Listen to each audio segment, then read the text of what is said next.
Now, let me say this. Let me stretch my back.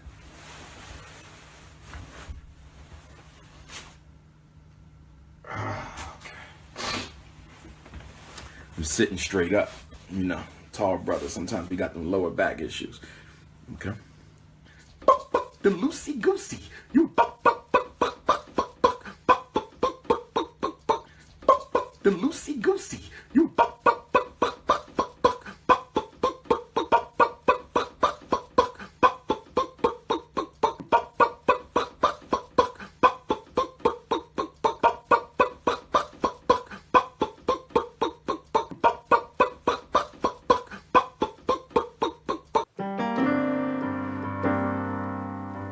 Quick question. Thank y'all so much for tuning on in. We got a little bit to get into today. Hope you guys have been having a wonderful day. Let's get on into it. FDMG is coming. FDMG is coming. FDMG is coming. It's coming. FDMG is coming. It's coming, FDMG, it's coming, it's coming, it's coming, it's coming, it's coming, it's coming,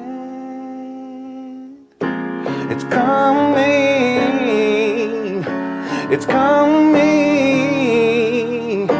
it's coming.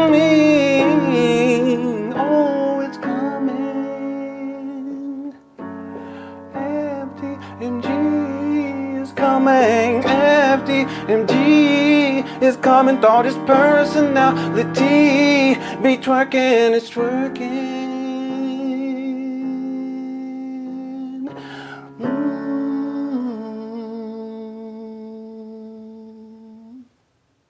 Yeah, it's amazing. All these years later, it's 2025, and I told people, I'm a man of my word. I posted earlier, I'm not perfect, but I'm a man of my word. And I told people that if and when Umar opens up an accredited school, that I will get online and I will apologize.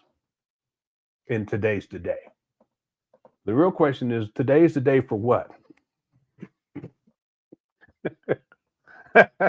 I didn't say today's the day for exactly anything. I just said today's the day. I didn't say for what.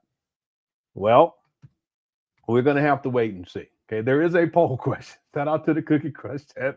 Thank you all so much for tuning on in. The last show was epic. Every once in a while, we have one of those shows that it's just epic. You know, and a couple of days ago, we did that show, and it was absolutely phenomenal. I want to thank everyone who tuned in. I want to thank the mod for handling business. I want to thank everyone in the Cookie Crush chat. If you watch these live streams after we do the live, thank you so much.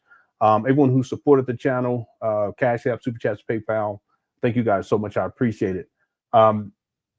The last live stream, I think it's already over 25,000 views. Let me just check real quick. I just want to check here. Yeah, it's going to be at 25. It's like 24,975. Let me refresh it. It may be at 25. Yeah, it's at 25. Okay, so it's 25,175 views. We broke a record for likes. We went over 1,000 likes. It was like over 1,100 likes. So I just want to take this moment to thank everyone for supporting the channel. It's been a long road with this Umar Johnson stuff. It amazes me that he's still going with this school scam.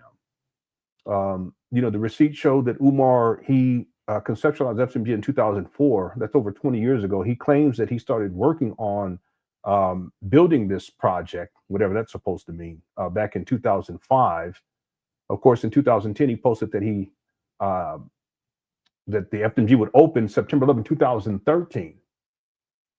And then every year since that, he's changed the opening date. In 2014, he started raising money for the St. Paul's College. He finally acquired his abandoned buildings in 2019. He doesn't tell people how much he purchased them for.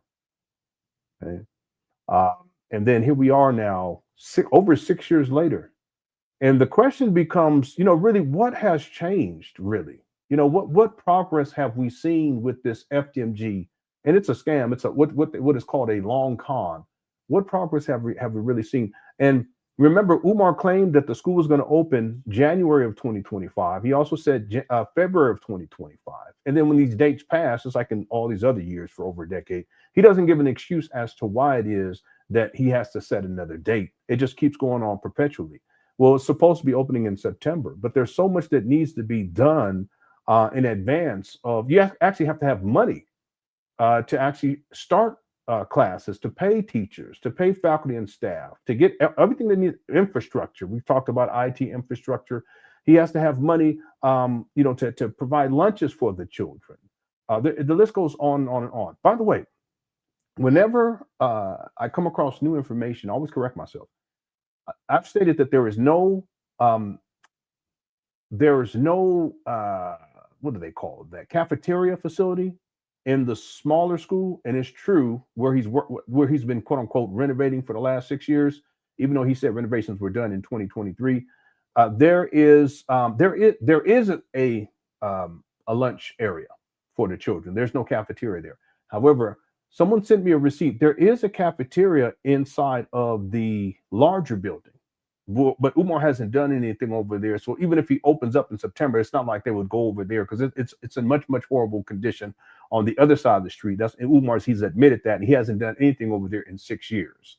So I just want to make that bit of a clarification. The other thing I want to clarify too for everyone. I've stated it recently, but I've stated in the past that I've never seen Umar inside of an office. However, I do have a receipt to show you where Umar's in an office. Okay, you guys want to take a look? Here we go.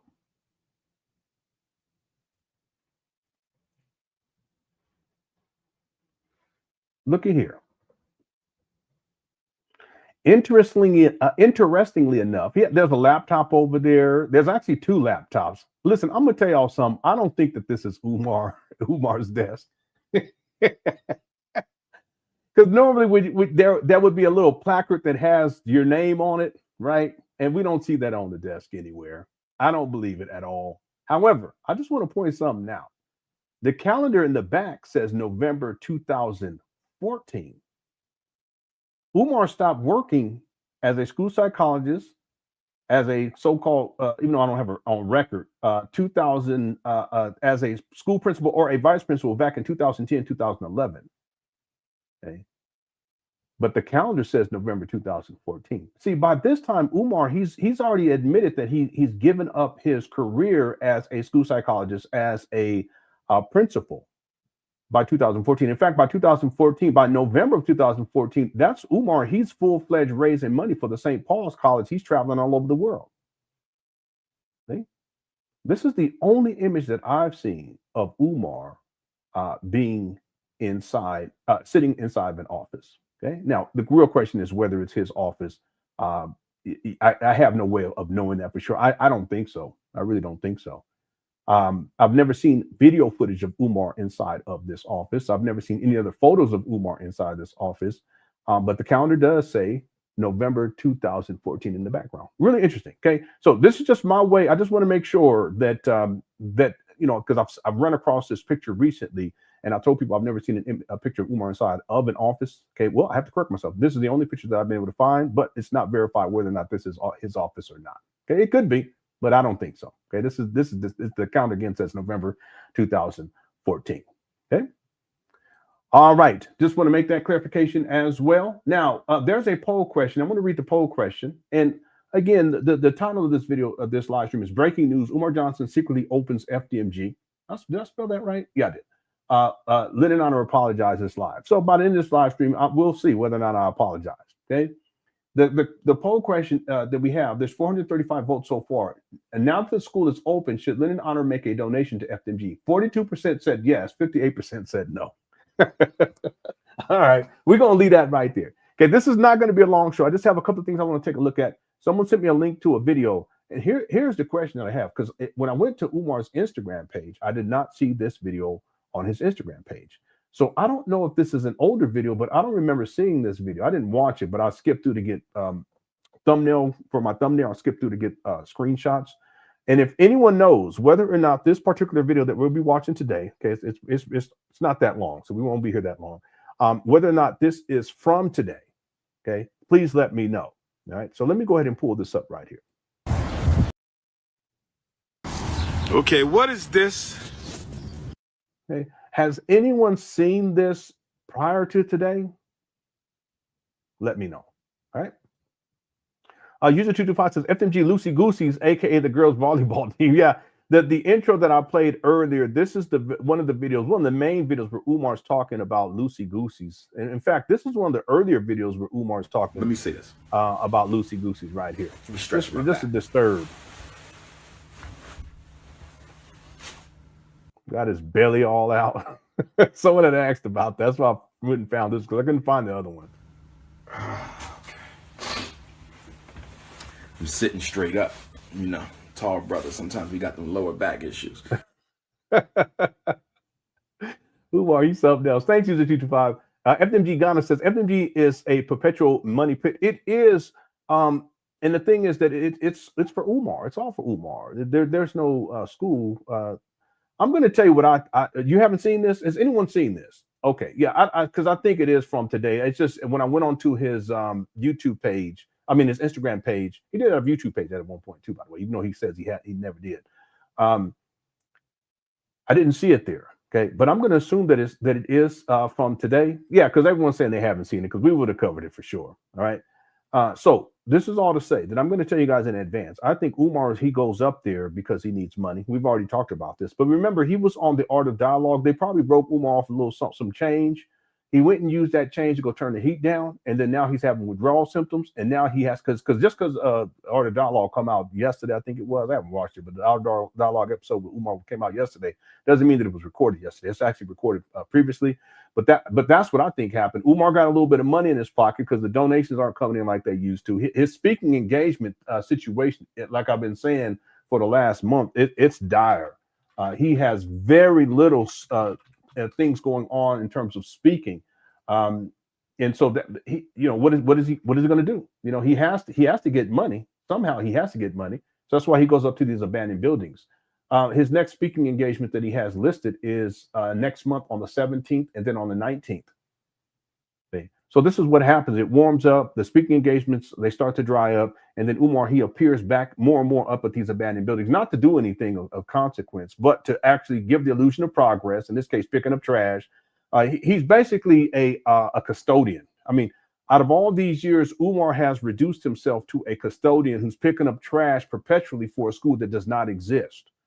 You see, but he has to do that. And what I think happened, in my opinion, is that Umar, they broke him off a little something for the Art of Dialogue. Umar, he goes to the plug, he blazes it up, he turns that heat down, and then after all, ran through that money, he got to go back up there and I'm sure he's going to be looking to shelf. This happens, it's been happening for years, for many, many years. Yeah, no, real talk. Umar is a custodian.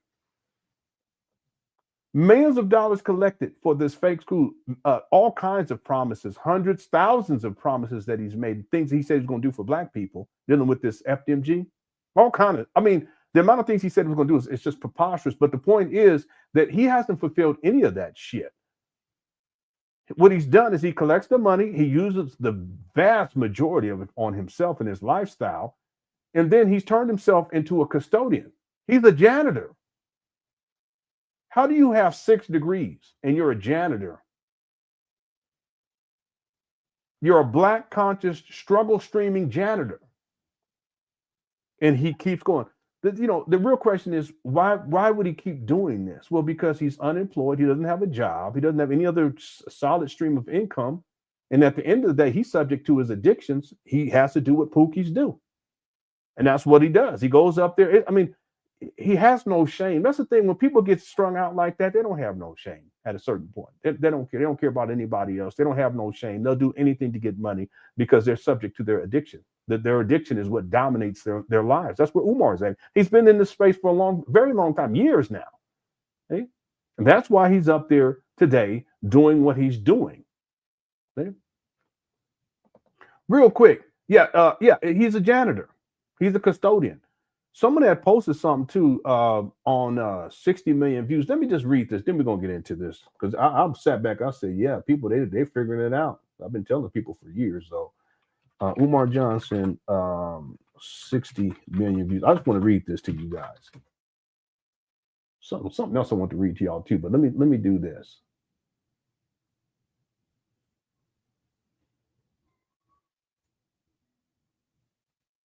Yeah, this is where I download this video from. This person is Gravy Guns. They said the building has been abandoned for years. Of course, it would attract interlopers looking for a place to hang out. I already told people that a long time ago. Remember when I called it the kicking spot? And drink or smoke because it's an abandoned building. If the school was up and running, the notion that employees, students, and possibly crossing guards and police going in, out to, and from the school would deter some interlopers from using it as a hangout spot. This person, they know what they're talking about. This dude has been stringing people along, pretending for the last several years as if the abandoned buildings would be operational, would be an operational school for the sole purpose of receiving donations to fund his living expenses and lifestyle. Absolutely. And see, it goes back a lot further than what most people realize. Again, Umar, he conceptualized FDMG in 2004. He claims that he started the process of building it in 2005. And then, of course, I mean, I've shown this many, many times. If memory serves me correctly, I was the one that actually showed this first. It's on my a documentary that I put together, the first documentary. I'm working on the second one now. This receipt right here. Yeah, this is from 2010, January 6th of 2010. Promises in 2010 to begin laying the groundwork for the Frederick Douglass and Marcus Garvey Pan African School for Black Boys, specializing in learning disabilities and disruptive behavior disorders. This will be a private school, and yes, you will pay in order for your son to attend. Grand opening September 11th, 2013. This is Chestnut Checker. So the school was supposed to open in 2013. And he's been changing the date every single year since, and not just changing it to 2014. He'll say August 21st of 2014. I'm just giving that as an example here. He'll say, Kwanzaa, which would be in December of 2014. This year, and then he just changes the date. He's been doing this ever since. And here we are in 2025. He said it was going to open in January. Then he says, what did he say? MLK birthday. Then he said Black History Month, which would have been in February. Got that right? And then he said September of this year. He also said August 21st of 2025. So, but he's been doing this for such a long time, and he's been stringing people along. It's been over a decade. It's been such a long time. He just keeps going with it, right? And then there was one. I don't know if it's still. Let me see if it's still archived here, because the chat room may have updated too much to where I won't be able to see it. Because Dre made a comment that I wanted to read, and I don't see it. Here it is, right here. Open and no teachers, curriculum, or accreditation. So donate what that diploma is worth, which is $0. And I want to correlate this to what someone else. Was it this one? I don't know if it was this one. Let me just see here. Yeah, no, it's not this one. Yeah.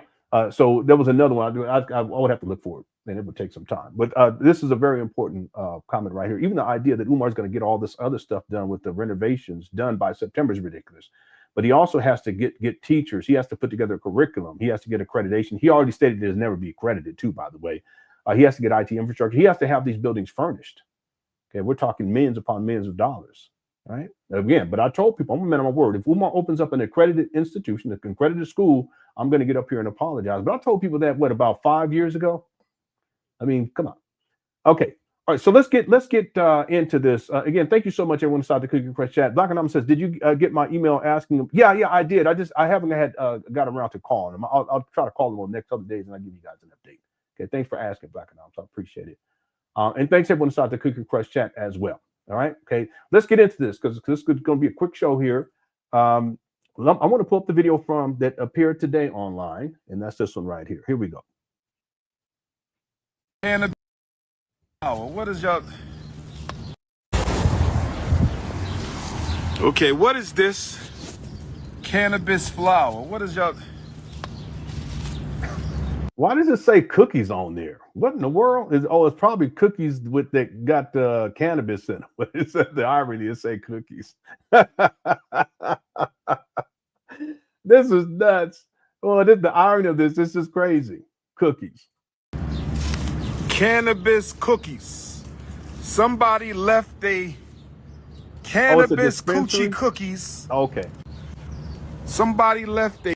See, notice he says coochie cookies because he refers to the women's body parts as cookies. Cannabis coochie cookies on the FDMG. Notice how he has one of those pickup things. We told him he needed to do that. Hit the one. I got him. We got him. Cookie Crush said, what's up, Edward? We got Umar to do stuff every single time. Every single time. Y'all remember this? We were telling him cannabis Cookie Crush. You got it nuts. How's it going? Hey, what's up, Edward? What's up, Sky? Ain't no telling. But Michael, you know how we be telling Umar because he was picking it up with his hands and we clowned him for it, right? What's up, Billy G? And so what does he do? Well, this is what he does. We told him he need to get one of them things, the picker uppers, whatever it's called. Thanks for being here, Indigo. All right. This happens every single time. Every single time. Hey, Crystal. What's up, East B? God's Little Princess, 100% real band, Golden Child. Okay. I do beats. Okay, let's get going here.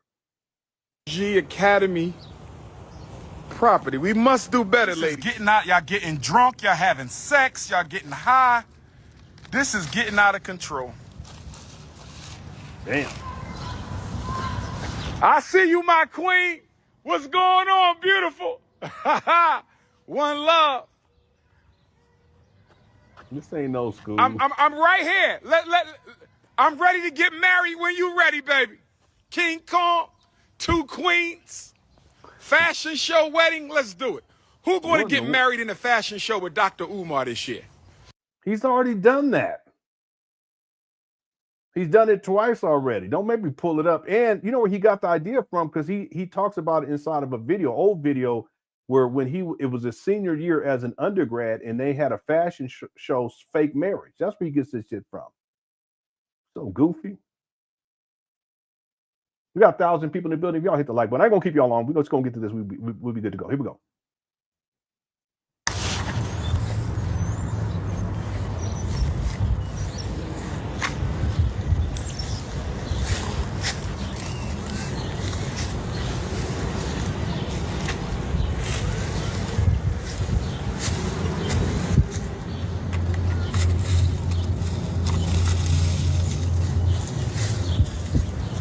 I'm sorry, I'm not even paying attention. See, look right here. Watch this.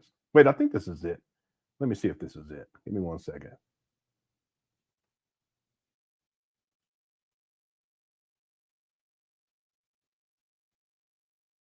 Yeah, this is it right here.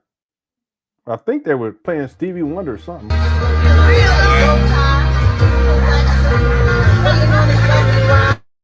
Yeah, I think they were playing Overjoyed. Ya na na na na na na na na. Just for two. Look at this fool. You guys remember this? Hit the one.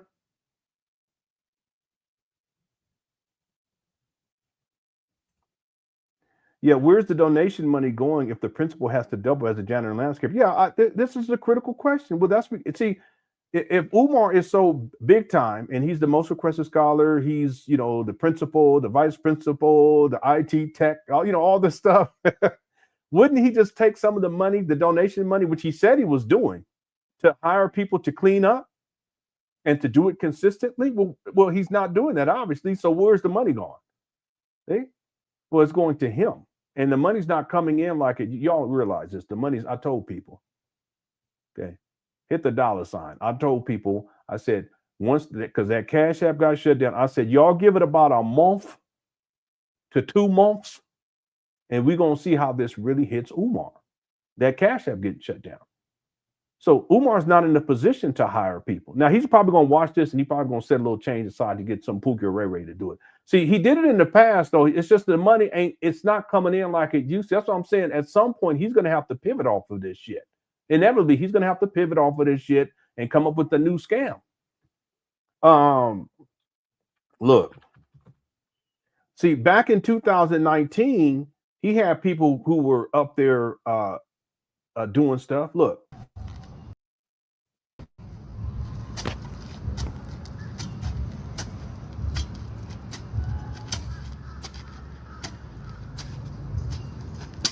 See, where's all this donation money going? And they would pick up trash too, I'm sure. In fact, from what I remember, you know how the ceiling tiles are removed from the top? and part of the reason why is because there was a lot of damage to the roof. And so these buildings have been sitting vacant. What was it for about 5 years? Let me just look this up. These buildings were vacant.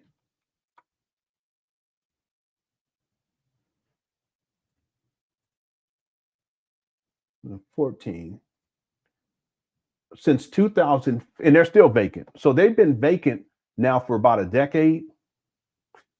But since between the time that they closed the buildings, the new J. Moyer Academy closes in 2015, there's about 4 years that passes. So these buildings are sitting for 4 years. That's why everything was stripped out. The dope fiends get in there, homeless people sleeping in there, strip out all the copper wiring, HVACs on the roof. They stripped out everything inside the HVACs on the roof. The list goes on and on. A lot of damage done to these buildings. So Umar purchased them in 2019, allegedly. You got to say that. But the thing is that in 2019, he was able to have people come through to kind of clean up and stuff. And there are people who would come to do work for free, volunteer work. And one of the issues was because the buildings by that time had been sitting for about 4 years, there was all types of damage to the buildings. There's a massive hole in the roof where you can look up and you can actually see the sky. And I'm not talking about a little bit of it, but it's a massive hole in the roof. I can pull that up and show that to you guys too. So as a consequence, if they're sitting for 4 years, it's the buildings are subject to the elements: rain, snow, wind, all kinds of insects coming through, probably vermin, I'm sure, coming through, et cetera, et cetera, et cetera. So the point being is that at a certain point, the water that trickles down through the ceiling is going to get onto those tiles, and you'll start to see that the tiles get stained. What Umar wanted to do was to try to figure out a way to get the stain out of the tiles instead of buying new ones. You guys understand what I'm saying here? He wanted to figure out a way to get the stains out of these tiles, and so they took them down thinking that they're going to figure out a way to get the stains out as opposed to just buying new ones. Well, that just goes to show you that the money was gone even back then. That's why he gets evicted in 2019. He's been homeless since 2019. Whatever money he used to acquire these abandoned buildings, okay, I give him the benefit of the doubt, $400,000, because that's what I was able to, someone sent me online, but it could have been much less than that. He could have got these things for $25,000, but whatever the amount of money that he spent, he had no more money left. That's why in the same year he gets evicted, because he couldn't pay rent. He couldn't even pay rent. So little things like this, he'll have people go up there and clean up for free. He'll have them take these tiles down, and they still haven't replaced them 6 years later. And because he doesn't have the money to go and buy some new tiles. And it's not like it's a massive amount of money. It's not. You can get those at Home Depot. It's because he doesn't have the money, and the money that comes in, he uses it for himself. And that's what he's been doing now since the time he acquired these abandoned buildings. See, these days he can't even afford to get people out there trying to look like they're cleaning up and working. He can't do this these days. Now, he watched this video, he probably gonna do it because we always get his lazy ass to get him doing stuff, right? This is a doggone shame. I told people, well, Umar, and I'm sorry, we done got blown off already. I apologize. We're gonna get back on track. But I told Umar a long time ago that what he should have done, and he could still do it with his lazy, he's just lazy. What he could have done is, let me let this play. I'll just keep talking. What he could have done was purchase a sit-in lawnmower painted red, black, and green, and then roll through here. Gas it up, get on and live stream it. And people would have sent in donations consistently just by him doing that.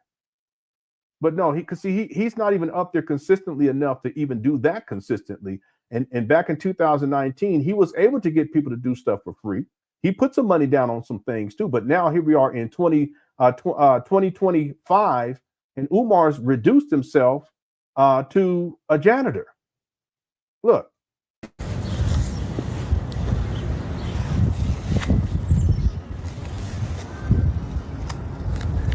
It's embarrassing. It really is. 6 degrees. Allegedly. He has at least 5. I mean, he has max 5. He don't have 6, but I'll say 6 because it even sounds worse. They got the McDonald's. Damn. Didn't I tell people it was a kicking spot? I told people it was a kicking spot back in 2019. Here we are.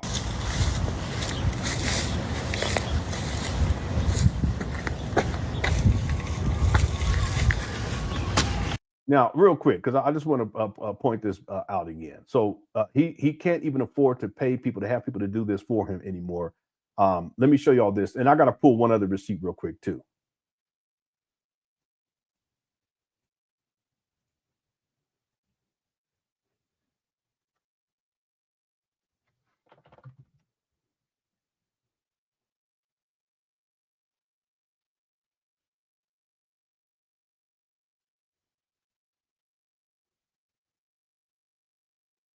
Now, remember I was telling you guys about how there was a massive hole in the roof, and that's one of the reasons why the tiles were in such a. And there's also a lot of water damage too. There's this one hallway that he walks through when Maria was up there, and he walks through, and you can tell that the tile on the floor is discombobulated, all torn up, and part of it because of leakage from the roof and water. It's really what it is, just water damage. But let me show you all this right here. Some of you guys haven't seen this before. This is from 2019. Can't respond in text. Wow, look at that. Why the electrician said. So for the idiots that be You see the light? talking about turning the Coming electron on, doc, whatever, that's why, they don't know what they talk. See that there's no electricity in there. You see the light coming through? Talking about. I can't stand when people do that. I wonder what this young lady think now. You see this? Man, so they just ripped it out. Wow. You see that? Listen, you can climb through that shit. A couple of us, we can climb through there. That's the roof. Is there anyone here who has not seen this, hit the one? Remember when he was on Lord Jamar and when he did the he just lied so much, he was like, yeah, no, he did get it fixed. They did get that fixed. They had to. I mean, damn. Yeah, some of y'all ain't seen this. That's what I'm saying. I got so many things I can show you. No, it's not a sunroof. It's not a sunroof. yeah, a xenomorph bust through there. That's right. They do. It reminds me of Alien movie. It really does. They could have he could have loaned these traps out. I remember one time Umar said he was going to loan these out to the police so that they can go in and do their technical training for whatever he said. It was so naive. Wow, there's so much. I was thinking about starting a series where it's called like Umar Johnson History, and I'll just start playing these older videos a lot of people haven't seen before. But remember, he was on Lord Jamar's show, and he said they're in perfect condition, blah, blah, blah, talking crazy. You can see the work ethic and the amount of dedication he puts into anything he does by how long it's taking him to pick up trash and how ineffective it is because he's using a hand to film it. Yeah, you're absolutely right. One hand to film it. And he's been up there picking up, shoveling snow, and he wants to live stream it for whatever reason. He's shoveling with one hand. It's just nuts. No, that's not no sunroof.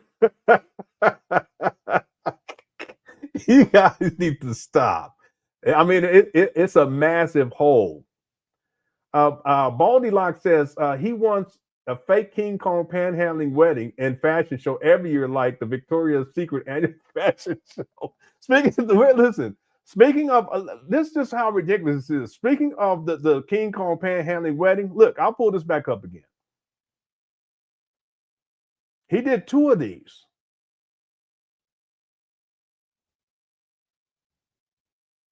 I would play, but there's music. It's Stevie Wonder that they're playing. So let me see if I can find the other, because he did 2 of them. Both of them was ridiculous.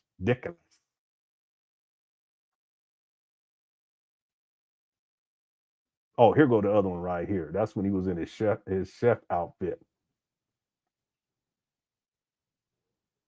See, how many kids you guys see up over here that's going to be going to the school? This is all about Umar. This is the narcissism aspect. It has to be about him no matter what. He's so goofy. I mean, he really thinks that this is 2021. This was September 11, 2021. He's such a weirdo.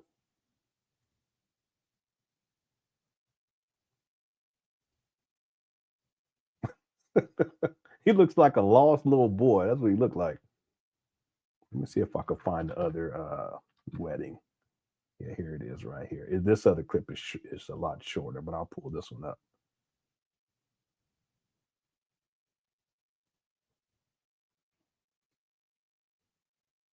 Let me see if the music's still playing.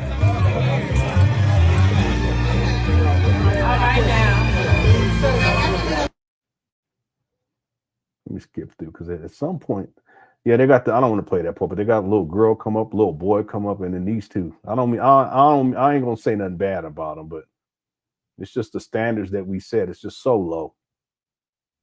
We're supposed to be his two wives. Just a total shit show.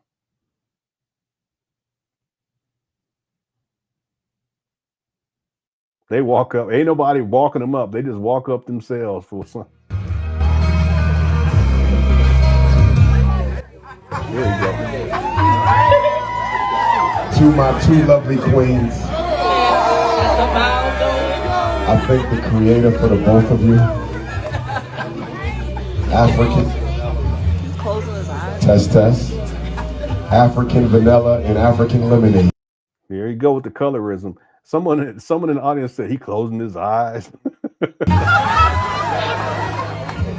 I promise to honor you both forever. I will never leave your side. I shall never look upon another woman in any way other than a sister. I don't know. I thank you for. I know the one that on his right, she did a video to talk, because she's the one that did the dresses. She did a video. I ain't gonna talk bad about her though. I ain't gonna talk bad about her. More like get your ass over here, queen. What did I do? I didn't even do nothing. It really is. Yeah. He did two of these, Miss Devon. This was the first one. The second one was even worse. That's what I'm saying. You're not gonna get done like this online, and we've been covering this and following this for such a long time. It's never happened before. This has never happened. I don't think it's gonna happen. It may happen again, but it's never happened before. They went to the dollar store. You know what I'm saying? They had to do what they got to do to make it work, family. Anyway. Coming into my world, into my life, you are my earth, my goddess, my queen. You are my God. Ladies, be with me. Help me. This is in the middle of the street. Okay. They got a red carpet, street all stank. Build the Frederick Douglass and Marcus Garfield family. That's right. Y'all better get to I'm gonna let y'all fight it out over who's gonna be in charge of the small school and who's gonna be in charge of the big school. But you are the only two I need. You are the left side of my heart and you are the right. Until the day we leave to be with our ancestors, I promise to always honor you as the goddess that you are. May God protect our family. What you protect our family? You deadbeat. What are you talking about? Now, I'll tell you, he's delulu. He's delusional. May God bless our youth. This guy, I'm telling you, he's nuts. This guy is batshit crazy. And may those who are against this union forever be entered into the book of Negro. I say. Black power. for Dr. Umar. That's right. Don't do that with the bumpity bump. Say, give it up, give it up, give it up. All right, Umar, now it's time. Will you place the rings on the beautiful queen's finger? I didn't know he did rings. It's the placement of rings. Yes, my Is he first, gonna go down my to last, one my Oh, yeah. That's right. This is in the middle of the street. They ain't got no shame. This is so ridiculous. You need to stop kissing on these women because they got that bumpity bump. He had it for a long time, a lot longer than what people realize.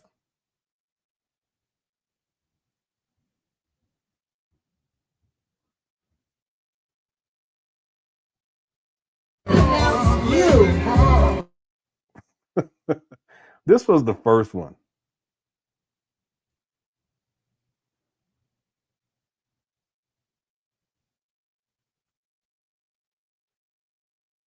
Demetrius, Righteous, Crystal, Deanna, Serena, and Sabrina. Who else? Kevin. Come on, who am I missing? Natalie, Montrese. Who else? Rob, brother Rob, Chi-Town. Who else? Oh my goodness, Nicole. Turn that up, Thomas. Turn that up. Don't forget to say you will. Say you will. This guy. Okay, so this was the first one. Let me just show you all the second one. This is when he was doing this dance.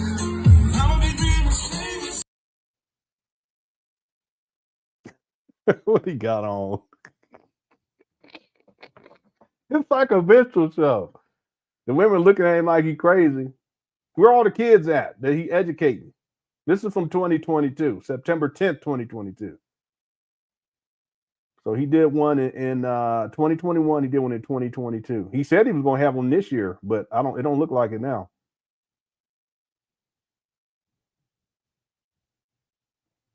Anyway, he just keep going in the middle of the street. We got to set a better example, people. Okay, so this is the first woman. The dress looked better than the other one, in my opinion. It's a little low to the ground and scraping the flow. That's not too good, but it looked better than the other one, in my opinion. He got a big honk on. Look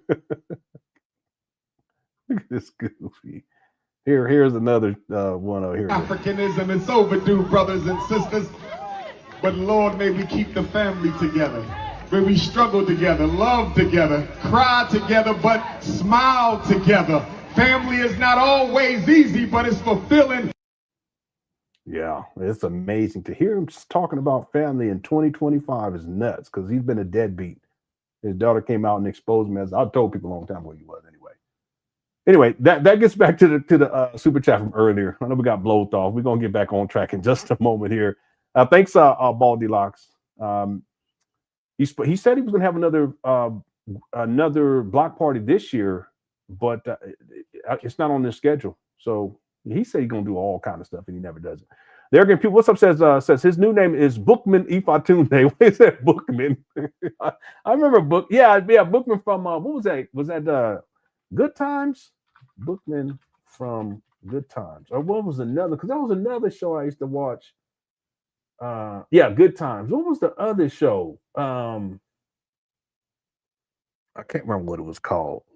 There was another show that I used to watch way back in the day. Sometimes I get him confused. I'll be thinking he was on that other show. It was a black show from the 70s. Thanks, arrogant people, for the super chat. And then that's what it was. Was it What's Happening? Yeah, What's Happening? Yeah, and then I think they did a reboot called What's Happening Now, if memory serves me correctly. I could be wrong on that. What's happening? Yeah, that's the one. Sometimes I get them confused. Wasn't he on that one? No, that wasn't Booker. That was the other guy that used to break dance and stuff. Yeah, I remember that too. Okay, thanks, Kev. All right, let me just do these super chats. We gotta get going here because I don't want to keep you guys long. Looks like a wedding is at Party City. I mean, it was really, it was a disgrace. The thing is that it's not for the children. It doesn't move the project forward. It's just Umar. It was for Umar. Again, he did this when he was in college the first time as an undergraduate. His senior year, they had a fashion show, and then they had a fake wedding, and he participated in it. So he wants to relive that at FDMG all these decades later. In fact, what was I just thinking about? Let me see if this comes up. Because one of the people who were at one of the people that were at the fashion show. Let me see if this is the video. This may be it. 11/2021 was a beautiful. All right, let me skip through here. Yeah, here she go right here. You guys know who this is? One of the most famous. You see that, right? Face. Thanks, Mr. Independent, my way. That's what you call branding. It's very small, but it's like you move and you see it, right? So that's Mashoud. And then here's one of the most famous parts about Mashoud. Let me tell you guys a story. I actually own one of his shirts. I've owned it for years, but I didn't know where to find Mashoud. Y'all remember who this is? Find it. And literally, one day out of the clear blue sky, somebody gave me a flyer for a fashion show for Mashoud. And I couldn't make it because I was busy doing something else. Yeah, Letting Zora. know You now guys, we're some people partnering don't know together. about Zora. We This is have crazy. items for a fashion show. We have a gift for Dr. Umar Johnson and all his great work. Everything is linen. Everything is custom made. He said, to Lynn, you fit better cut it out. people. I ain't got nothing to And do with so that we brought bullshit. them Don't put out my for name this in it. event. But also, he's partnering Listen, with dear, us for Zora, our don't put my event name in New it. York City. And remember I told you, my sister, how crazy my schedule was? See, this is the gym that he painted on the inside because he was going to live in there. But this is all filth now. They got all kind of shit in there now. It's like a storage space. Because of Haiti's issues and the earthquakes and all of Yeah, the she murders does and the look different. assassination of the She really president, does. we are starting a revolution, which Dr. Umar Johnson is on the forefront of. Don't do We're going that to now. Haiti, guys. If anybody wants to go to Haiti with us, let me know. I'm Anaya A. Ain't no and you can actually join us for the enrollment. revolution. It's Every not. Wednesday, There's we're no on the open Zoom call, enrollment. which There's I'm no gonna give enrollment. to There's no our closed brother here, and I'm enrollment. going to give it to Candace. I know you're busy, but we need you on the revolution. I told you, keep me posted. Yes, you did. And I'm gonna But Umar said he was going to have a swap meet each week, FDMG swap meet, a Black Content swap meet. because I know people are watching that once. You got. Let me get this y'all revolution. crowning her too bad. Let me just get through because y'all come on. This was the second fashion show.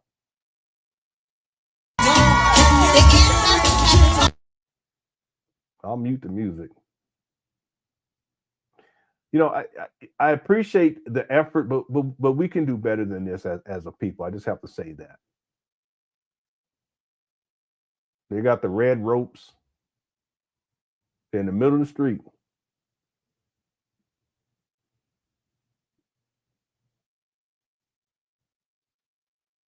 It is East B. It really is. I mean, even when I'm watching, it just brings me down. I'm sorry. I don't mean to be like that, but it really does. When I it's like some bootleg shit. When I'm watching it right now, you don't know Zora's story. That's a picture of me right there when I was a kid. You don't know Zora's story? They got people on crutches going through. She looked like she just put on a flag. That's her outfit, is a flag. A red, black, and green flag. They got grandmama on here. Y'all shouldn't do her like that. Let her sit down. Come on, y'all. This is just, it's not right. Let me skip through.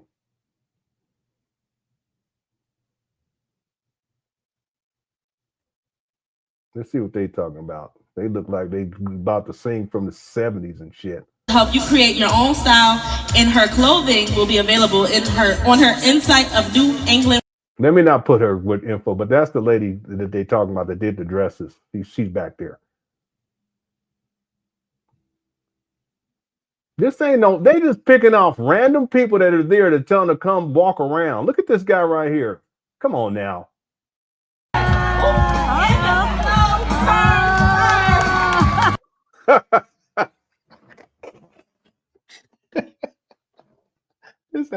This has to stop. It has to stop. Okay. He was doing a robot, but only on with his feet. Let me one more. I just want to see that one more time. Yeah, get it. You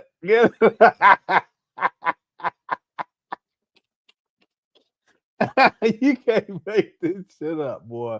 One more time, because he was really getting it in too. There you go. Strong J. Here we go. Get it.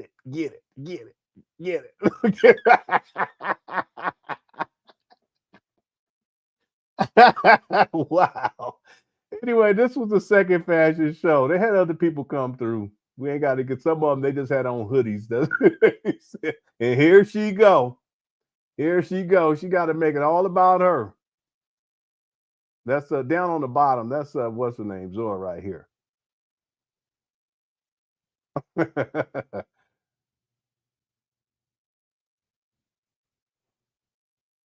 That's the lady that did the dresses. She did a video too where she was talking about it. I ain't gonna put it on here though. That was the wedding. What Umar? Oh, that's him hugging. What's her name? Yeah. Okay. Anyway, this was the second wedding and fashion show. No, this right here is actually the first one. Did I got that right? Yeah, this was the first one. This is 2021. the first fashion show. But I played video of the second fashion show too. Anyway, for those of y'all who don't know who Zora is, let me just play this real quick. All right. Peace and Black Power, we in here.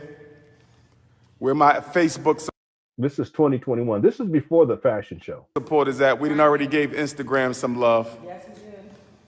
We done already gave Instagram some love. We are inside of the honorable. Her name's not Zora. I just affectionately called her Zora because she got that hat on looking like Zorro. Emperor Jean-Jacques Dessalines and Honorable Prophet Nat Turner Memorial Gymnasium. We got the gym floor done. Let me show my Facebook family. Beautiful.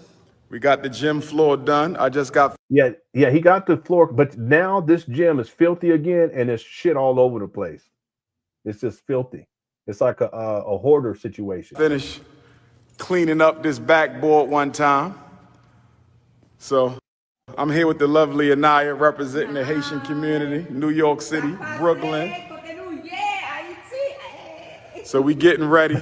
I don't know what you talking about. We getting ready for the block party. Mark your calendar, September the 11th, 2021, right here at FDMG. It's the first annual Unapologetically African Family First Festival. Supporters and donors, no haters. Bring the children. We're going to have games for the children, face painting for the children, a big swimming pool for the children, food, raffle, giveaways, yoga classes, performance. It's going to be fun. It is a day of fun for all my supporters, all my donors. Y'all have earned it. Make sure y'all here, 9/11. There you go. So we're about to clean. We got to clean the other backboard because it's all about work, family. It's all about work. You got to do the work. Ladies, support your men. Support the kings, ladies. Support the kings. They need us, ladies. Come on, let's not hate anymore. Let's. She got a whole man, and she up here. I don't even know what you call this. Work with these kings. Look at this man. He's doing his own work, ladies. Let's help the man out. See the mole back there? Still, the mole was still up there in 2021. Damn. I just saw that. He's doing his own work. See, look at the mole over there. Ladies. You got. Listen, we have to do better than this. This big old grizzly bear. Come on, let's not. Big old grizzly bear trying to get up the ladder. Umar, sit your ass down. You need to sit your big ass down. Quit playing. Not hate anymore. Let's work with these kings. Look at this man. He's doing his own work. See that all of the mode over there? That's crazy. Let's help the men out there. Got to do the work. Yeah. Got to do the work, y'all. Why does backboard seem a little lower? Umar don't like. I'm at the backboard. King Kong consciousness. We cleaning the backboard. Where the Windex at, beautiful? Right here, sir. With your paper towels. So we clean. Dandruff all on his shirt. Cleaning up right now. Got the Windex bottle. FDMG. Hit the Cash App. $ FDMG School. We ain't got that Cash App no more. We got 1,200 people in the building. We're going to get back to it. We're going to go for about 30 minutes, okay? 30 more minutes. Okay, we could have been done by now, but we got blown off. But we're going to get back on track. Hit the Cash App, $ FDMG School. Hit the PayPal, paypal.me/FDMG Academy. Hartford, Connecticut, I'm going to see you Saturday, June 26th. Springfield, Massachusetts, June 27th. Houston, Texas, July 10th. Higher one time. Thick. Ain't nothing wrong with thick. Ain't nothing wrong with the thick queens. It's all right. It's all right. We doing the work. We doing the work. Okay. Ladies, be happy with what God gave you. Look, I'm thick. See all the ridges in the gym floor? There's no way that these buildings are going to pass inspection. That's a safety hazard. All right, and look, I just got a booty recently, by the way. Cut it out. What is he talking about? I remember saying that. You tripping. She got a whole man at this time, too. Cut it out. Cut it. Cut it out. Cut it out. We cleaning up, baby. Getting ready for September 11th. Hartford, I'm going to see you Saturday. Springfield, I'm going to see you Sunday. Houston, July $10. July 11th. Miami, Your girl Anaya A is very proud of the Big Papa. Dr. Papa, Prince. Cut it out. Dr. Papa, yes. Proud of of you. I swear to God, I'm proud of you. Getting it ready for the children, family. That's how we do. Getting it ready for the children. Walls up. Wait till we paint the walls up. Wait till we fix the bathroom. It looked way better back. The walls, do you guys agree? The walls looked so much better back then before he painted these shits and turned them to a, I don't know what he did. Hit the one. It looked way better. Same thing. Umar made the, anyway, let me stop. User 225 says, does anyone remember the two women he betrothed at FDMG? How come no one asked him about that when he talks about wanting two women? How would he react? I haven't heard anyone else bring that up, but again, he's done that twice. So he's had well, I don't know how we would say that. He's had 2 fake marriages to 4 women. Again, it's just like it's all fantasy land with this guy. Everything is an illusion. And there are people who actually thought that he really married these women. No, this is just some ghetto shit that he threw together, and they do a fashion show, and afterwards they have a fake wedding, and it just keeps going from there. Now he said that he won't date. He'll only date 2 queens at the same time, not 1. He's 50. He's not interested in even committing to a woman. He's not interested in that, let alone marrying one. He would have done that by now. That's not what he wants. What he wants is P. Diddy Freakoff type shit with the 2 wives and having the 2 of them in the bed and they all doing all what they do. That's what he wants. He's a sexual deviant. The idea of commitment or any of that stuff, that's or marriage, that's not something he even thinks about. That's just, again, it's all smoke and mirrors with this guy.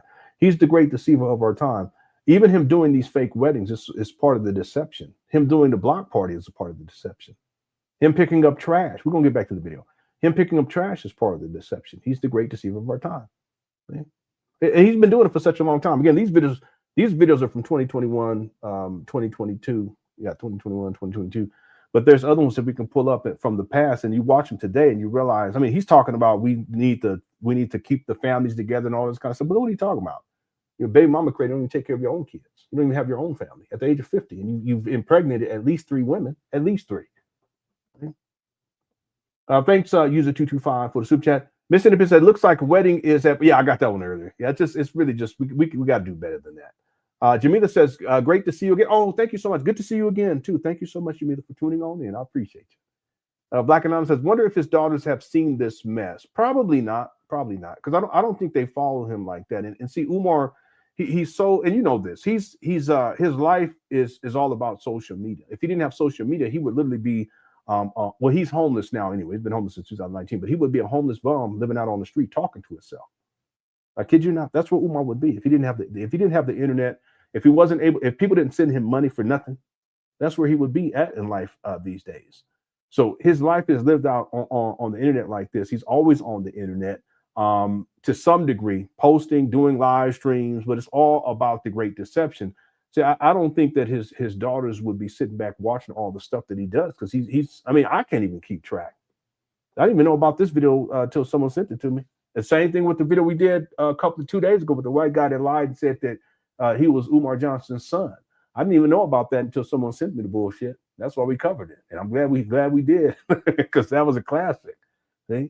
So I can't even keep track. Most of you guys can't keep track of all this foolishness. I highly doubt that his daughters, and he's not even active participant in their life, that they're watching what he's doing day by day. I highly doubt it. I would think that it would probably be painful for them to do that too, right? Yeah, and it is. It's such a mess. But Umar's messy. He's so messy. Thanks, Black Anonymous. Shout out to Black Anonymous.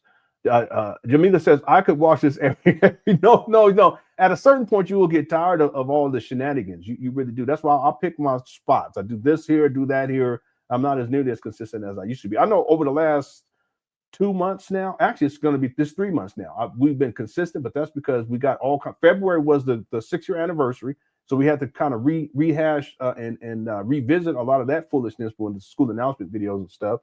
And then the following month, that was when his daughter comes out to spill the beans on the fact that Umar is a deadbeat, which I've been talking about for a long time.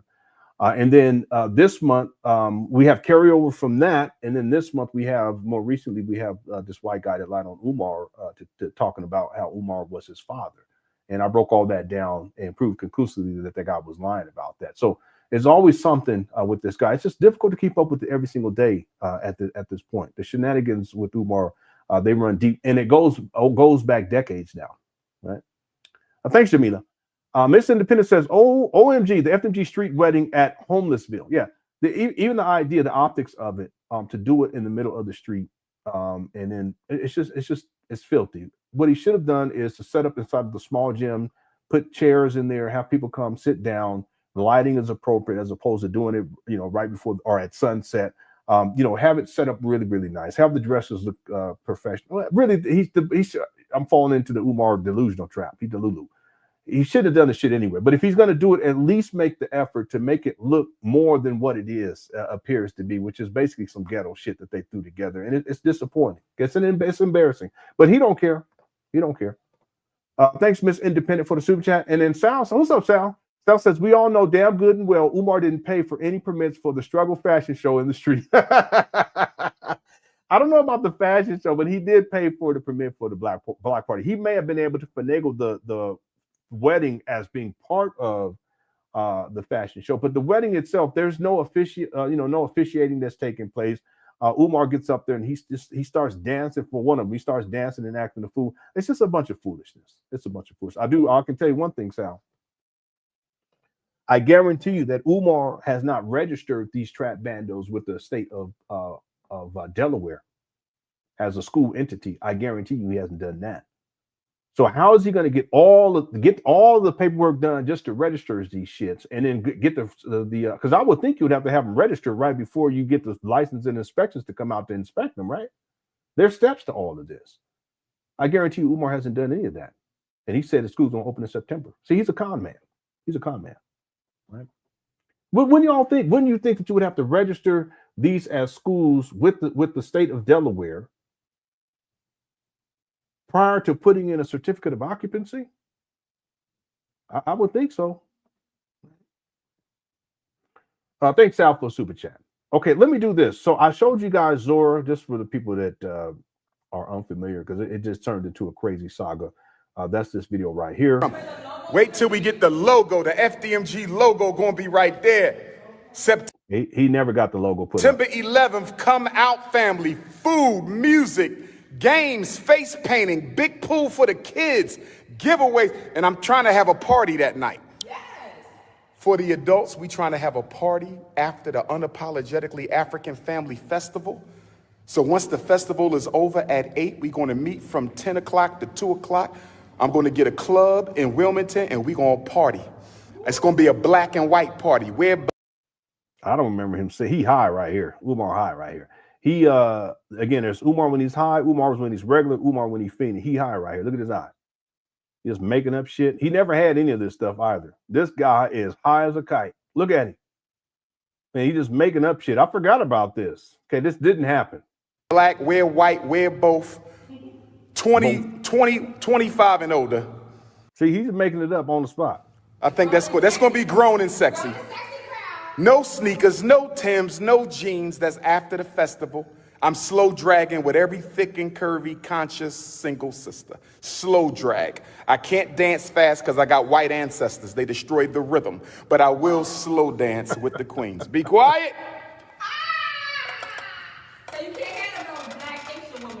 Oh, nah, y'all move too fast. We move way too fast. I could just stand there and let y'all do what y'all do. Serve the king. Serve the king. Serve the king. You can't do none of that salsa merengue either? I don't know nothing about that. Oh my God, we gotta teach them, ladies. Serve the king. I can do some merengue. Anyway, they have this conversation. She ends up kissing him on the cheek, and that becomes an issue later on. But not to, let me just get going. So what ends up happening is at a certain point, Umar, here, go right here. You see what I'm saying? You see what I'm saying, ladies? Wait, oh, it's not even on you right now. You didn't even show them. It's not, look, ladies, I forgot the other side. See, when you're taking care of the man, you have to make sure everything. She had a husband at this time. Everything. I know I'm extra, but he told me to wipe him down. See, ladies, sometimes you gotta be extra because you know what? Honestly, while you saying that, the man needs the attention too. We can't just be up here like whatever, you know what I mean? He wants the attention and he wants the love and he needs a queen by his side. That's gonna do the. See, she sound like a mama that's doing too much. Work. You know, you're educating the women, but at the same time, you make an Look at this perv rubbing all on her. Get your old ass back, you big old ass perv, old ass perv. exception for one thing. What? Why is that? Why? The co-wife. Oh, Lord, here we go. Because I could not imagine Look at him. how, in a situation, right, with somebody like him, for example, or like with yourself, you're well educated, you're charismatic, you're. Boy, she just stroking them egos, ain't she? She should have said, "You old ass, yeah, you old." Charismatic. You guys are both black men that are very strong and amazing and powerful. The reason why I couldn't do the co-wife thing is because I want that man for myself. I understand there's a shortage of men. I have not. Anyway, this goes on and on. I couldn't find the part where she kisses Umar. That becomes a point of contention later on. But she's married at this time. What ends up happening, real quick, so people don't know, Umar has a little falling out with Tasha K, a little something that happens, and Zora claims to be a follower of Tasha K. But prior to this, when they had the block party, when they did I showed the video where she's there in the fashion show. The fashion show takes place, but then after the fashion show, that's when they have the fake marriage. Zora wanted to be part of the marriage. Umar didn't have her. He had two other women to do it. She gets upset about that because there's someone who tells a story about how on the bus back to New York after that block party, how she was upset. Zora was upset about the whole situation. So at a certain point, when Zora sees that there's a rift between Tasha K and Umar, she contacts Tasha K and tells all the business. And it's not a good look for Umar. I watched the video. Because I don't even know if she has it online. No, I think she did. Y'all would look it up. Look up Tasha K. I can't even remember what it's called. Maybe type in Tasha K Umar. Anyway, that happens, and then Umar hears about it, and he goes nuts. And that's this video right here in 2022. Let me just show y'all what I mean. This is one of his all-time rants. We were in the middle of getting the plumbing done. With a non-African women, you diminish. $250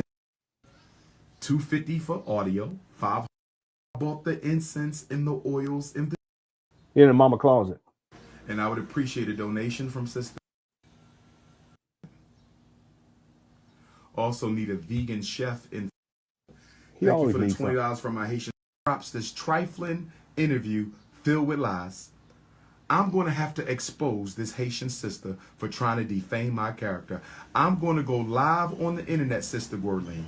I'm telling you this because I love my Haitian sisters. We all Africans. I love you and I love the Haitian people. But I want all my Haitians to know that I was violated by a Haitian sister who I respect. I was violated by a Haitian sister who I respect, and she went behind my back and dogged me out because she could not have me. She went behind my back and dogged me out because she could not have me. I never. Interesting. Isn't this the same story he tells about his baby mamas? Had sexual relations with the woman. I was never alone with the woman.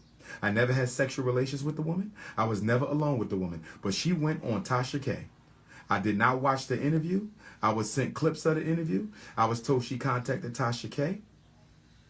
Tasha K's going to drop the interview. So I want all my Haitian family to know right now, I am not attacking my Haitian family. I love my Haitian family. I will die for my Haitian family. I love my Haitian queens. But when this thirsty thought drops this interview with Tasha K, I'ma bury her ass with the truth. I don't know what made her pregnant ass go to Tasha K and do an interview on me and try to slander my name because I didn't let her play wifey in the fashion show of the FDMG festival. I didn't let her play wifey in the fashion show of the FDMG festival. I didn't let her play wifey in the fashion show of the FDMG festival. So she got mad and she ran to Tasha K and did a whole interview full of lies. Well, guess what? I got the truth. And I'ma bury your ass, and you know who I'm talking to, woman. The last thing you should have did was... See, who is he talking to? He's threatening her. Who is he talking about? Ran your ass to Tasha K. When that interview dropped, I'ma bury your ass with the truth.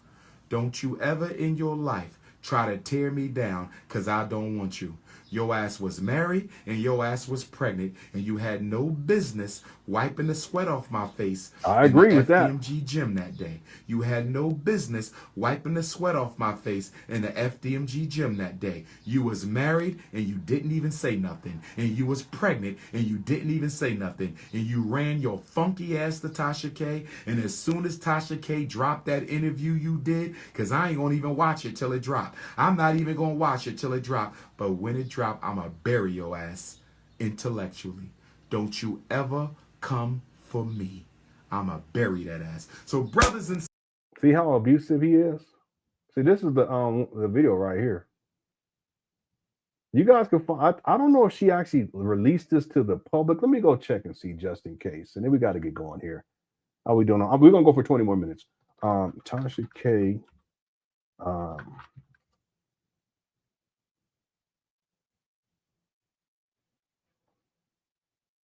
Yeah, I don't see it coming up. I mean, other people, they've covered it. I could play it, but, out of respect for Tasha K, I ain't going to do that. Anyway, more recently, Anaya Skazora, she was doing some YouTube videos, and I said, what in the world? I ain't even going to do that. I ain't going to do her like that. Maybe I should. Listen. The reason why is because she was talking shit, in my opinion, about black women. I didn't appreciate that shit. I really didn't. I did not like that at all. She was talking shit. She thinks she's better than black women. I'm just being honest, okay? Because I already know it's coded language, but I know exactly what she was trying to say. So I didn't appreciate that at all. Anyway, you gonna do this one right here. I said, what in the world? Let me not. I'm not gonna do her like that. I ain't gonna show this right here. I ain't gonna do that because it's too much. It's just too much. Anyway, the point I was gonna make is that this is the interview, and it's long too. And she's telling all the business. That's why Umar comes back and he's really upset and starts threatening her. On that note, I'm trying to stay scandal free. I'm trying to stay scandal free. I'm not sweating. No, I ain't gonna do that. All you see is African sunshine. It's way too much. When I say it's way too much, I'm saying, okay, I'm gonna download it. I'm not gonna make the mistake I made with the conscious stripper. I'm not gonna make the mistake I ain't gonna play it. I'm just gonna download it. I'm not gonna make the mistake I made with Kim Ringold and stay quiet. I'm not staying quiet no more. Any female who comes out and think they're going to damage my reputation, damage my credibility while I'm trying to build a school for black children because you didn't get what you want from me with your fat, pregnant, married ass, I'ma expose your ass. Damn. The last thing you should have done was ran to Tasha K, sweetheart. I guess you raising money to take care of that baby. I guess you need some extra money to take care of that baby. I guess you trying to use me as a vehicle to drive some money and attention to your thirsty ass struggle streaming YouTube page. But you picked the wrong one, sweetheart. You picked the wrong one, sweetheart. I'm going to get that ass. Y'all watch the interview. Y'all watch the interview. Oh, shit. Jonathan asked for it. I might have to do it now. I love my Haitians. We family. This is not me versus no. I love my Haitians. Little Princess said, I'll pull it up. One sister who just so happens to be Haitian. Yeah, Jamila, it is. This is insane. Sister, one thirsty, let me see if God's up. We're going to go based on what God's up. I'll pull it up. One thirsty, married, pregnant woman who didn't tell me she was married, didn't tell me she was pregnant, but I didn't touch her. Thank God. Thank God. Oh, Lord. Thank my ancestors. Ancestors, thank you. Thank you, ancestors. Thank you. I didn't touch her, and she still went to Tasha K with no story at all. You only seen me 5 times in your whole life, but you went to All right, I'm gonna pull it up, but it's gonna be brief. Okay. So on that note, because I don't want y'all to do it. I don't want y'all to go in on or nothing like that. I don't want to y'all pull up. Okay. Oh, I got some good news. I got some good news. I think we found a mural. This guy, he's looking crazy in the mama closet, don't he? He looking crazy. He turned into a werewolf in this one. Watch. hell were we in a relationship for 9 years and I never saw you? Can somebody help me understand how you can be in a relationship for 9 years? Can somebody help me understand how you can be in a relationship with a woman for 9 years and you never seen her, never kissed her, never touched her, never went on a date, never spent the night with her, never had no cookies and milk? You are delusional. What's up, Ray? You shouldn't have done it, but I'm glad you did it. Can somebody please get Cardi B and Offset's entertainment attorney? Because I'm Tasha K, I'm tired of your ass. Can somebody please get Cardi B's entertainment attorney for Tasha K? I'm going to take care of the fat, pregnant Mary girl. I'm going to take care of her.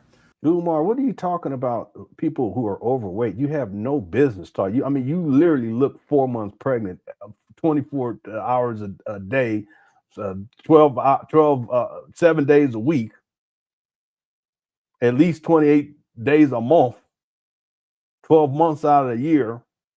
I'm going to take care of her, but I need Cardi B's entertainment attorney for Tasha K. I'm about had it with this woman. Keep interviewing these women about me who don't even know me. Okay? Yeah, she interviewed Michi X too, because they had beef too. Okay? I saw you 5 times. You came to my 2012 lecture. You invited me to Haitian Flag Day. You drove the elder to the FDMG Academy to look at the wall so he could paint a mural. And when you drove him to the school, you wiped the sweat off my face while I was cleaning off the backboards. Does anybody remember the woman who was wiping the sweat off my face when I was cleaning the backboards in the gym? And then you came to my Garvey lecture in Harlem. And then you came to the FDMG festival. I saw you 5 times. When did we have sex? I saw you 5 times in my life, all public. All public. When were we intimate? When were we ever behind a closed door? Did we go into the bathroom together? Notice, see this? Bathroom. Listen to what he's saying. Bathroom, what else? Did we meet at a park? At a park.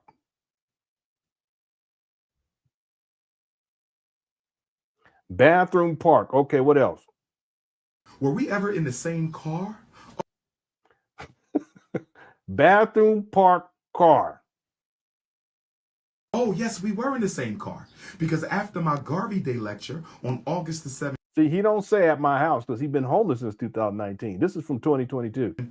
In Harlem, you jumped your fat ass in my back seat when I had to drop the 2 elder queen mothers off. But I dropped you off first. Or I dropped you off second.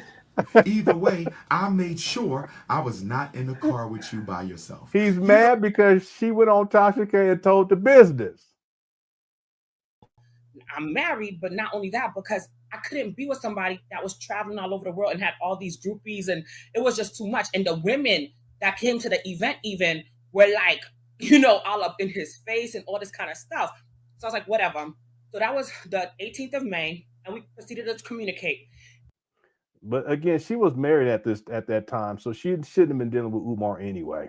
But a lot of the people that Umar used to have around him like that, they you know what I'm saying? Like Tiff the Griff. Don't make me pull it up. I ain't gonna do that. If Fairchild was here, I would pull it up, but I don't think he's here today. I ain't gonna do that. We ain't gonna get to that right now because he already know. Anyway, this is why Umar was so upset. You know why I made sure that I was not in a car with you by yourself? Because something told me you could not be trusted. So you was defaming my character and slandering my name, but you didn't hesitate to jump your fat, pregnant, married ass in the back of my car and get dropped off after my Garvey lecture. And then you ran to Tasha K. I'm going to tear your ass up when that video drop. You better pray Tasha K don't let that video out. I'm going to tear your ass up. Yeah. Because you should have never lied and said we was in no relationship. In a rental car. And guess what else I found out? You told sisters we had sex. I never touched your fat ass. You ain't my type. I could. You ain't my type, sweetheart. Your ass is flatter than a Negropean. Excuse me. Your ass is flatter than a European, flatter than a snow bunny. Your ass is flatter than an omelet on Sunday morning. Your ass is flatter than a street freshly paved on a Monday morning. You is not my type. You are not 5'5" thick in the thighs. I'm going to tear your ass a new one when that interview drops. Let me digress. Damn. Umar, see how mean he is? He's abusive. He's an abuser. Even for him to be talking like that.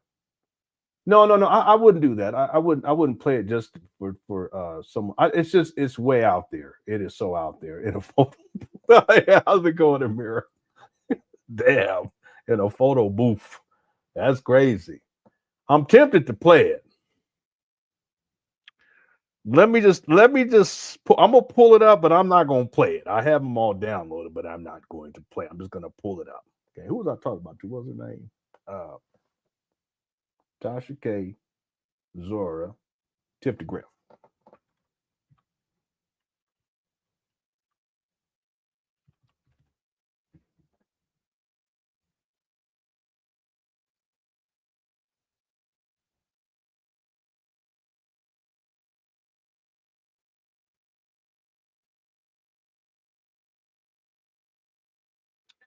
It's too much. I mean, even just looking at the what you call it.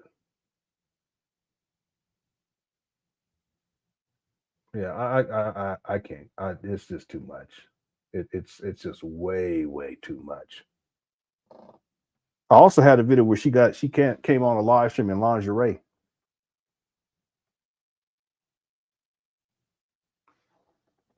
Yeah, I pulled it up. I got it right here, but it's just way over the top. I can't pull that. Yeah, no, it is. It really is. Even for my platform, I couldn't put that up there. It's too far. Okay, let's get refocused here. Okay, I want to play this one part where Umar he goes nuts. He already going crazy. Watch this. I want to thank everybody who donated to the shockumentary today. I want to thank everybody. See, he was still collecting. Keep this in mind. He was still collecting money for the documentary in 2022. I'm gonna say it 3 times so I can remember that. Umar was still collecting money for the shockumentary in 2022. He was still collecting money for the shockumentary in 2022. This is another one of his scams. That documentary was supposed to premiere in 2014. Okay, he raised plenty of money for that over the years, and he never produced it. But in 2024, 2022, he was still collecting money for a documentary that was supposed to premiere in 2014.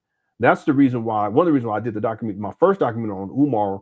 It was because he hadn't produced his, and I told people, well, I'm going to produce a documentary on Umar, and I'm not going to ask for a dime. But Umar had been asked for a dime for money for his documentary going way back to 2014, 2013, and he still hasn't produced it to this day. He was still collecting money for it in 2022. See?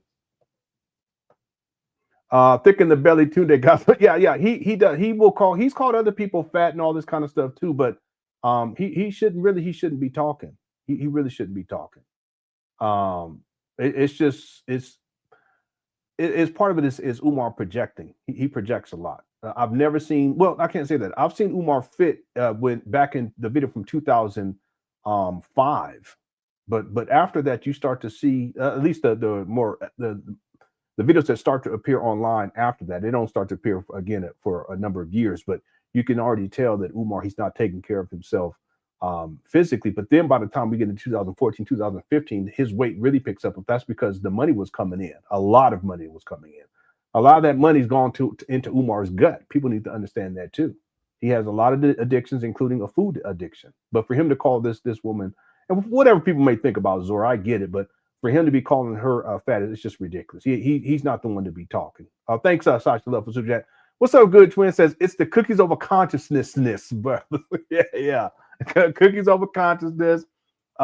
One time he said back shots over business or business over back shots, and we clowned the shit out of him, and he stopped saying that. Then he changed it to something else. But he has other ones that he says. He's such a freaky frog. Thanks, Good Twin. And that's a great interview that Good Twin did with Umar. We covered that. Him and his twin brother. We've covered that in the past. I really, Dave, I can't play it. I was just looking at it right there. It's so far over the top. I don't even feel comfortable having it on my platform because there's some shit I don't mess with that. I just don't. She way out there. Thanks for the super chat, Dave. In your opinion, what about Umar Johnson is Cookie Crush chat most divided over? That's a good question. I don't know what the answer is to that. What are you? Because not everyone agrees. Well, I would say this is what comes to mind, and I don't know if this is the answer, but this is what comes to mind. I think that there are some people who would argue that Umar had good intentions initially when it comes to this FDMG school scam, and that there are also other people who would say that no, he never had. Want to do a poll? Let's do a poll.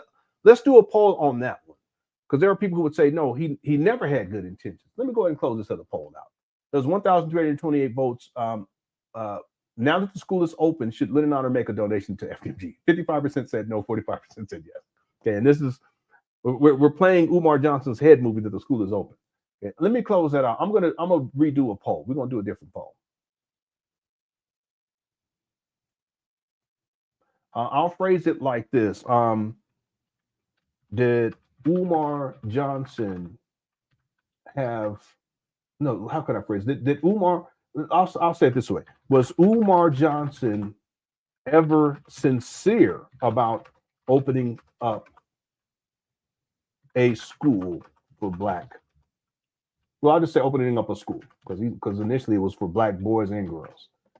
Okay, and so let's see what the difference is. I would think that this is probably what is that the Quick Crush chat is most divided over, because there are people that thought that initially he was about that life. He really wanted to open up a school. I don't think he ever did. I don't think he ever did, based upon my research and observing how all this has transpired over the years. I think it was part of his delusions of grandeur, and him wanting to process childhood trauma by when his daddy Jamal sent him off to a military academy. It was a boarding school. Sound familiar? Right? So was Umar Johnson ever sincere about opening up a school? That's the poll question. Let's see if there's a division here within the Quick Crush chat on this. All right. Okay. Thanks, user 225. Let's get going. We got to get going here on the main video. Chavis says he looks like a burnt butter. He looks like a burnt buttermilk biscuit with a beard.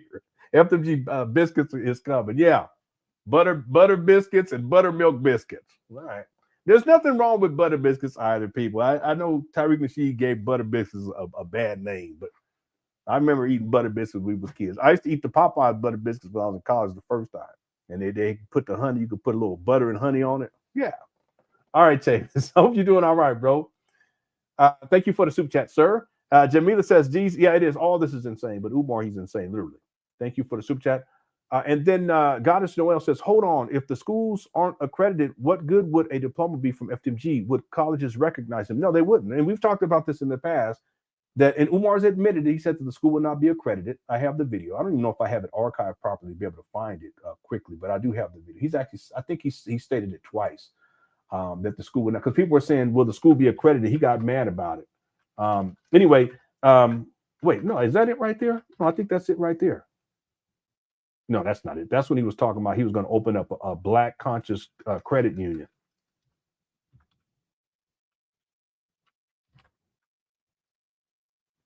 Oh, here it is right here.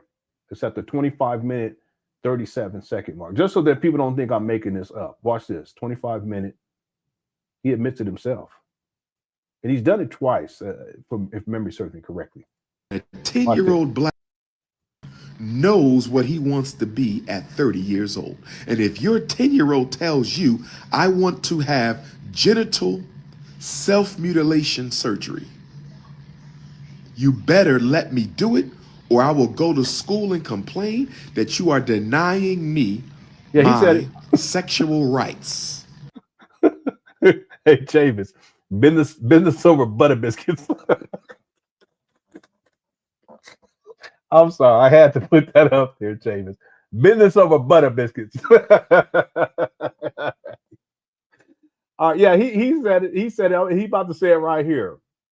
Here we go. To reassign my gender.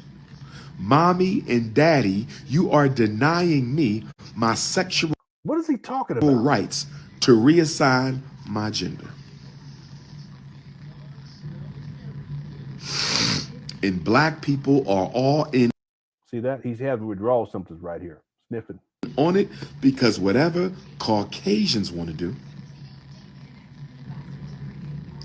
whatever the Caucasian says is okay.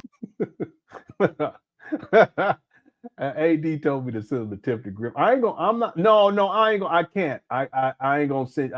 No, I can't send you the one with her in the lingerie. I can't do that. I can't even show it on my platform, let alone send it across the internet. That ain't right.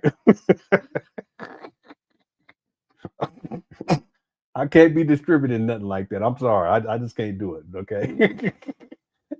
And other kids sent me the yeah. So it is on YouTube. If you guys want to go watch the matter of fact, I'll post it in here. Here it is right here. No, I can't send that. I can't even participate in this distribution of that. I can't do that. Here's the Zora video. If anyone at any later time wants to go watch her being interviewed by Tasha K, there's the link right there inside the chat room. That's what I'm saying, Didi. I can't do that. All right. Okay, let me just show this. Then we get to the main video. Here we go.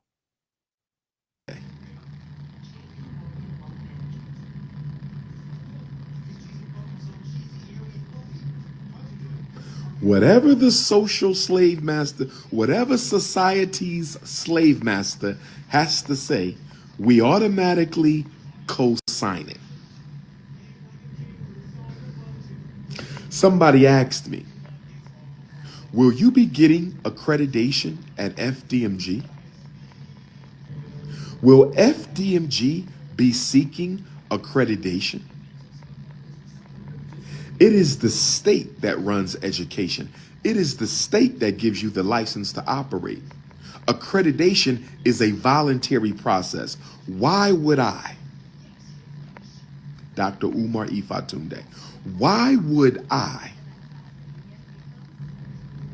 go to a white organization and ask them to evaluate my black school for black children? Why would I go to white people and ask them to approve my black school for black children? Why would a free-thinking black man do that? We will not be seeking accreditation for anybody. If you need accreditation, find you a school that has been validated by the white accreditation organizations. Damn. But don't send your child to the Frederick Douglass Marcus Garvey Academy expecting a white stamp of approval. I will not be soliciting any white stamps of approval.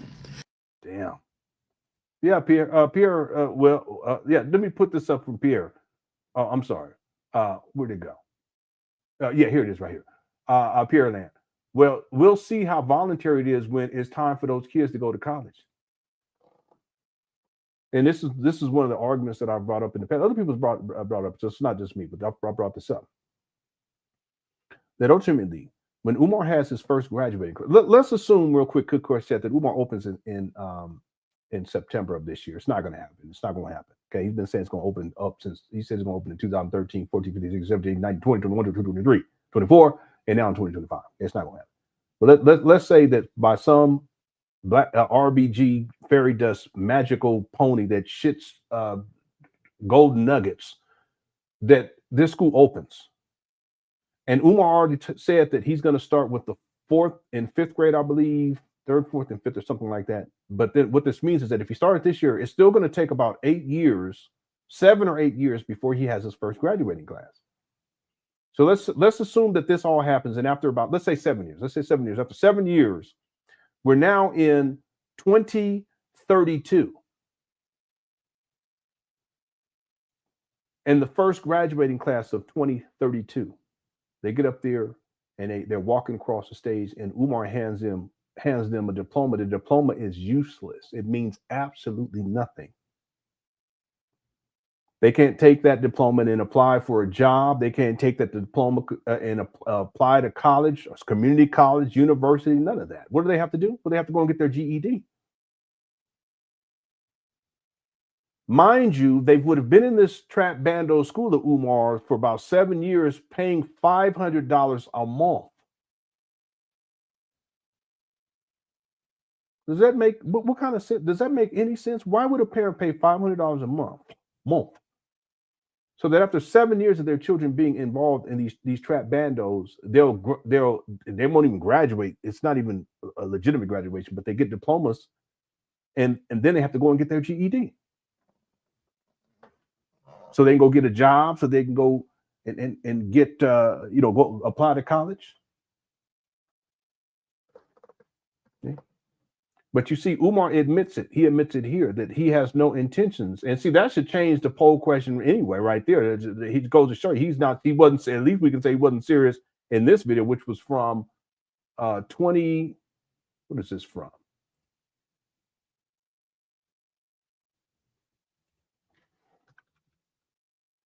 This is from 2023, right? And what I find interesting from you Negroes, what I find very interesting from you Negroes, public school been failing black children. Yeah. That's what I'm saying. Good point too. You divide white institutions. Okay, HBCUs, they would say no too. Absolutely. Public school been failing black children for 70 years.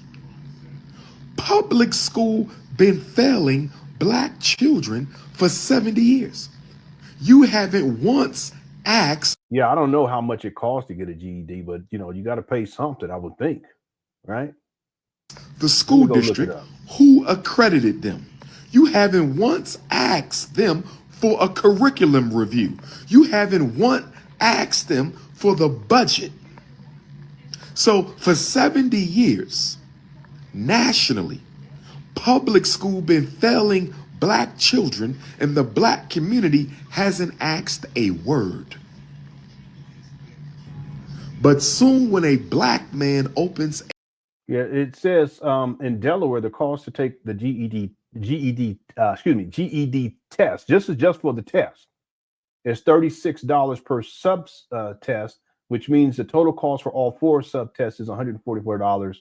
Okay, this would be just to take the test. I don't know how much it would cost in order to do, I guess online classes or any of that stuff. I have no idea.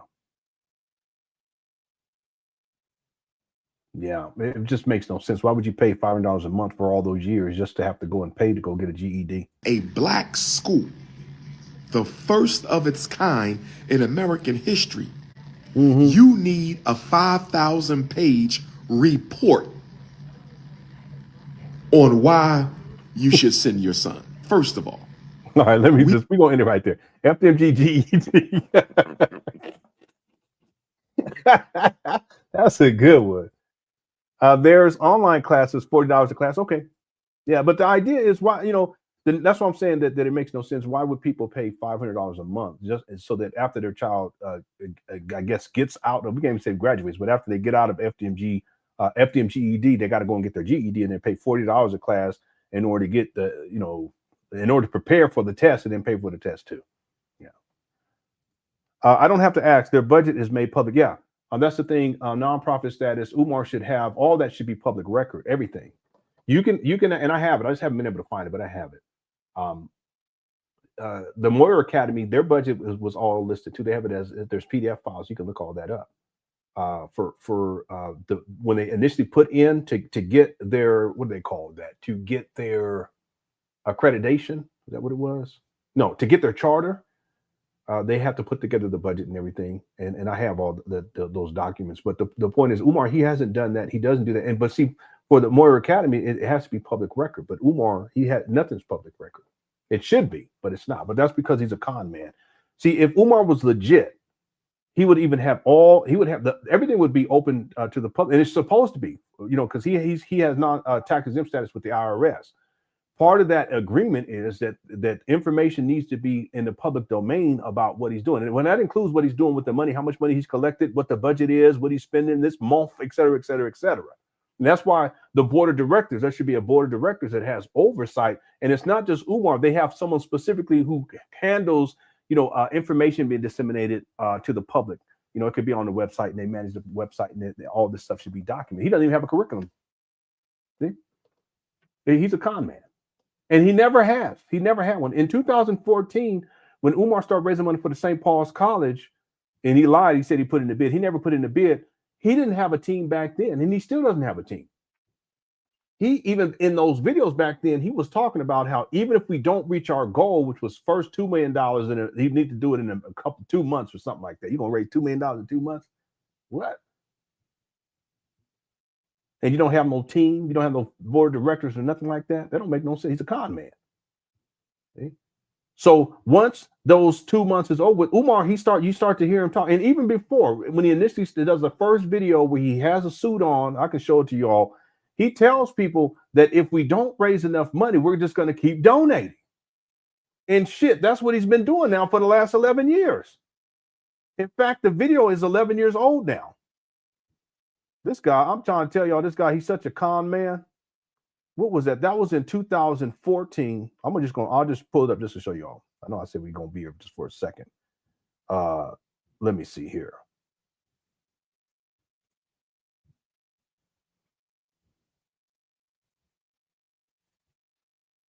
That was in 2014. It was in April, I believe, right? April. Yeah, it was in April, January, February, March, April, May. It might have been in May. Let me see. It's one of these two. Oh, here it is right here. I think this is it. Let me just check a look real quick. Yeah. Army company, $200 donation. Funds are going to be misappropriated or anything like Well, the proof is in the pudding.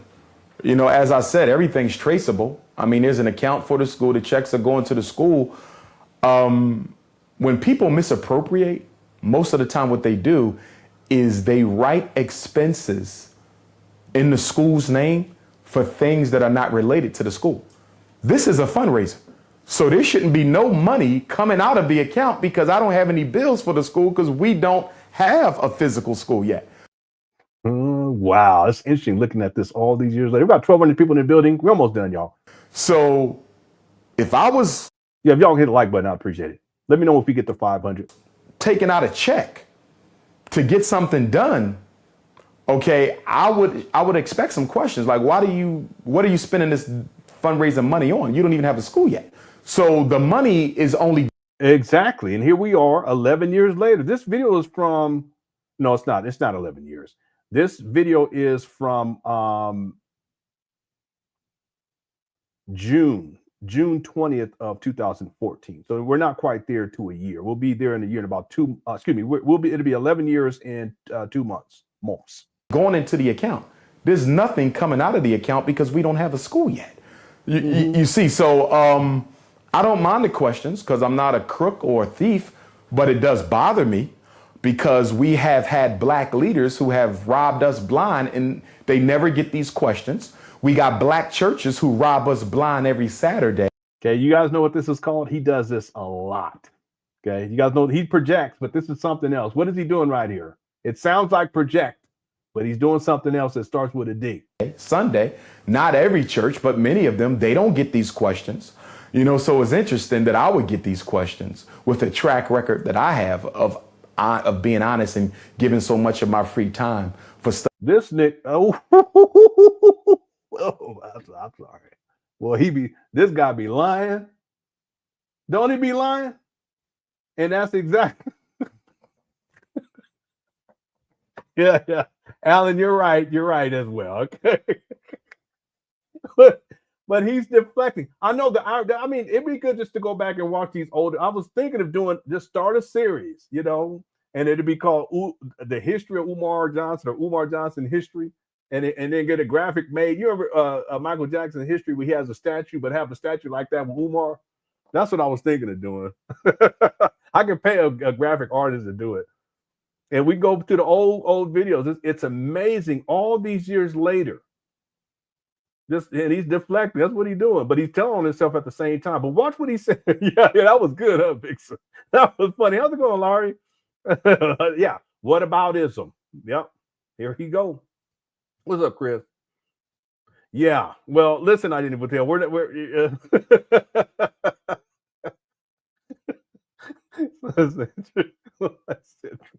all right. He deflected. That's what he's doing. But look, watch this part. That other people charge tens of thousands of dollars for. But again, it's only been a few people. And most of the people who have scrutinized, what am I doing with this money? Even though I have a website, even though there's a video, even though... Listen, there is no current website. The website he's talking about, it was a landing page that had a PayPal button on it. to donate. That's what he's talking about. What did he call that? Umar Johnson School.com or some shit like that. It didn't have a curriculum on it, and it was a basic, bare bones website. Curriculum, no staff, no board of directors, no phone number to call outside of his. Anyway, you see what I'm saying? None of that. He lies so much. This guy, he's a pathological liar. We're in the process of getting all paperwork that needs to be done. See, he didn't have tax exempt status in 2014 when he started raising this money. See, that goes to show you. See, a lot of people don't realize that what Umar, this whole scam, the St. Paul school scam in particular, the idea was that Umar needed to raise, and Black Anonymous, if you're still here, correct me if I'm wrong. Umar wanted to raise $2 million within a 2-month period. I have it in my notes because I have it all inside the timeline. When I get to that section in the documentary, I'll outline all this, but I'm going based upon my memory right now. Okay, so to the best of my memory, Umar was trying to raise $2 million in 2 months.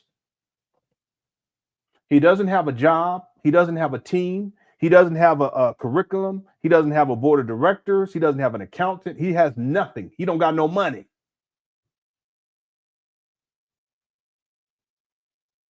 And yet he wants to raise $2 million in 2 months. This is the premise of all of this.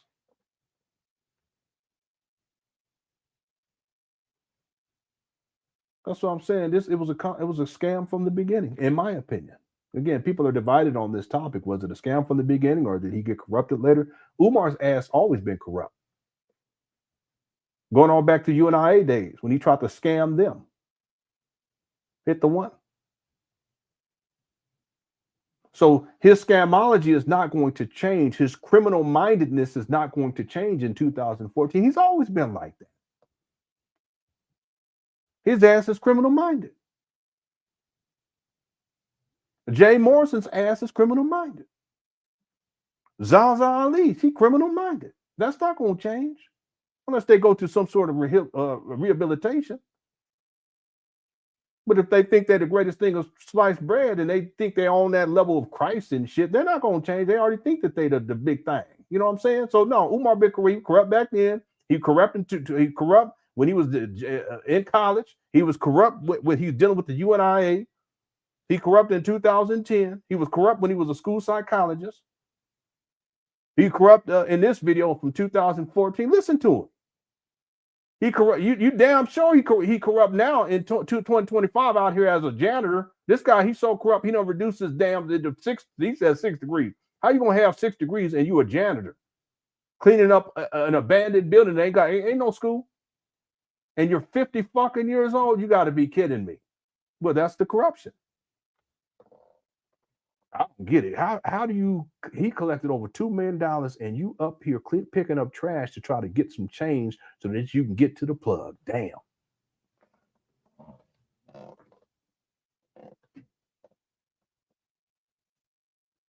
Don't think folks just hit the Cash App. Damn. See, that Cash App is gone. He didn't have Cash App back in this video, Miss Independent. What he had was he was telling people, look, this is what I mean. He didn't pay no paperwork, nothing.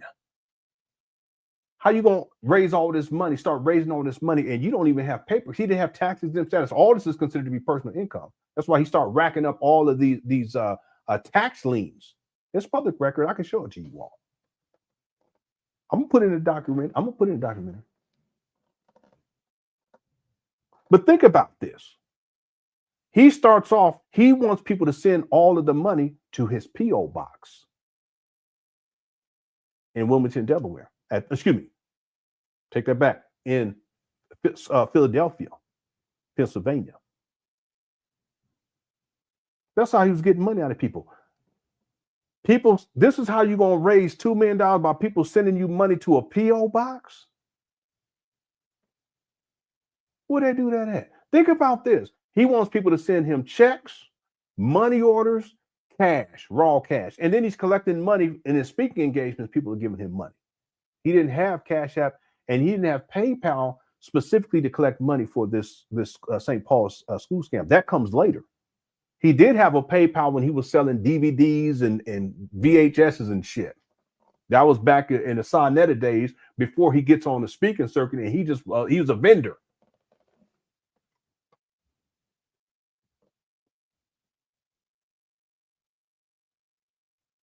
Does it make any sense for someone to be trying to raise $2 million without a faculty, without a team, without a board of directors, without tax exempt status, without an accountant, without a job? Umar has no skin in the game. And then do all this through a P.O. box and then people giving him cash at speaking engagements?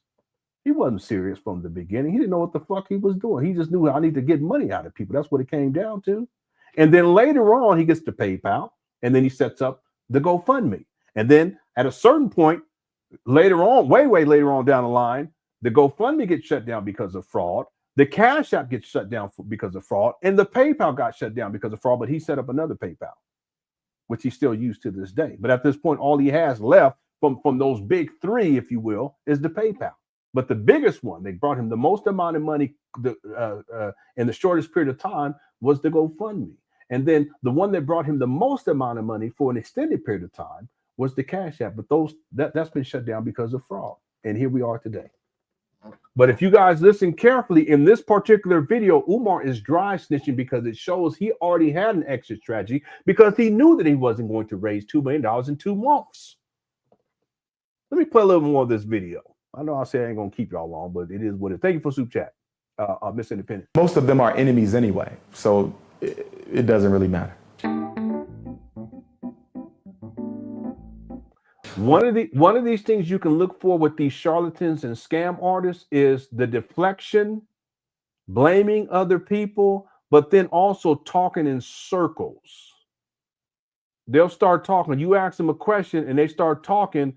They don't really answer the question directly. They're going all around the question. And what they're doing is they're trying to put you, well, I don't want to go that deep. Really what it is they're trying, well, I'm going to go deep there. I'm going to bring it back. But they're trying to put you in a hypnotic state to where you're not thinking about what your original question was, but you feel as if they've answered you thoroughly, but in point of fact, they haven't. See, really what they're doing is they're talking about other things that may be sort of related, but they don't answer the question directly. They may give a half answer, but they start talking in circles and it becomes confusing. And the confusion is what puts people in this altered state where they like, wait a minute, they don't think about it, but yeah, he answered the question. I guess Jay Morrison does that shit a lot too. I should pull up the video where he does that when they was getting on his ass about scamming them and he had a town meeting. He talks in circles. Watch what Umar does here. Look at what the question is. The question is about his team, right? Watch this. We're in the process of getting all paperwork that needs to be done. Most of them are enemies anyway, so it doesn't really. Yeah, Kev. See, Umar finally said the word budget. What kind of man? Yeah, but you see, Umar ain't talking about no budget in 2025 because he doesn't have a strategy to get beyond renovations, even though he said renovations were complete in 2023. See, he's a liar. But Kev, he don't have a plan. Okay, boom. Once renovations are done, this last phase is operations. Well, you're going to have a budget for operations. See, real quick, shouldn't Umar have a budget for renovations? Where has Umar ever gave people a budget for renovations? I've heard him say we need $500,000 to get renovations done. We need $1 million to get renovations done. Blah, blah, blah. It's been going on and on and on. He's collected $2.7 million.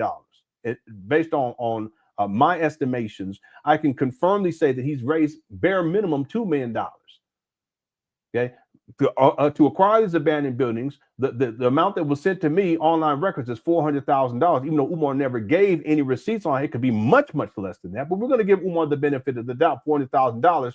There's at least $1.6 million missing that should have gone towards renovations. But if Umar stated that he needed $1 million to do full renovations, full restorations for both sides of the streets, why isn't the shit done today?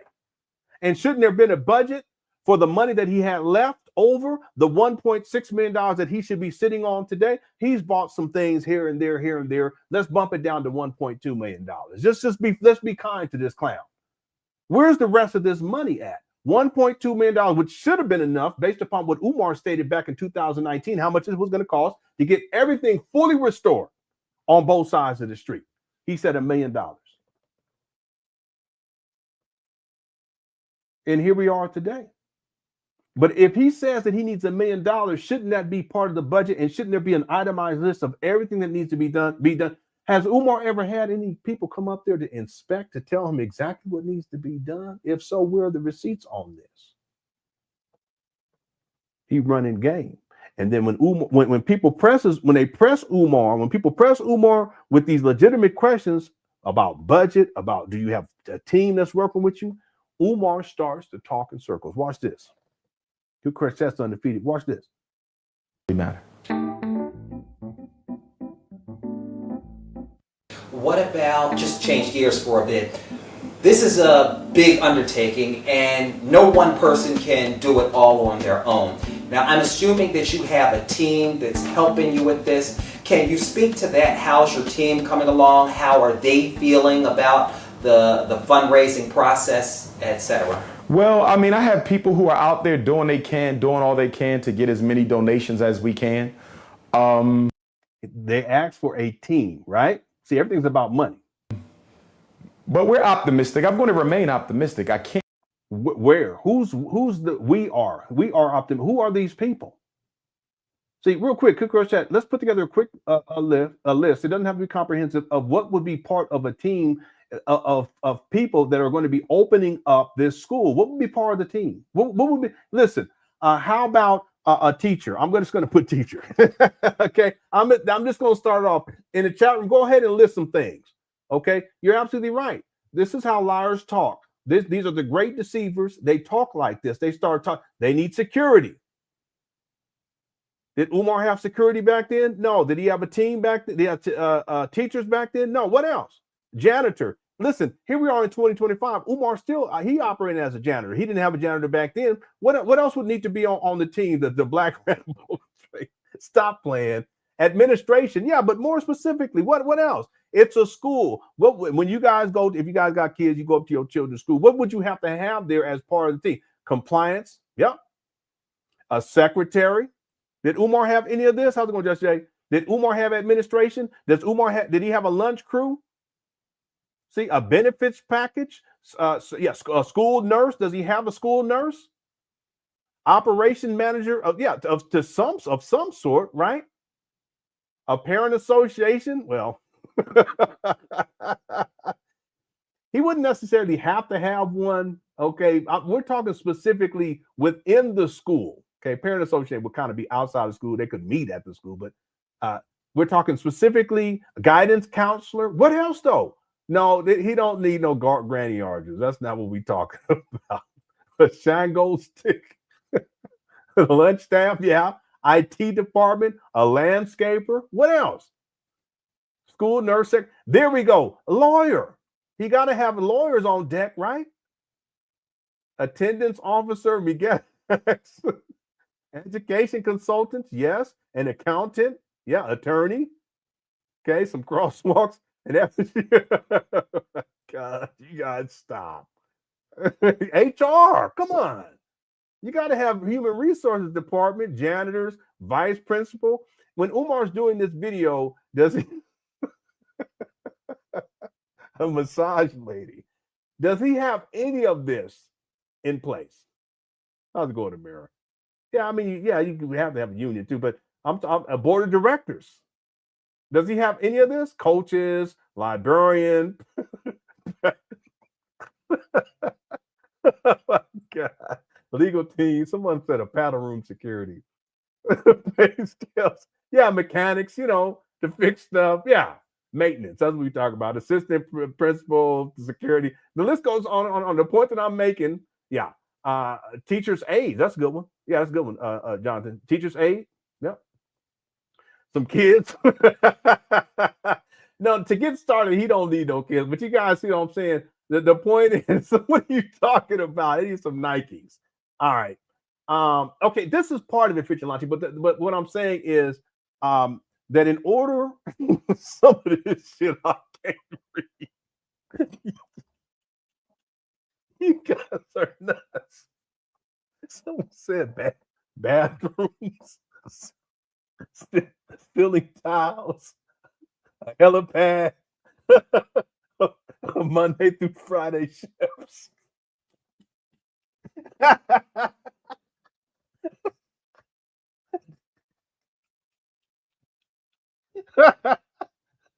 He's a bartender. Some ice, some Mises. Okay. All right. Yeah, mental health professionals. Yeah, they did a school psychologist, etc. All right. HVAC. He needs some HVAC. Indoors with no gaps. Crack man. Typewriters. He's talking about a rap dance. Somebody said jail. No, there's plenty of jails over there. Don't worry about that. They got that covered. There's a level 5 Supermax prison literally a mile away. All right, let me get out this chat room. Yeah. Somebody said doors with no gaps. A belly dancer. You guys are nuts. Okay. TVs with the built-in VCRs. Yeah. All right. Yeah, no, I'm not making it up. I'm gonna tell you, you go look it up on Google yourself. Let's see. Wilmington, Delaware, Supermax, level 5 Supermax prison. Boy, y'all got me crying. It's called the Howard R. Young Correctional Institution. So you guys go put this inside your Google Maps and then type in it should come up as J Moyer Academy, I think. Let me go see. And you can see, I'm not gonna pull it up right here. I could, but let's go to, there's another one. There's actually 2 other they're not on the same level, but there's still 2 other correctional facilities over there in that area. But this one is about a mile away, if memory serves me correctly. One time the alarm and this is recently, the alarm goes off for this prison for if someone escapes, and Umar hears it, and he actually acknowledges it. Nuts. So let me see here. And I don't think FDMG is going to appear anymore.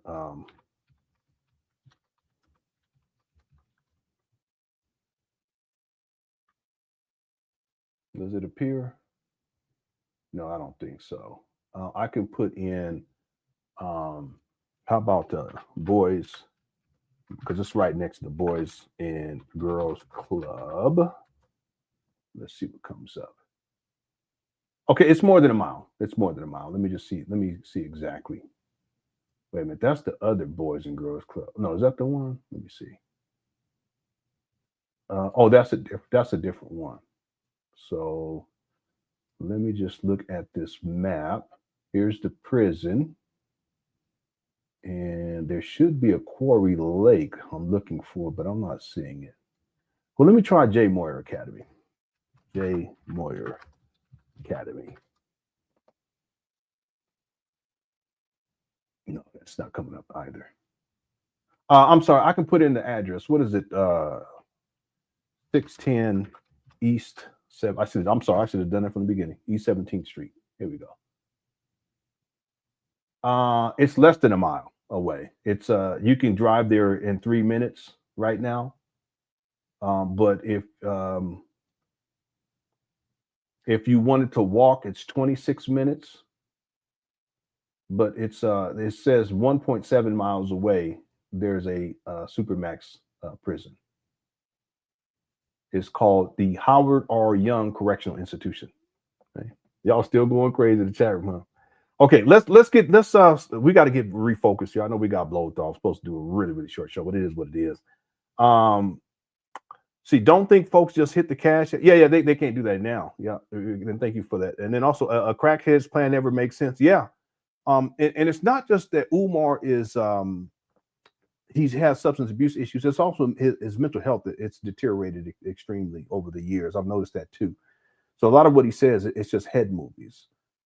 The irony of all of this, though, is that here we are in 2025, and he's out there picking up trash. But if we go back to 2014, when he does this video right here that's on the screen, he had an exit plan back then. So he knew what he was doing.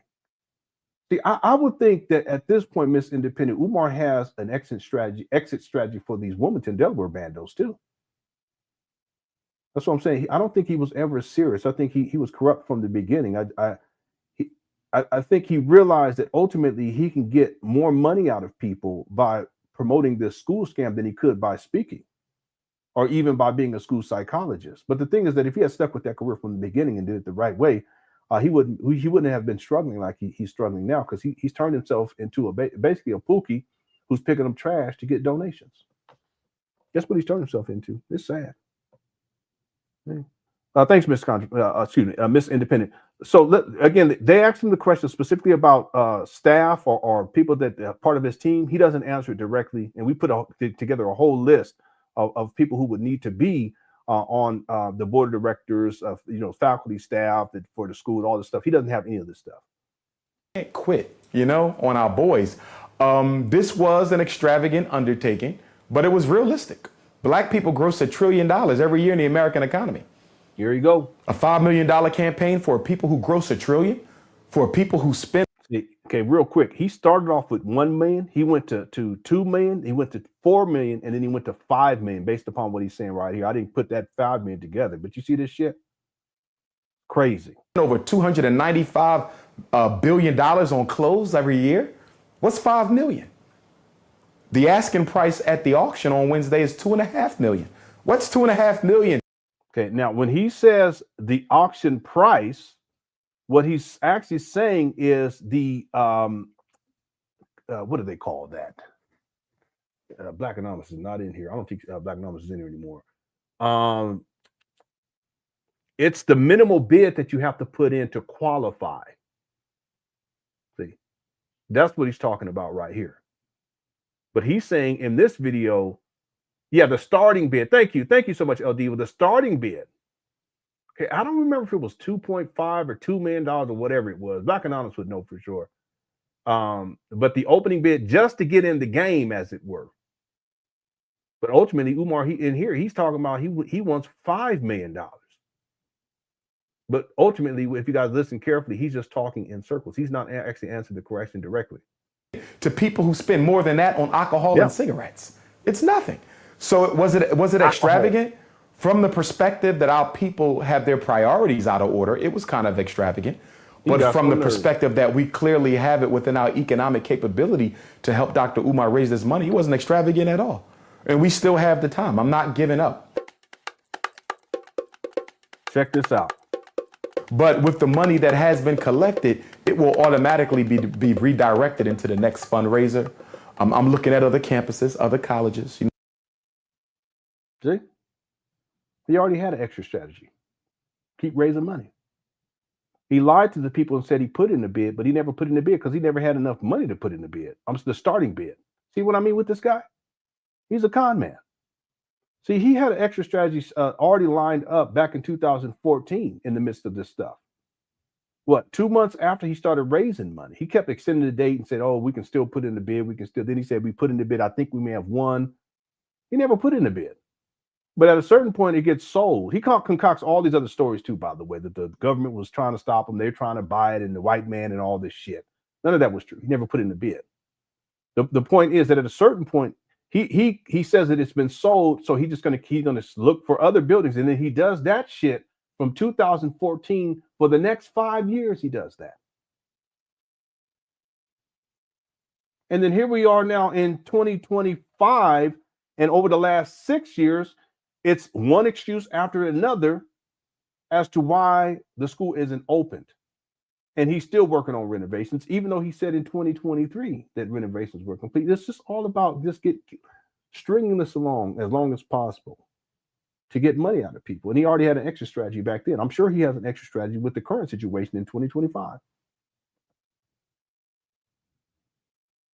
It's very revealing. If we ever did decide to do, I'm just saying that I don't even know if people would be interested in it, but if we ever decided to do a history, if we go back to those earlier videos and listen to what Umar was saying, and then by the time we get to 2014, listen to what he was saying about this idea of FDMG, and you realize very quickly Okay, because now we have wisdom. We're in 2025. In retrospect, we can look at it and say, wait a minute. He already knew that he wasn't going to be trying to acquire St. Paul's College. He already had an exit strategy. He already knew that he wanted to string this along as possible so that he can continue to collect money. And here we are in 2025.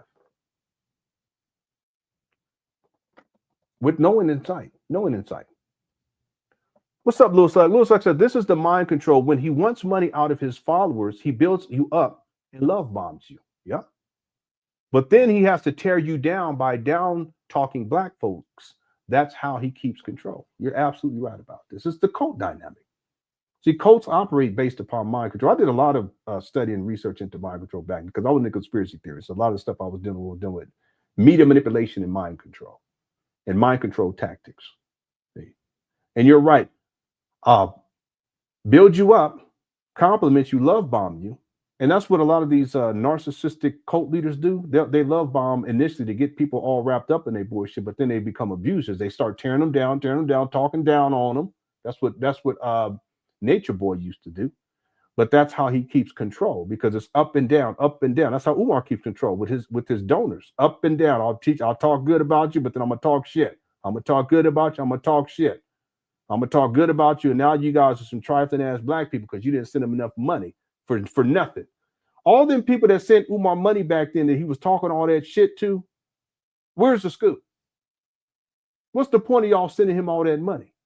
See, that's the real thing. That's the thing I don't get.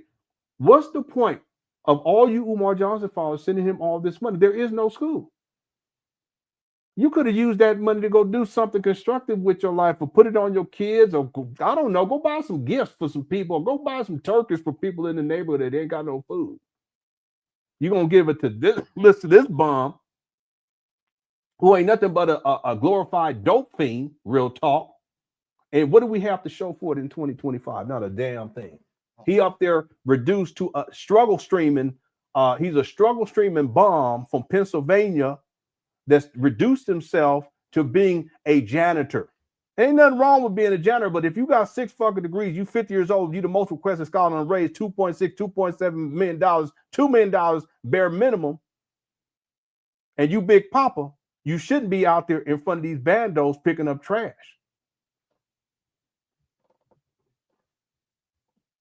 Thanks, Louis. Did I get all super chats? Let's get back to the original video. Boy, we done got blowed off. This video right here, it goes on and on. You can tell he already knew that this wasn't popping off, but he had an extra strategy. This guy done raised at least $2 million. It's really 2.6, 2.7, my best estimate, but I can prove $2 million. Let me get this off here before I go back in on him. Again, this video right here, Umar admits that the school will not be accredited. This again is Umar going off on Zora. I'm going to finish this though. Watch this. To the shockumentary today. But we got another scandal coming, and I'm ready. Oh, I'm ready for this one. Oh, I'm ready for this one. Oh, I'm ready for this one. Because this scandal involves a woman I never touched. This scandal involves a woman I've never been alone with. This scandal involves a woman who's saying all kinds of things with her pregnant, married ass. You 7 months pregnant, doing an interview with Tasha K about Dr. Umar. You 7 months pregnant doing an interview with Tasha K about Dr. Umar with your Neanderthal booty, your smashed in booty. You think I want to look at that? Do you really think I want to bend that over? Damn, look at this guy. Spit coming all his mouth, drooling all on his beard. You see what I mean? He turned into a werewolf and shit. Altered Beast. Remember that game? What was that on Sega Genesis? This is y'all's principle. This is the most request, and he doing this in his mama closet. You guys do realize that's his mama closet.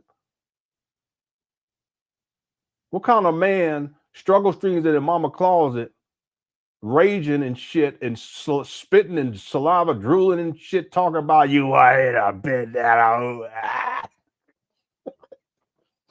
Sound like a Sith Lord. This is y'all's principle.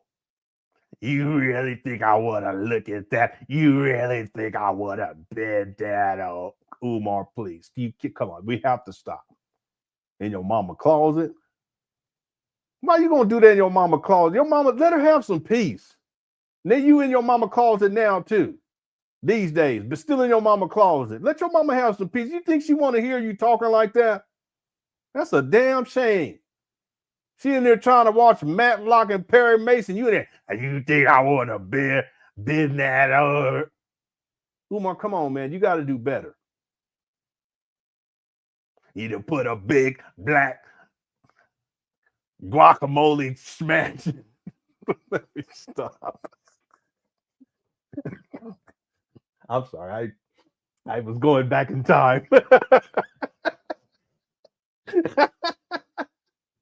what it sounded like. I was kind of reverting back to the other live stream. That's how Umar drive you crazy, okay? Because sometimes my wife should say, what are you doing that for? I'm at fault. She said, she said, what's wrong with you? I said, I'm sorry, baby. I apologize. He said, let me stop. Anyway, Umar drive you crazy. You start, all right.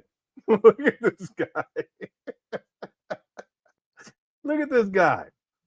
I'm going to tear your ass up because you should have never lied and said we was in no relationship. And guess what else I found out? You told sisters we had sex. I never touched your fat ass. You ain't my type. You ain't my type, sweetheart. Your ass is flatter than a Negro penis. Excuse me. Your ass is flatter than a European, flatter than a snow bunny. Your ass is flatter than an omelet on Sunday morning. Your ass is flatter than a street freshly paved on a Monday morning. You is not my type. You are not 5'5" thick in the thighs. I'm going to tear your ass a new one when that interview drops. Let me digress. I want to thank everybody who donated to the shockumentary today. I want to thank everybody. See, he's Dr. Jekyll, Mr. Hyde, like bipolar. He go rants and then he calms down real quick, but then he starts ranting again. Who donated to the shockumentary today? Yeah. But we got another scandal coming, and I'm ready. Oh, I'm ready for this one. Oh, I'm ready for this one. Oh, I'm ready for this one. Because this scandal involves a woman I never touched. This scandal involves a woman I've never been alone with. This scandal involves a woman who's saying all kinds of things with her pregnant, married ass. Damn. You 7 months pregnant doing an interview with Tasha K about Dr. Umar. You 7 months pregnant doing an interview with Tasha K about Dr. Umar with your Neanderthal booty, your smashed in booty. Damn, he's spitting all over because this is him raging. He's like a rabid dog. Or a rabbit. I can't remember what I called him that one time. He's like a rabid, I don't know, Sasquatch, whatever it is. But you see this? Just spitting and saliva running all down his mouth. 50 years old. Well, he wasn't 50. He's 40, 47. But acting like he's 5, throwing a tantrum. You think I want to look at that? Do you really think I want to bend that over? Look at this guy. This y'all's principle. Do you really think I want to look at a Europe? You must have a white ancestor. Yeah, he tripping. Umar tripping so bad. It's ridiculous. Next, he will blame the city of occupancy. Yeah, Bob, he already has that lined up as the next excuse. I've actually heard him say he was talking as if he already put it in for the certificate of occupancy, but he already has it lined up as an excuse. That's his out.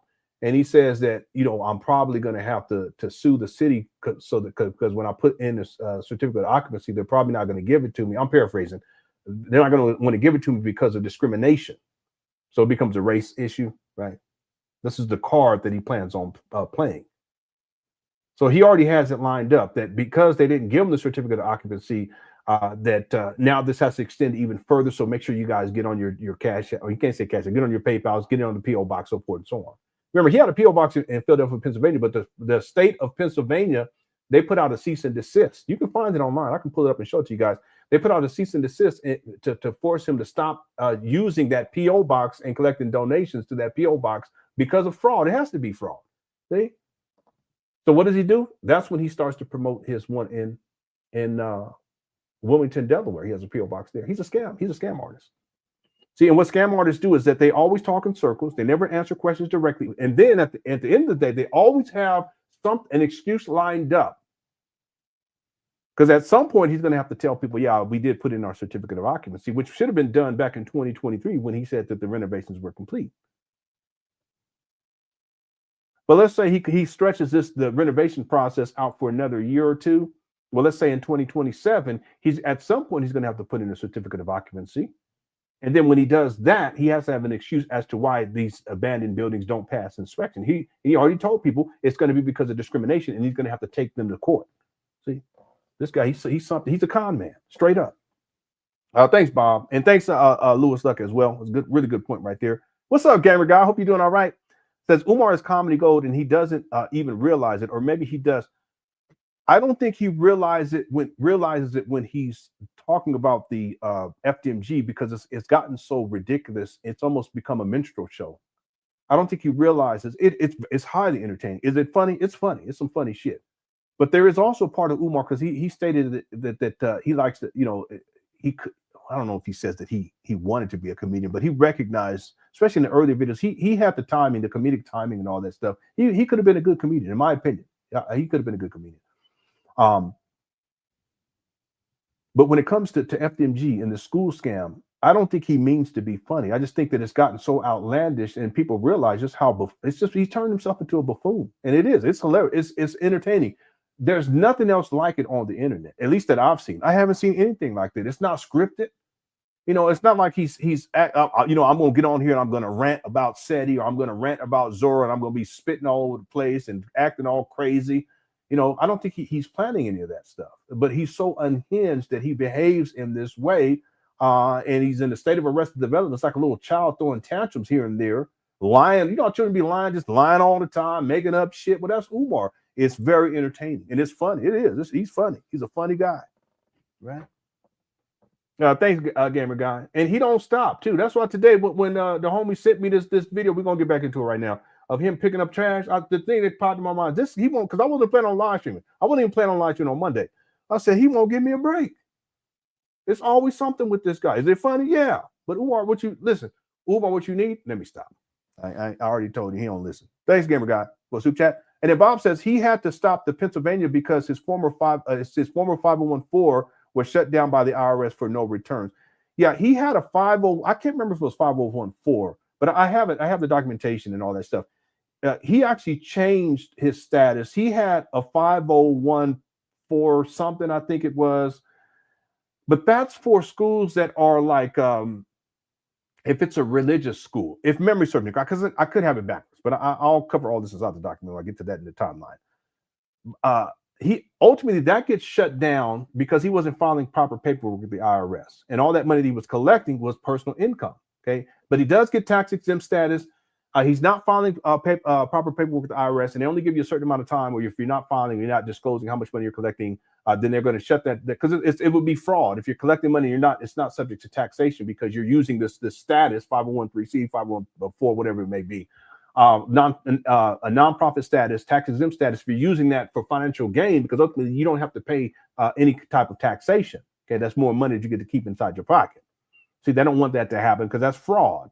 So what ends up happening is they shut that one down, but Umar, ultimately, he gets another one. See, by the time he acquires his abandoned buildings, he doesn't have tax exempt status anymore. That's why for the first 2.5 years, there's property taxes that start to accumulate over $100,000. That's wasted money that he would not have had to pay. You donors would not have had to pay, because he don't even got a job, Tommy. You donors would not have had to pay if Umar had his paperwork in order. That's why when I played the video from 2014 when he's in that suit, he says we're in the process of getting our paperwork in order. Well, that was for the first nonprofit. See, 2014, he's collecting money. 2014, 2015, 2016. By the time we get to 2017, it's revoked. So 2018 doesn't have tax exempt status. He's still collecting money. 2019, he doesn't have tax exempt status. He's still collecting money. 2020, 2021. See, by 2019, he acquires his abandoned buildings. And so now he's subject to property tax. If he had tax exempt status, there would be no property tax. That's why these years, because he has tax exempt status now, there's no property taxes that's accrued. But for those years, it was all 2.5 years. There's taxes, property tax that accrue for these abandoned buildings, over $100,000. And who's paying for that? You donors. That's $100,000 that could have gone towards this school for these boys. He's a con man. All right, there's a poll question. But let's get back to the other videos. It's short. We'll be up out of here. I know I said we're gonna be done anyway. We're gonna be done in a minute. I know it ain't a minute, but I'm just gonna say a minute. Real quick, the poll question was: Umar Johnson ever sincere about opening up a school? 71% say no, 29% say yes. And I'm gonna say no, based upon what I know about Umar and all the research that I've done. At no point in this whole Umar Johnson saga and all the videos that I've watched, all of his social media posts that he's posted about FDMG, this idea of FDMG, and none of it have I seen any inclination that Umar was ever serious about opening. He lives in a fantasy land. He's like delusional. A lot of this shit is just stuff he comes up with that runs through his mind, but he has no plan of action. He doesn't have a clear course to get from point A to point Z. And it's not even at this point. For the last 11 years, this has been about Umar getting money for himself and using the vast amount of this money, over $2 million, for himself. All right, let's get to the main video. We'll get back to it. I'm just gonna start from the beginning. We're gonna go from there. Hey, thanks Bob for that. This video right here is from today. Okay, you can't, for some reason, it's not archived on his Instagram, and I don't even know. Maybe he live streamed from some other platform, but someone was able to get a hold of it and post it on 60 million views. So that's what we're going to get into now. I'm going to let it play. We're going to get to this. We'll be done in just a couple of minutes here. Thanks, Bob, for the super chat. Here we go. Yeah, and someone update me. How we doing on likes? Okay, if we get to 500, I'll play California Love. I already have it queued up. All right. Okay, what is this? What's up, Dapper Douglas? Cannabis Jesus flower. Christ, What is y'all? Tiara. Malika. Cannabis cookies. Yeah, somebody left a. Here we go. Cannabis coochie cookies. Somebody left a cannabis coochie cookies on the FDMG Academy. Oh, we have 560. Okay. All right. Cool. All right. Thank y'all so much. We got to our goal is always 500. We probably can get to 700 before we get out of here. But I always promise we got to. Let me pull it out. Bells in front of bells, colors for the dreaming. The rest step in his bed, that nigga hoops is screaming. Did it from money and alcohol, the feed of the best five balls and jump and so on. I took the body, the rhythm died, the college, the champion. That's right. What we do?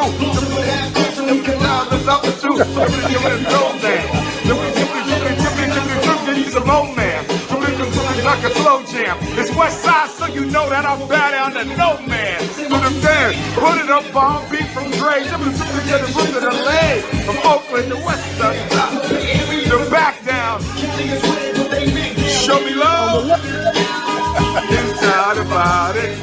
West Side, where y'all at? I rocks with California.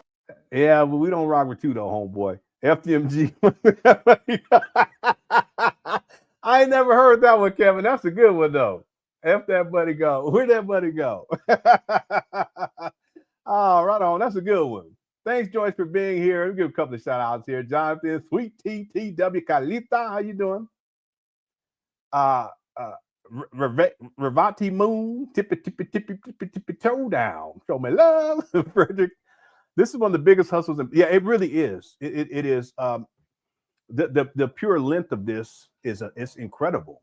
I'm talking about within a timeline. That's why I'm big on the time. You guys put this on the timeline. He conceptualized this in 2004. We're in 2025.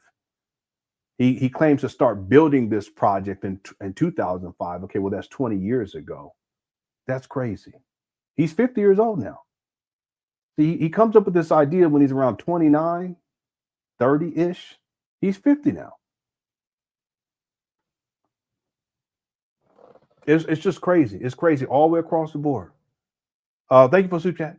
Fairchild became a member. Thank you so much. I hope you're doing. I was talking about you earlier. I hope you're doing all right because we were talking about Tiff the Griffin. I was going to pull up. We got the 600 likes. Yeah, let me know what y'all want me to play. I can pull something else up. Every time we get to the next 100, I usually pull something up. Let me know what you guys want me to play. I'll pull it up. Fairchild was talking about, and you know about all this, the Tip to Griff and what the stuff that she be doing and all this kind of stuff. And I was going to pull up one of the videos. So I downloaded her whole YouTube page. But then as I was going through the video, I said, I can't even put that on my platform. And you know, it's just I can't even put that on my platform. It's crazy. Just nuts. But the point is that the types of people that have been associated with Umar, whether they the ones who were supporters of Umar or they used to be supporters of Umar, if you guys look at that and do a critical analysis of those types of people too, you realize very quickly that you know something's not quite right. You know, you will pull into your space people who are similar to you, and a lot of these people that Umar has pulled, at least used to have in the space, just people who were they're just on the dark side. But see, that's reflective of who Umar is. See, I can't even put that shit on my platform. I mean, I could, but I don't even want that energy associated with my platform. I can't have it. There's no way. Okay, we got the 600. Let me see. Did someone said? I thought someone said to pull up. I thought what did they say? Pull up the 10th of a, what was it called? The 10th of a jar? yeah. He sure would have. He sure would have. I gotta go find it. The 8th of a job. Okay, let me see if I can find the 8th of a job. Okay. All right, let's get back to the video right here. Tiff is into straight. Yeah. It's some other stuff. I can't even put it on. I can't even pull it up. Thanks for super. I can't even put it on my platform. There's no way. And you know what I'm talking about because you're the one that hit me to all that stuff. Okay, so let me see if I can find the 8th of a job. Okay, but let's get back to the original video so that we can start making some progress on this and we can get start winding this down. Here we go. Let's do better, ladies. Getting out, y'all getting drunk, y'all having sex, y'all getting high. This is getting out of control. Someone set the phone call with this goose. Yeah, I can pull that one up too. I see you, my queen. What's Here we going go. on? I can't remember the timestamp. Didn't I tell people to remember it before? I can't even remember. I told myself I remember, but I'm gonna go with the 8th of a jar for now. Okay. I just gotta find it. Cowpoke Ranch says, I would love to see more FBA creators shine the light on rural folk more often. Seems like people forget we exist sometimes. Yeah, that could be true. The thing is though, too, is it may be that rural folk who are doing things, they're busy doing things.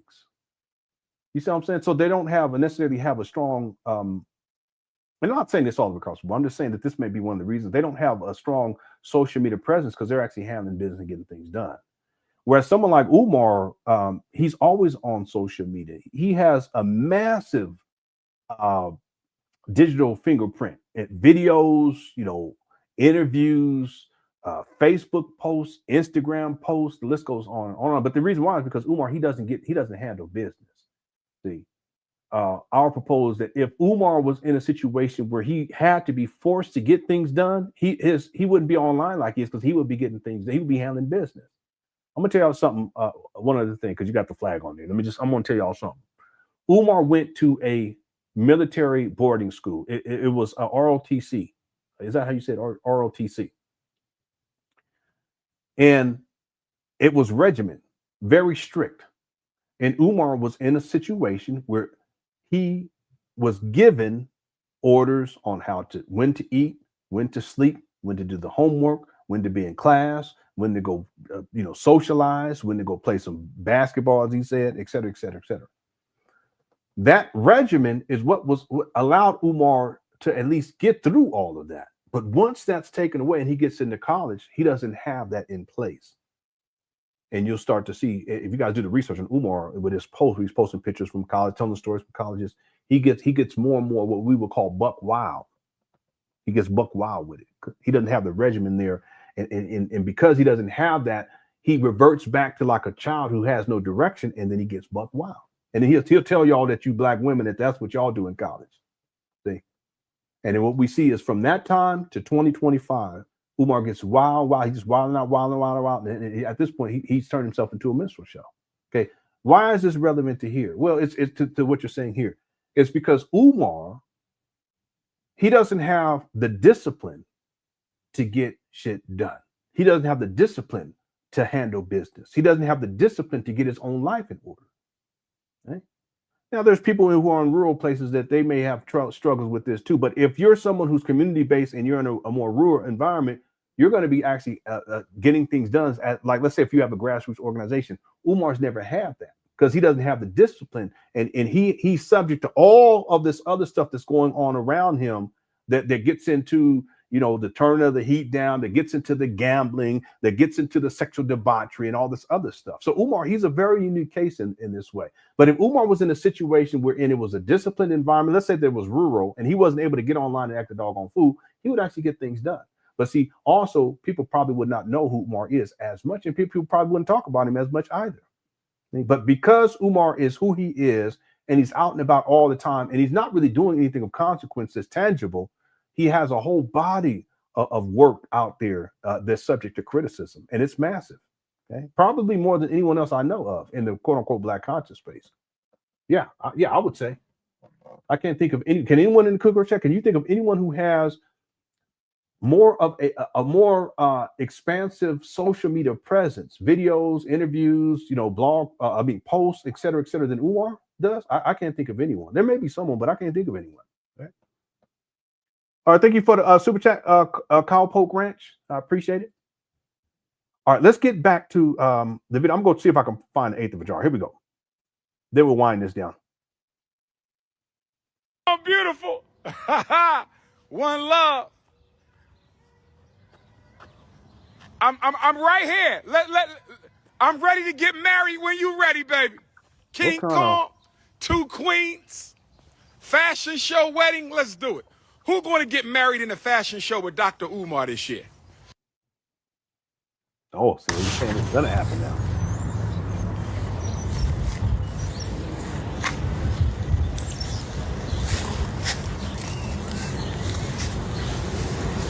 Yeah, I think this is it right here. Let's see. The Umar opportunity.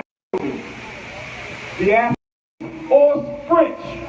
No, this ain't Africa for the Africans, those at home and those abroad. Brothers and sisters, don't you ever once think that it is in your best interest to give up your ancestral homeland. Only a fool would relinquish their right to their ancestral homeland.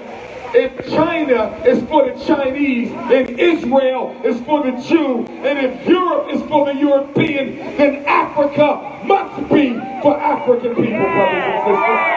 It's the only way to get it right. And we're not going to fight over the word African. I know that it is an original word. I know our ancestors. This ain't it. This is Miguel Jackson. Let me know this. I'm still trying to find it. Give me 1 second. It's the eighth of a jar video. That's Miguel. He was getting it in too. I give him credit.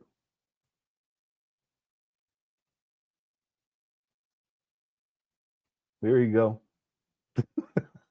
This Umar Johnson saga is nuts.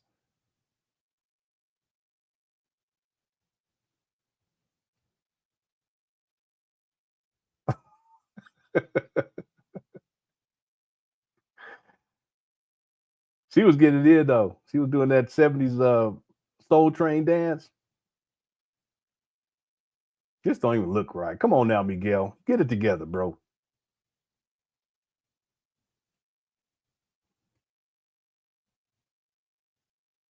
Wow, he getting it in though. Look at him. All right, here we go. Nowhere to.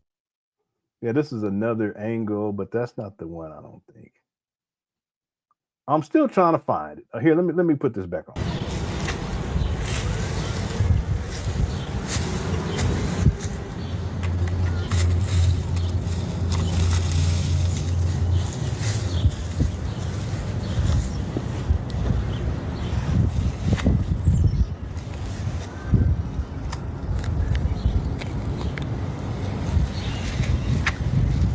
Is this it? Oh no, this is Miguel again. I can't find it, y'all.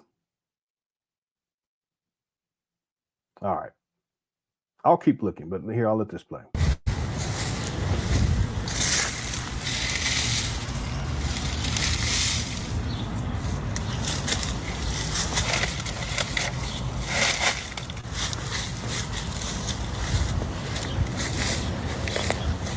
Yeah, I know, I have it, but I just have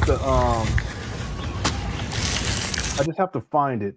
It's almost like he's trying to play a black man by all our worst stereotypes. The average man does not act like Umar. Is actually almost offensive. Yeah, I've stated this in the past. I agree. Umar, he epitomizes, and I've stated this outright years ago. I said that Umar, he's the worst example of black manhood, fatherhood, husbandhood, and masculinity that I've seen, because he epitomizes all the worst stereotypes. Okay, he doesn't take care of his kids. He's sexually promiscuous. He's not married. He has baby mamas. He's homeless. He doesn't have his own vehicle. He's been unemployed since 2010, 2011. See, he still stays with his mother when he's 50 years old. He's gluttonous. He's sexually perverted. I mean, the list goes on and on and on. He really does. He epitomizes the worst stereotypes about black men. It's just that it's who he is. And then for him to present this to the rest of the world, I think not only is it offensive, but it's damaging to the. And not that it should matter how other groups of people see black men, but we all know, if you're a black man, and if you're a black woman for that matter, that they will see us a certain way simply because we're black, not because they know who we are, what we're about, but they'll see us a certain way just because of that. And when you have someone who's high profile like Umar, who has a massive online presence, and to see how he behaves and how he acts and how he talks, and then look at his personal life, all these times, and then on scamming with the FDMG, look at all this shit. It's just not a good look. You know, it's actually quite damaging to the image of black men. And I've stated this outright many times, that he's a problem in those regards. You also have younger black men who look up to Umar, but not because he's about that life as a man, as a husband, as a father, but because he has a social media presence that's massive. He's a social media influence. And just that fact alone, this younger generation, they see that as being one of the most valuable things that you can have, but that has nothing to do with being functional in society, let alone being a man, a husband, or a father. You see? Yeah, so I totally agree with this. I've spoken about this in the past, right? Look at, and I don't know if you're privy to what's taking place with Umar with his daughter more recently. You look at that whole saga, and then when Umar does the videos to rant against his baby mamas and just how he was disparaging them, it's just not a good look all the way across the board. But that's who Umar Johnson is. Sometimes I wonder, like, will there be a day where Umar does not behave like that? But if we really look at this, he's just gotten worse and worse over the years. He's gotten worse and worse. And it's problematic. It's problematic, especially for black men who are trying to do better, who are trying to do right. When we have someone like Umar, he's a total misrepresentation. We don't act like that. See, most of us, we care about our kids. Most of us, we truly do love black women. Most of us, we're taking care of our wife or our fiance or our girlfriend. We're in our children's lives. See, we're working, or we're working with a business. That's what I'm doing. Or we have a legitimate business. Umar only have a legitimate business. See? Yeah, he's a problem. All the way across the board, he's a problem. Thank you for the super chat. Oh, here we go.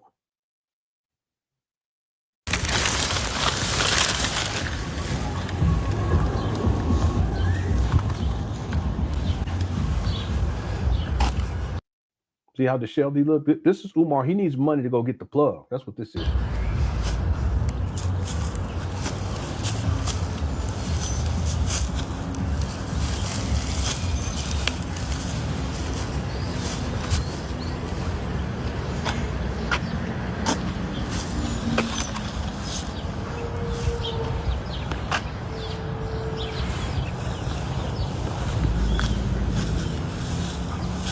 How you doing, sister?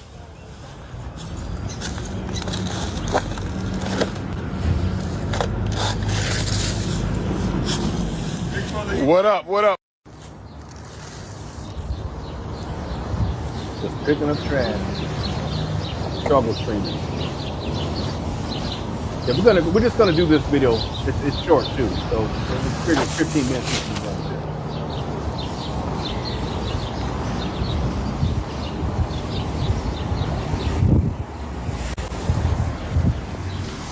Okay, what is this? Cannabis flower. What is y'all? Cannabis cookies. Somebody left a cannabis coochie cookies Somebody left a cannabis coochie cookies. What? Somebody left a cannabis coochie cookies on the FDMG Academy property. We must do better, ladies. I hope y'all not popping coochie on our campus. What are you doing? I hope y'all not popping coochie on our campus. What? What is he talking about? Why is he even saying that?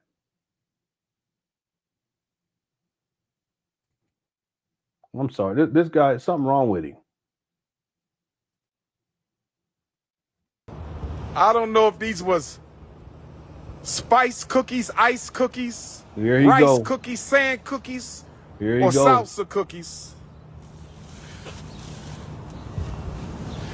Brothers and sisters, how y'all like the school, y'all? We getting there, brothers and sisters. We getting there, brothers and sisters. Grand. See, he always uses this as he going to say grand opening? He always uses this as a backdrop to get money, but nothing's changed. He got some used doors put on more recently, and he said that they were brand new, but they're not brand new. They're used. Nothing's changed. It's the same thing over and over again with this guy. 6 years and 2 months later. It's ridiculous. Lewis X says he's going to traumatize those poor black boys by taking them on class trips to the cemeteries in Delaware. Clarence Williams III from the Tales of the Tales of in the Hood is going to welcome them to Umar. He's an abusive person. He has an abusive personality anyway. We've seen how he's talked about his daughter, his own daughter. How y'all think he's going to talk to these kids? We've seen him talk about his baby mamas. We see him the way he talks about baby mamas. See how he talked about Zora. See, we have so many. See the SETI rant. We can look at the Boyce Watkins rant, the Tariq Nasheed rant. But you know what the thing is, and a lot of people, you may not be aware of this, that Umar, he's made a lot of I don't even know what the word is. What is the word for this? Where he's making these sexual comments about little children. One time he says that he can't wait to have them at the school so that they can gather around the fire and he can cuddle with them. These types of things. He's referred to little girls in their private parts as rotten cookies. Again, I have the videos. I just haven't gone through them where Umar, he's doing these college tours with these these children, and he's filming the little girl's body parts. He does it throughout these it's really, really extremely concerning. This all to say, I remember one time he said that he was going to have a special room in the back. He's a sadist. He was going to have a special room in the back of FDMG where he would take the boys when they act up and beat their damn chest in. And there was going to be a paddle room. He's going to be using the paddle on. One time he said on the women and the mamas that come through. Can you imagine? Yeah, that's what I'm saying. That's when people say that Umar's going to open up a school. Would you put your children in that school based on how Umar behaves? And if you did, you're negligent as a parent and you got a problem. You got a problem. See what I'm saying? See, Umar, he has an abusive personality. He's always been that way. Nothing's changed about that with this guy. Look at how he does his own daughter. He has a problem. It's a personality issue. It's a mental health issue too, because he has quick rage and temper problem. What we used to call that, he has a hot temper. And little things set him off. So can you imagine if these little black boys they do one little thing wrong, or at least that he thinks is wrong, Umar, he gonna go to 100. He's a lawsuit waiting to happen. That's what I'm saying. These people, these people that still think Umar gonna hold up to school, there's something wrong with him. And you can even ask the question, okay, you know how Umar is. Would you have your children? Is there anyone in the chat room in the Cook Crash chat? And we're gonna finish this up. Is there anyone in this chat room, Umar Johnson follower or supporter, or if you're the quote unquote detractor or critic, whatever, is there anyone here who would place your child in Umar's care? Hit the 1. Let's take a quick break on this. Hit the 1. And if you wouldn't, hit the 2. Okay, I'm gonna put I told people a long time ago I wouldn't even have rest in peace to Carmelo, but I wouldn't have my dog in this guy's presence. You see how he did the dog last week, right? Traumatized that poor little puppy. I'm looking in here now to see if there's anyone in here that would have their child and put their child in Umar's care.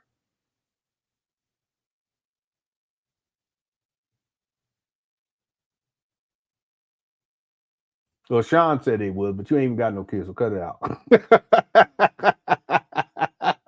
Stop playing. Umar Johnson. What in the world? You guys, I'm looking. I don't see nobody up in here. Sean said they would. I don't believe you, though.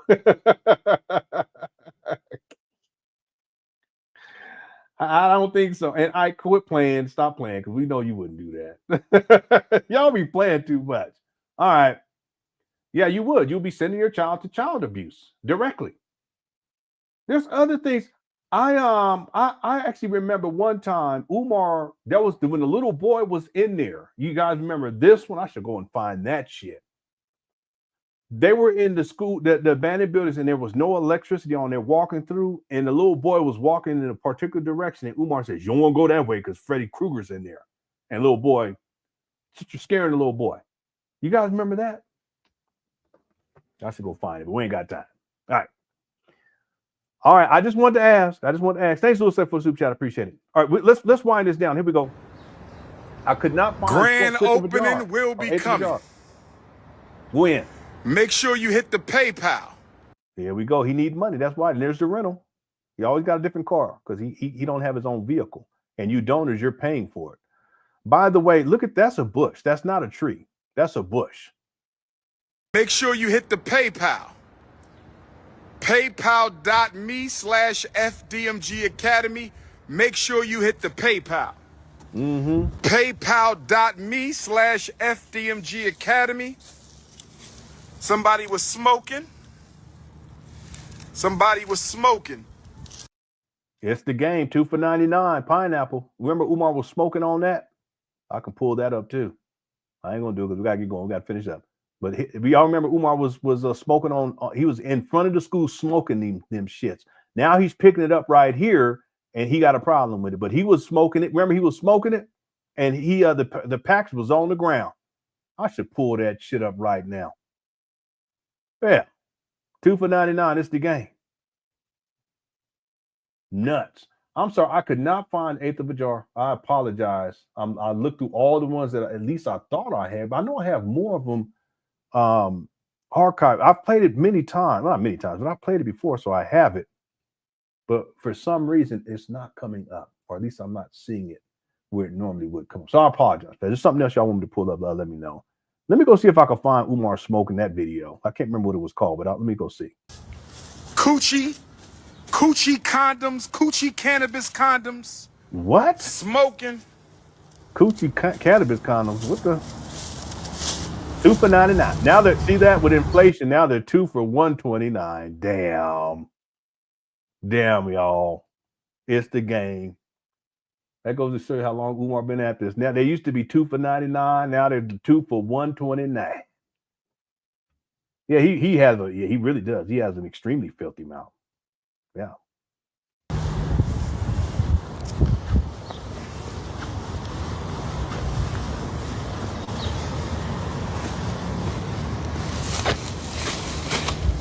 And again, he doesn't have the sense to take the bag with him, but part of it is because he's holding the phone. It's not efficient. He's picking up trash from across the street, down the street. He brings it all the way back. This is y'all's principle. Already struggling. See him struggling already? He's going to start breathing heavy water.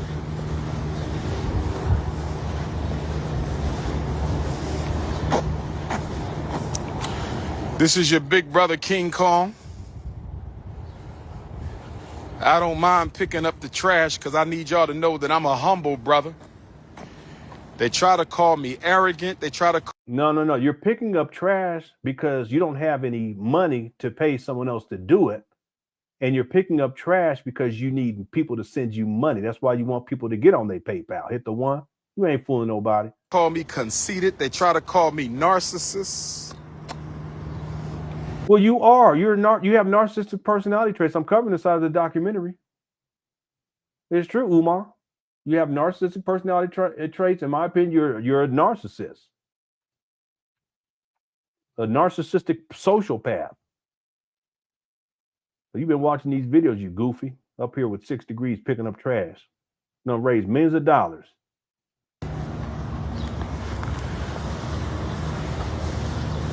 Yeah, I'm sorry. I was kind of trolling with the title for today. I apologize, got his speech. FDMG's really not coming. I'm sorry. I apologize, everyone. I was trying my best to try to, hope out, keep hope alive, and maybe somehow it's going to actually happen. But I don't think it's going to happen at this point. I'm sorry. I'll tell you what. Let me pull up Umar smoking. Umar Johnson at the FDMG Academy. It should come up. Let's see if it does. If not, I'll look by date. Okay, it didn't come up that way. Hold on one second, everybody. I'm going to look it up by date. We're going to go to, this was from, where'd it go?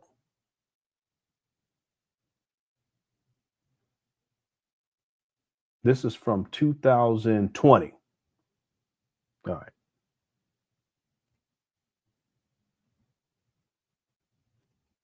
Let me get into the folder for 2020 and 8/3. 28. Here it is right here. 8/3. I have 2 of them, but let's try this. I don't know. Is this it? Let's see if this is it. Here we go. I'm back, brothers and sisters. King Kong Consciousness. We here. FDMG. Oh, wait, I think I've been this here is the since 10 second o'clock. Putting that work in, getting stuff together, clean up, lock up. If Kenan Thompson, Uncle Ruckus. all right. Thanks, Kapoki, for the super chat. Kenan Thompson and Uncle Ruckus. Yeah, I think this is the second video. Let me go pull up the other one. See, this Umar, he need money right here. See, this is him. He's having withdrawal. You can look at it and see it inside his eyes. Getting that work done. He ain't working on that. Cut it out. I'm depending on y'all to come through with them donations. See, he needed that Maybe money. There's a black electrician who will come do the work for free. Maybe there's a black HVAC who will come do the work for free. This is Maybe from there's 2020. a plumber who will come do the work for free. Maybe there's a fire alarm company who will come do the work. Maybe you need to go get a job, Umar. For free. If we can get folks to do the work and we just do the supplies, it's a done deal. Do we have licensed plumber, carpenter, HVAC, electrician who will come do the work for free? That's the question. We'll take care of the supplies. They don't have to spend no money. You feel me? But that would help us out. Full moon, August 3rd. Queen energy. This is a full moon, so the sisters is vibing at a very high level right now. Shout out to all the this ain't green stone. Whenever you visit this school. Boy, this is ridiculous. The same shit. This was from 2020. Here's the video right here. Peace and black power, family.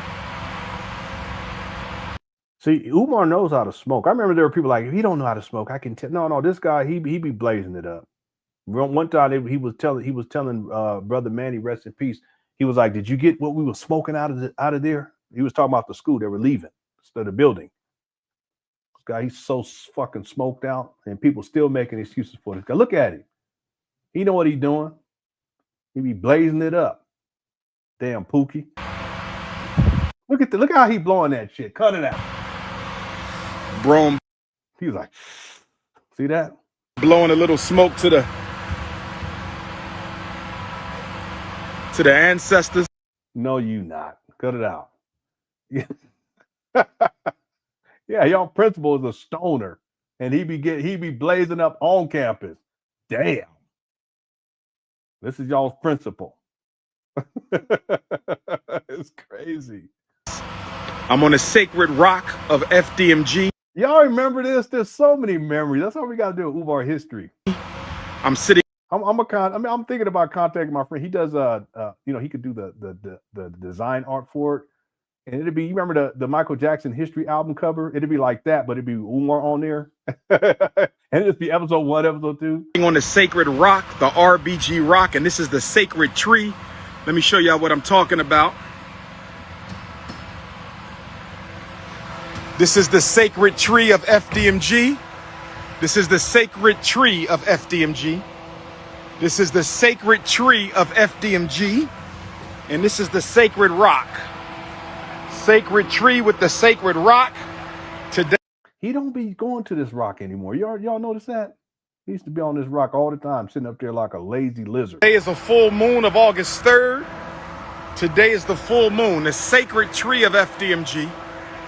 The sacred trees of FDMG. We're going to call it the sacred forest with the RBG rock of the Frederick Douglass Marcus Garvey Academy. Today is August the 3rd. Look. You see that? Did you guys see that? Look again. See, this is from 2020. It's the same shit now in 2025. Watch this. Full moon.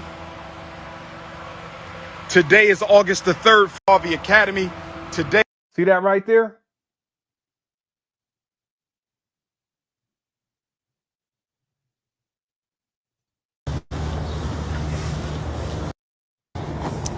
Academy must do better, ladies. What is y'all? Cannabis coochie cookie. Oh my must do God. better, ladies. Cannabis cookies. Whatever he said. Sisters. PayPal.me/FDMG Academy. Make sure you hit the PayPal. PayPal.me/FDMG Academy. See, and there it is. This is the pineapple flavor. It's 2 for $129. He been at this shit for so long because in this other video it's 2 for $99. It's August the 3rd. Y'all see full it? Moon. Look. Full moon. With the RBG rock of the Frederick Douglass Marcus Garvey Academy. Today. See?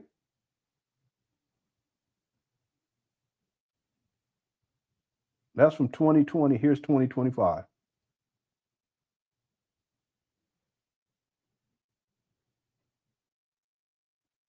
It's nuts.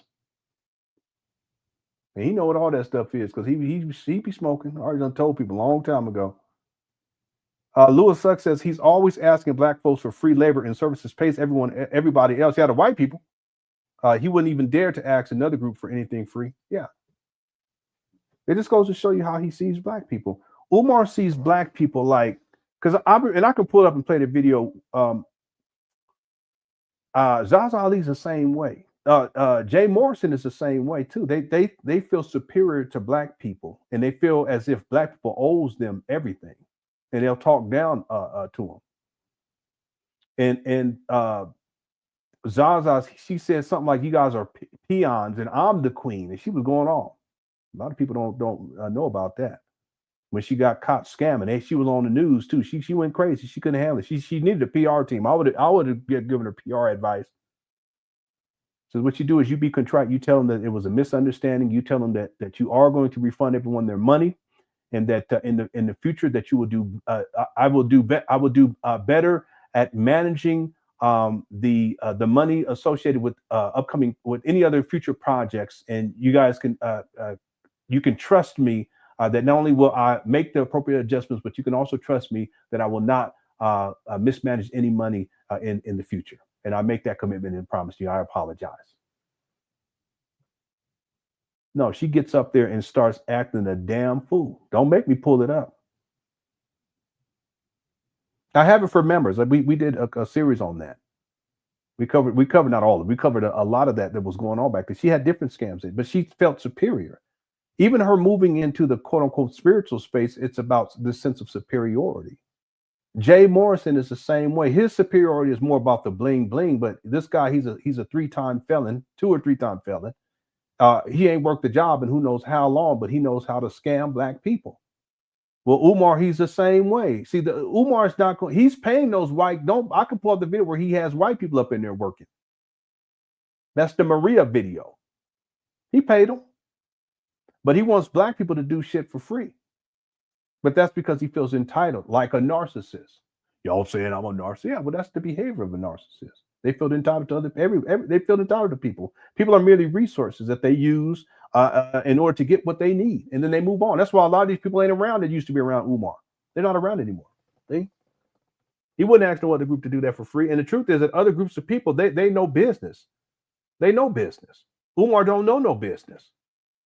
So they're not going to be telling, you know, listen, I need you to do that for free. Then no, I'm going to pay you out of respect and love, and so that you can feed your family, so you come do this work, get this work, and I'm going to pay you. That's not how Umar operates. It's all me. I need, give me, just like a baby. He's a pookie baby. Anyway, thanks, little stuff. That's a good point. Fairchild says he fails to realize that the support personnel he has is requesting have lives to support as well. Everything can't be a donation. Well, that's what I'm speaking. That's what I was just speaking to. So you right there. He doesn't see other human beings as if they have needs. This is nuts. But this is Umar. He doesn't say, when he tells black people, I need you to do this, I need you to do that, you think Umar is contemplating whether or not this black woman or this black man who's going to come and help him do whatever, do you think he's thinking about whether or not they have children to take care of? You think he's thinking about whether they have groceries that they need to buy, or food that they need to buy for their kids, or clothes that they need to buy for their kids, or a mortgage to pay, or a rent to pay, or a car note to pay? You think he's thinking about any of that stuff? No. Fairchild, we can just look at the fact that Umar hasn't done anything, not one thing up there inside of that community in Wilmington, Delaware, over the last six years and 2 months that benefited that community through 2 block parties. But I'm talking about something that's tangible and real, that's going to impact children's lives in a positive way. There's nothing. He hasn't set up a sports league or a sports tournament. He hasn't done a book back drive. That's because he doesn't care. He don't care about other people, and he don't care about the people that he wants to send him donations. Even when he was on Lord Jamar's show, when he says, I don't care about the people, I care about the donors. Yeah, but the donors are people too. He don't care about people. He cares about money. And that's why he's not thinking about whether another human being, what their needs happen to be and how they need that time. There's opportunity cost. The time that they're giving up for free for him, they could be doing to do something for themselves or for their families or for their whatever, for their community. But Umar, he don't care about that. Why? Because Umar, he's narcissistic. He doesn't sympathize or empathize with anyone. He simply does not care. And it doesn't register that these are human beings that have lives, human beings that have struggles, and human beings that have their own needs, and human beings that could be spending their money on other things to benefit themselves and their family, as opposed to giving it to Umar's bum ass. That's Umar. Okay? But you see, Fairchild, in Umar's mind, everything must be a donation. The jacket he has on in this video is a donation. Hit the one. The rental car that he's driving in, it's a donation. Why? Because he's using donation money for FDMG to rent the vehicle.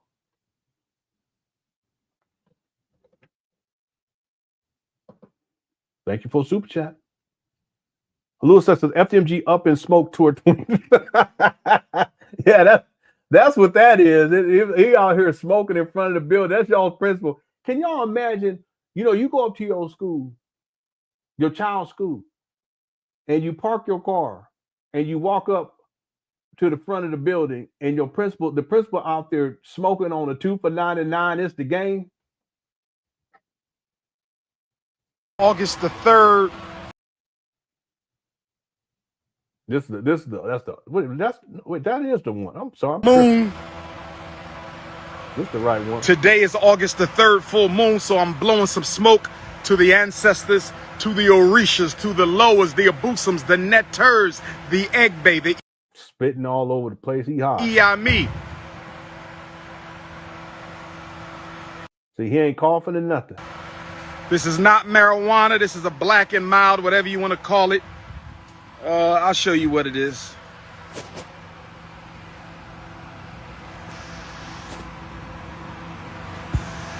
Damn. 2 for $99. He got the lighter too. And it's the game. This product contains nicotine and some other shit. I don't know. All right.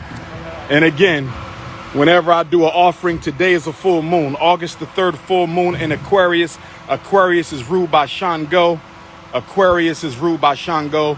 Nah, you smoked out. That's what it comes down to. Smokey.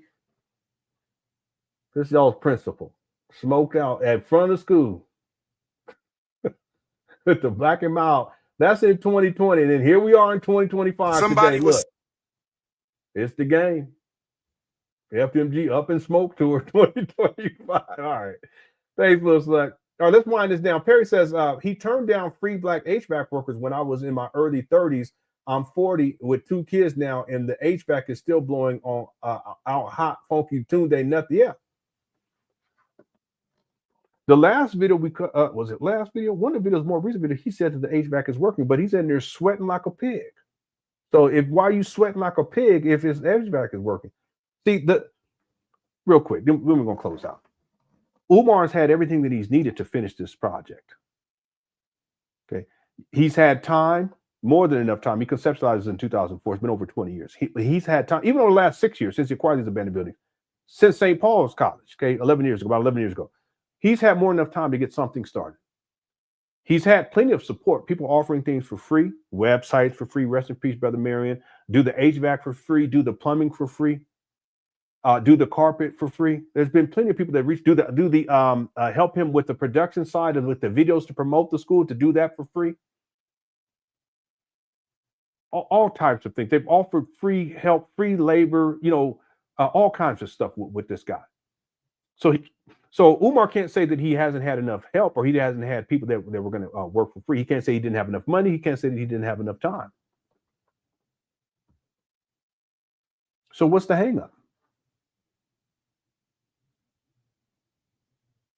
Well, it's quite simple. The longer he runs this scam, this con, the longer he can keep collecting money under this particular con. And once it ends, he'll find some other shit to collect money over. He'll pivot. He can sell these properties and move to Africa and then still ask for money from people up over here and black people up over here. Or he could sell the buildings and then find another building, that's small, and say we're just gonna do something smaller. Make sure you get on your PayPal, blah blah blah. Get on your PO box, so forth and so on. And that shit's never gonna open. And he just keeps it and just keeps going. I mean, he's 50 now. People may be saying that Perry's using hyperbole. You were in your early 30s. Now you're 40 with 2 kids. Okay, it's not hyperbole. Let's think about this. Let's just say that you were 31. Okay, that's only 9 years ago, right? Well, we're in 2025. Umar was raising money for the St. Paul school scam at that time.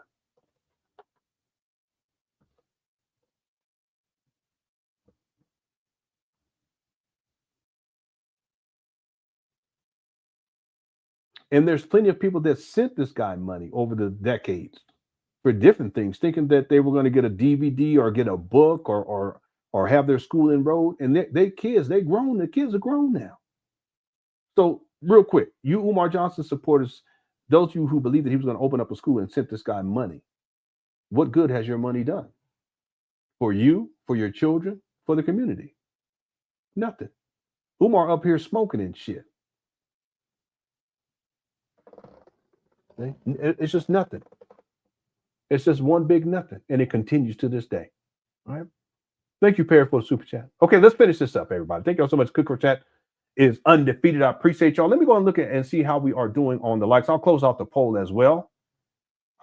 We are at, I'm on the wrong page. I was about to say, we only got 100 likes. What in the world? Let me refresh this. We are at 659. Okay, let's see if we can get to 700. Okay, I think we can do it. 40 more likes. We still have 1,000 people almost 1,100 people in the building. Let me close out this poll. Was Umar Johnson ever sincere about opening up a school? 29% said yes. 71% says no. I'll go ahead and close that out here. All right. Thanks, Ike. And thanks too for the other day keeping track of the score when we covered the white guy that came out and said that Umar was his daddy. It's always something. It's always something. Fairchild says, best illustration, Sister Avante. Thanks for the 10. You barely had that, but next time make it 20. Not sensitive at all to her situation. Not at all. And not even appreciative of what she sent. How is someone who, I don't mean to go off. Here I go. But how is it that there's someone who doesn't work a job, doesn't have a legitimate business, is basically a bum, And this bum, when someone sends this bum $10 for free, for nothing, he has the nerve to say, next time, make it 20. That's the sense of entitlement. That's the narcissism. Yeah, that sister Avanti, I forgot to put it in the first documentary, but it's going to be in the second one for sure. I forgot to put it in. I told myself I was going to do it. That right there, that's all anyone would have to see dealing with Umar, to realize that this guy, he does not connect to human beings on any level. He just sees human beings as a resource, and how can I get money out of them, including the ones that when they send money, he expects more. See, that's what I mean by a cult, because that's how cult leaders are. Nothing is never good enough. They'll love bomb you, like someone was saying earlier, but then they'll chastise you after. They love bomb you and chastise you. That's what he in jail now for life. Nature Boy, that's what he used to do. But as he's doing this, going through this process of ups and downs, he's slowly but surely getting money out of people, getting sex out of people. That's what he was doing. Well, Umar, that's what he does with his followers. He's so abusive in that way. And it goes to show you the Sister Avanti, what he said to Sister Avanti, it was a revelation to this day for a lot of people where they woke up to Umar, where they said, wait a minute, this guy really said that? No, that's exactly what he said. Next time, make it 20. He said, I know you barely had that, but next time, make it 20. Damn. And there's still no school. Thanks, Fairchild, for the super chat. Appreciate you. Parby sent in the super sticker. Thank you so much. I appreciate it. Thank you so much. We're gonna wind this down now. Lewis X says he got those dope fiends got them dope fiend hands like he changing carburetors with his bare hands and no tools. They don't even have cars with carburetors, but I know. Well, they're still around, but they don't even make them like that. But I know what you're talking about. Yeah, Umar. See, Umar, he's not mechanically inclined, which is a problem in and of itself. His daddy was a car repair person in the military when he started. That's what he was doing. He was a technician, automobile technician. But Umar never translated to Umar because his daddy wasn't consistently present in his life. So Umar, he's not mechanically inclined. Okay, so I know for doggone sure he ain't changing out no carburetors. But yeah, Umar, he smoked out. He's been for a long time. He looks the part. He acts the part. Want me to show y'all something else? Let me see if anybody remembers this right here, because I remember we were watching this, and I was shocked. Some Black Power. This is Dr. Umar Tunde, the Prince of Pan Africanism. I want to welcome you to the Frederick Douglass and Marcus Garvey, RBG, Anyone remember this? Get the one. Leadership Academy for Pan Africanism. Okay, besides the overgrown trees, it actually looks better back then. You can see the HVAC units on the roof. They're all gutted. African excellence.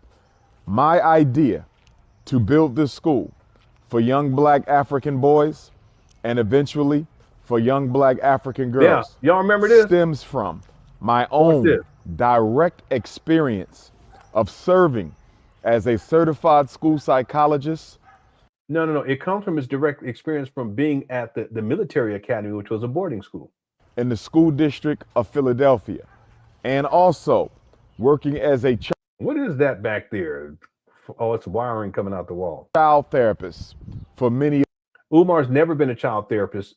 A child psychologist is not the same as a child therapist. You guys can look it up for yourself. Of those very same years, I saw firsthand school districts throughout this country. I'm not playing. Umar been smoked out for years. Okay, he's a pookie. I told people a long time ago, yeah, this is his infomercial, but watch what happens with this Smokey the Bear. Watch this. There's their rental. Destroy the lives and potential of Black boys. I've seen how special education and psychiatric medication and clinical misdiagnoses have undermined the future success of many Black children. It was that frustration. It was my desire to change the way things were being done. Boy, he walking crazy. It was my desire to give Black boys an opportunity to learn free from the indoctrination of racism, free from he got about 1,500 keys being labeled and told that they are not as intelligent let's get it, y'all. As other children. See, all of these HVAC units are all gutted out. He said one of them was 50,000. So that's 150 right there with those 3 bigger ones. There's 2 ancillary ones over there and another smaller one. So we can probably estimate maybe 20, 20, 40, and then another 10, another 50. So that's about $200,000 just for those units based upon what Umar said he paid for that one. It's nuts. $200,000 for just one side of the school.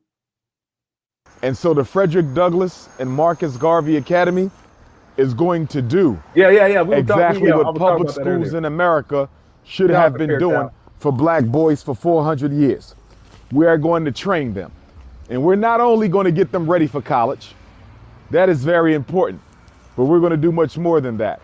We're not only going to get them ready for trade school, that is also important, but we're here it go. It's coming up. Fairchild just emailed me. What in the world is this? We don't have time to get into this tonight. Maybe tomorrow we could do a real short live. I'm off tomorrow, so we might could just do it during the day. I might do that. But we ain't got time to get into this right. I was supposed to be watching the Lakers game, but excuse me. But it looked like they're getting blown out anyway. Here we go. We're going to do much better than that. We are going to teach our young men how to build and sustain independent black communities. The Frederick Douglass and Marcus Garvey Academy is a nation-building institution. We exist. I had to clear my throat. I apologize. This guy. Our mission, our foundation. Big old hole in the wall. That's how Umar get in there. Yeah. It was a wrap. They don't have an answer for Ant. And I knew they didn't. I had faith that it would make it a series, but they don't have a defensive presence to deal with Ant, so he can go off at will. They're gonna have to address that problem in the offseason. I think that, I've been thinking this for quite some time. I think what they should do is not think about LeBron so much, and not that I'm not saying that they focus on him, but their focus should be on Luka and in the future. And if I was the Lakers, I would try to get what's his name, because I know he's upset playing up over there. I would try to get Giannis, try to put together all draft picks, and you give up Hachimura if you have to. Yeah, you can give him up. You give up what's the white guy's name? Really, he had a good season. I can't remember his name right now. Give those 2 up and try to see if you can get Giannis, and not for with LeBron, but Giannis in I ain't even think. I'm trying to think basketball. I'm not even thinking basketball right now. Hold on 1 second. Let me just look this up, because I was thinking about this today. You give up Ruri. You give up all draft picks, first round, second rounds, for however many years you need to do it, and you give up Austin Reeves, and you try to work a deal to get Giannis. And then the plan would be that's the ultimate replacement for when LeBron James retires. And you got the 2 core people, which would be Luka Doncic and Giannis. And that would be the future for the Lakers. That's what I was thinking. Okay. Anyway, let's keep going. Here we go. Is to teach black boys how to build infrastructure for the black community. We want to teach them how to build wealth.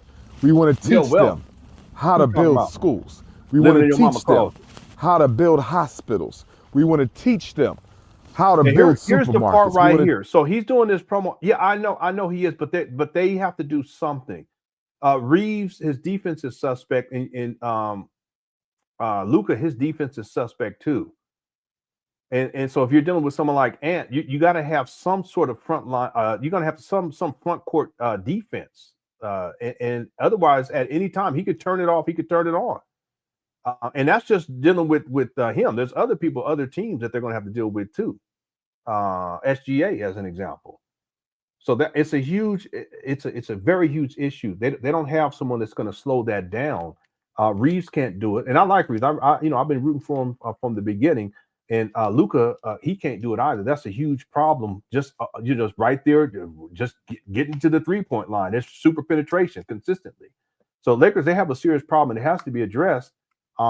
And you can find an ancillary piece, shooting guard, or even a point guard if you need it, to take Reeves' spot. But you gotta do something. They got to do something. And LeBron ain't gonna be around forever. You know, they shouldn't be planning to win I wouldn't be planning to win championships right now with LeBron. No disrespect. I'll be planning for the future with Luka, and Giannis would be a perfect fit in my opinion. Okay. And I like Reeves. I really do. I've been rooting for him from the jump. What's up? The real Lakers are winning. Yeah, the real ones. Okay, here we go. Let me show you this part. So Umar, he can't help himself. What happens next? This is a big reveal with this Umar Johnson saga, especially Umar being a dope fiend. He smoked out. He looks the part. Look at it. Watch what happens here. Teach them how to build banks. We want to teach them how to build import and export industries. The black community is at a significant lack of nation builders. We have preachers. Yeah, pull your pants up, Pookie. Politicians. We have businessmen, but we have very few nation builders. And I can prove that to you by simply asking you one question. One question. Can you show me an independent black community anywhere in the United States of America? Let me operationally define that for you. Can you show me a community where we own the school, where we own the bank, where we own the hospital? Okay. Umar don't even own his own car.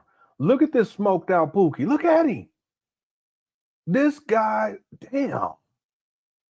He was horror awful right here. The school to educate the children. He can't even figure what he's talking about. Look at him. The bank to invest in the children. The hospital to save the children. And the supermarket to feed the children. Do we have that anywhere in black America? Exactly. I haven't seen it anywhere. Yes. And so Frederick Douglass Marcus Garvey Academy's mission inside of this school right here, in this sacred hallowed ground of Wilmington, Delaware, this is where we're going to teach black boys how to be nation builders. We want to teach them to be able to go to any... Listen, nation building starts in the home, Umar. Okay? You're a deadbeat. What are you talking about? African country or community or even white community where black people live, and build nation, build community, build industry, build independence. He probably didn't pay this guy either. I highly doubt it. Lakers, they making it a game 45-53. And it's no coincidence that we are here at the Frederick Douglass Marcus Garvey Academy. It's no coincidence as I walk around the Honorable Frederick Douglass High School. It's these shits look horrible. It's no coincidence that we are in Delaware. We began raising money for this school. I think that's the Boys and Girls Club over there, I think. In the spring of 2014. April. We are now in the spring of 2021. Now we're in the spring of 2025. Y'all see this shit? Crazy. He getting there. This is the part that I want y'all to see. 7 years we have been at this. 7. Yeah, Umar has some issue going on. It's either his knee or his hip or something, or his lower back. He has some serious struggles with that. 7 long years. The number 7 is the number of the great divine feminine, Orisha Yemonja, the divinity that births the reality that we need. Births. And with that in mind, and yesterday being a full moon in Capricorn, ruled by Orisha Babaluaye, the Orisha of order and structure and discipline, Father. Yeah, he has feet problem too, Jesus Christ, but he also got something where he bends over. It's either his hip or his knee. I think it's his hip. That's what I think it is. I think he has quite a few issues, and he'll shout out. He'll be ah! And I'm not saying it to be funny. He's in serious pain. I've seen it throughout the years. He did it recently when he tried to pick up a basketball. So yeah, he has problems with his feet though too, because he's actually talked about that. The time, owner of disease and its cure. Brothers and sisters, Wilmington, Delaware is the site where the Honorable Marcus Garvey in 1919 incorporated the Black Star Line Steamship Corporation. Here we go. Wilmington, Delaware is the city where the greatest musical Garveyite of all Here time, you go. Bob Marley, came and spent time with his mother. So what? Just because he went there to spend time with his mama? What that got to do with anything? Umar, if you don't stop. These musicians been all over the planet. What you talking about? I've been to Japan. That don't mean Japan. They be like, yeah, we don't need no horror. He been here. So you know. Wilmington, Delaware is the city where Queen Mother Harriet Tubman, Umar said he related to Harriet Tubman. Don't maybe pull it up. Came so many times to receive help from one Thomas Garrett, a white man, born on my birthday, born on the anniversary of the Nat Turner War. A white man? Born on the anniversary of the Haitian Revolution. And so Harriet Tubman spent... Shouldn't there be some sort of a yellow thing around this so that people could see it if the kids was walking by? You said I'm talking about the thing that's connected to the light pole or whatever? That's dangerous. Born on the anniversary of the Nat Turner War. Born on the anniversary of the Haitian Revolution. And so... That's so dangerous. What in the world? That right there, you ain't gonna pass inspection. Harriet Tubman spent plenty of time in Wilmington, Delaware, plotting and planning her strategies to liberate our ancestors. So she came through here. Frederick Douglass stopped in Wilmington, Delaware, en route to freedom in Philadelphia. He came through here, grandfather of revolutionary. Look at that door. He said he was going to put the Black Vegan Sports Bar in there. Yeah, my Cash App is, and thanks to people who sent me Cash App over the last week or so. I appreciate it. My Cash App is LenonHonor. I have the links to my Cash App and PayPal listed in the description of this video. Thanks to everyone who sent in super chats as well. I apologize. We were supposed to have a short show, but we got blown off. I just want to get to this part in here, and then we're going to finish up with the other video. We'll be up out of here. Okay, shout out to Cooker Chat. Cooker Chat's undefeated. See, I was supposed to be watching the Laker game. But hey, I'd rather kick it with y'all. Here we go. Pan African nationalism. Henry Highland Garnett, the first black preacher to give a speech in front of the U.S. Yeah, Umar said he was going to have Henry Highland Garnett smoothies, if memory serves me correctly. Congress. It was Thomas Garrett. Yeah, Harriet Tubman's benefactor. If you guys don't mind, let me just pause right here. X-Freeman, thank you so much. The yellow plastic cable sleeves. And what it does is it gives more visual to it so that people don't walk into it, but also provides a bit of a padding. And otherwise, people could walk into it. Little kids running around that little corner. See, that's what I'm saying. With what Umar has been doing with these abandoned buildings, they're not going to pass inspection because even little things like that. See? And that's nothing but a phone call to the city.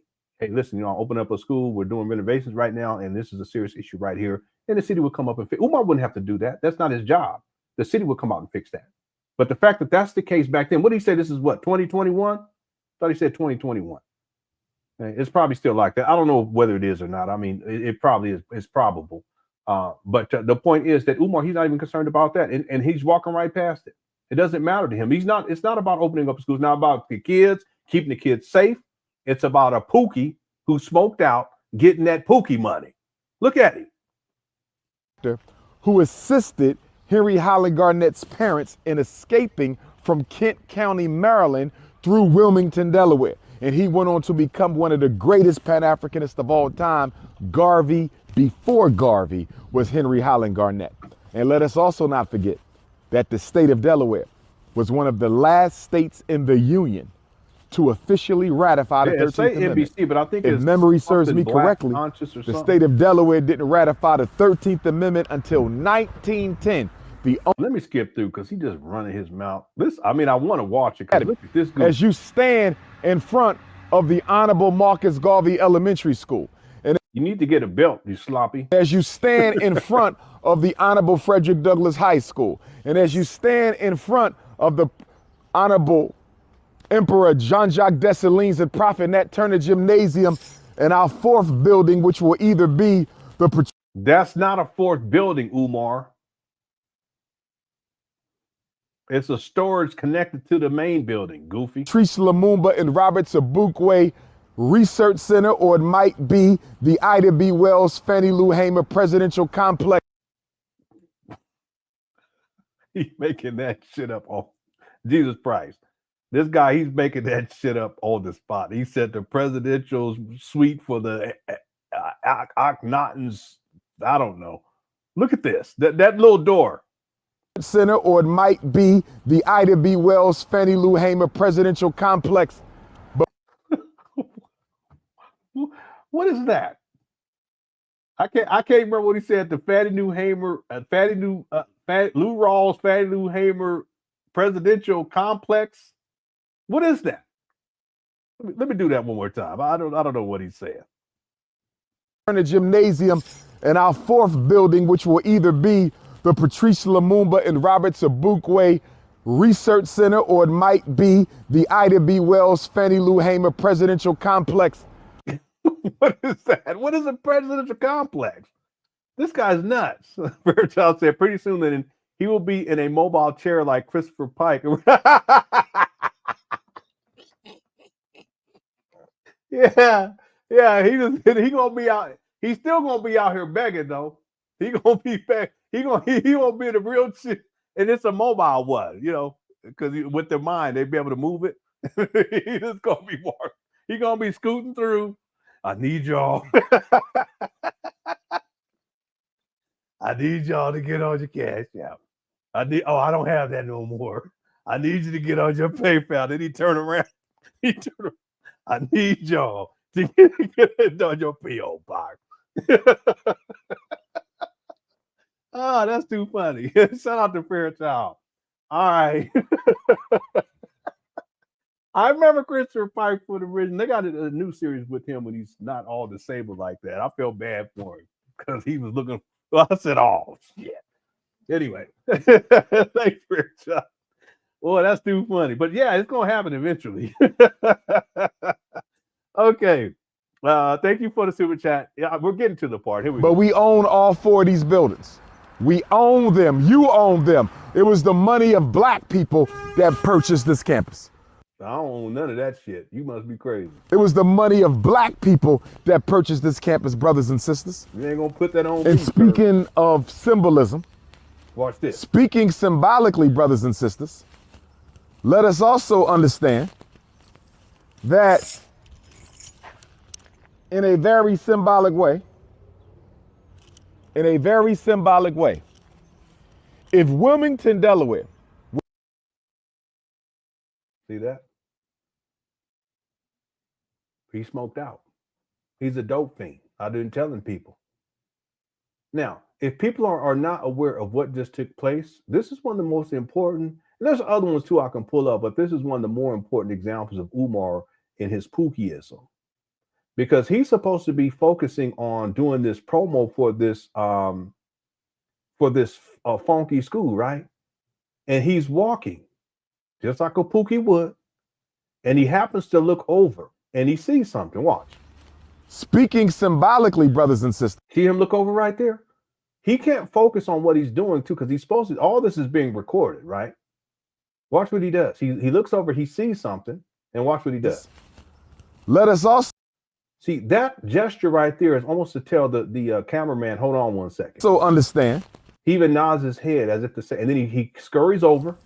That sits down next to something, and he's looking at it the whole time. Smoked out Pookie ass. And then what does he do?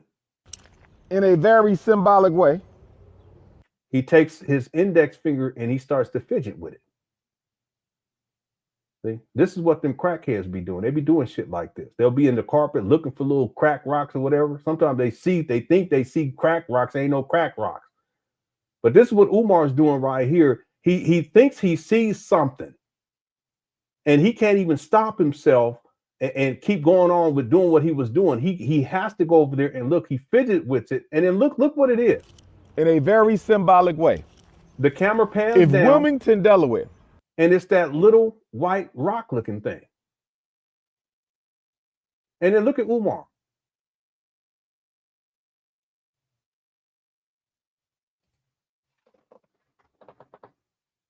Listen, I grew up in a household where substance abuse and alcoholism, but substance abuse in particular was a huge issue.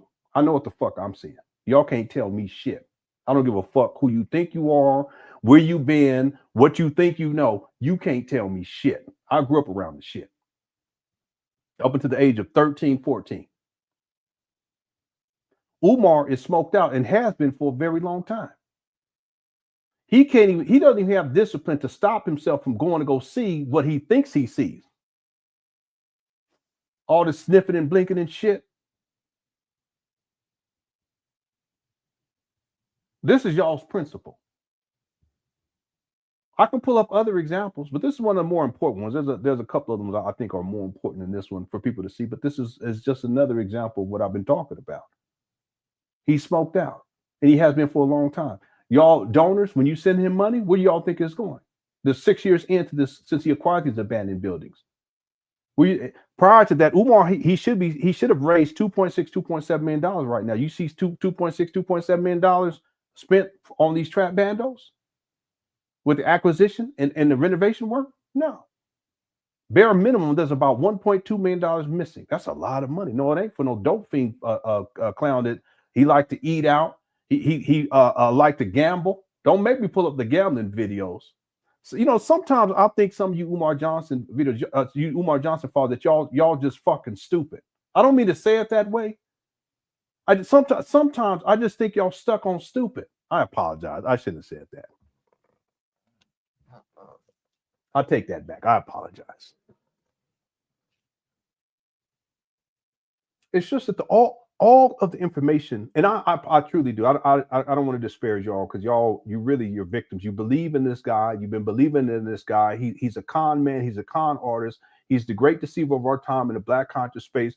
And just like these other smoked out pookies out here, they know how to manipulate people to get money out of people so that they can go and get what they need to go to that dope man. They need to go to the plug. So I want to apologize because you guys, it's not you.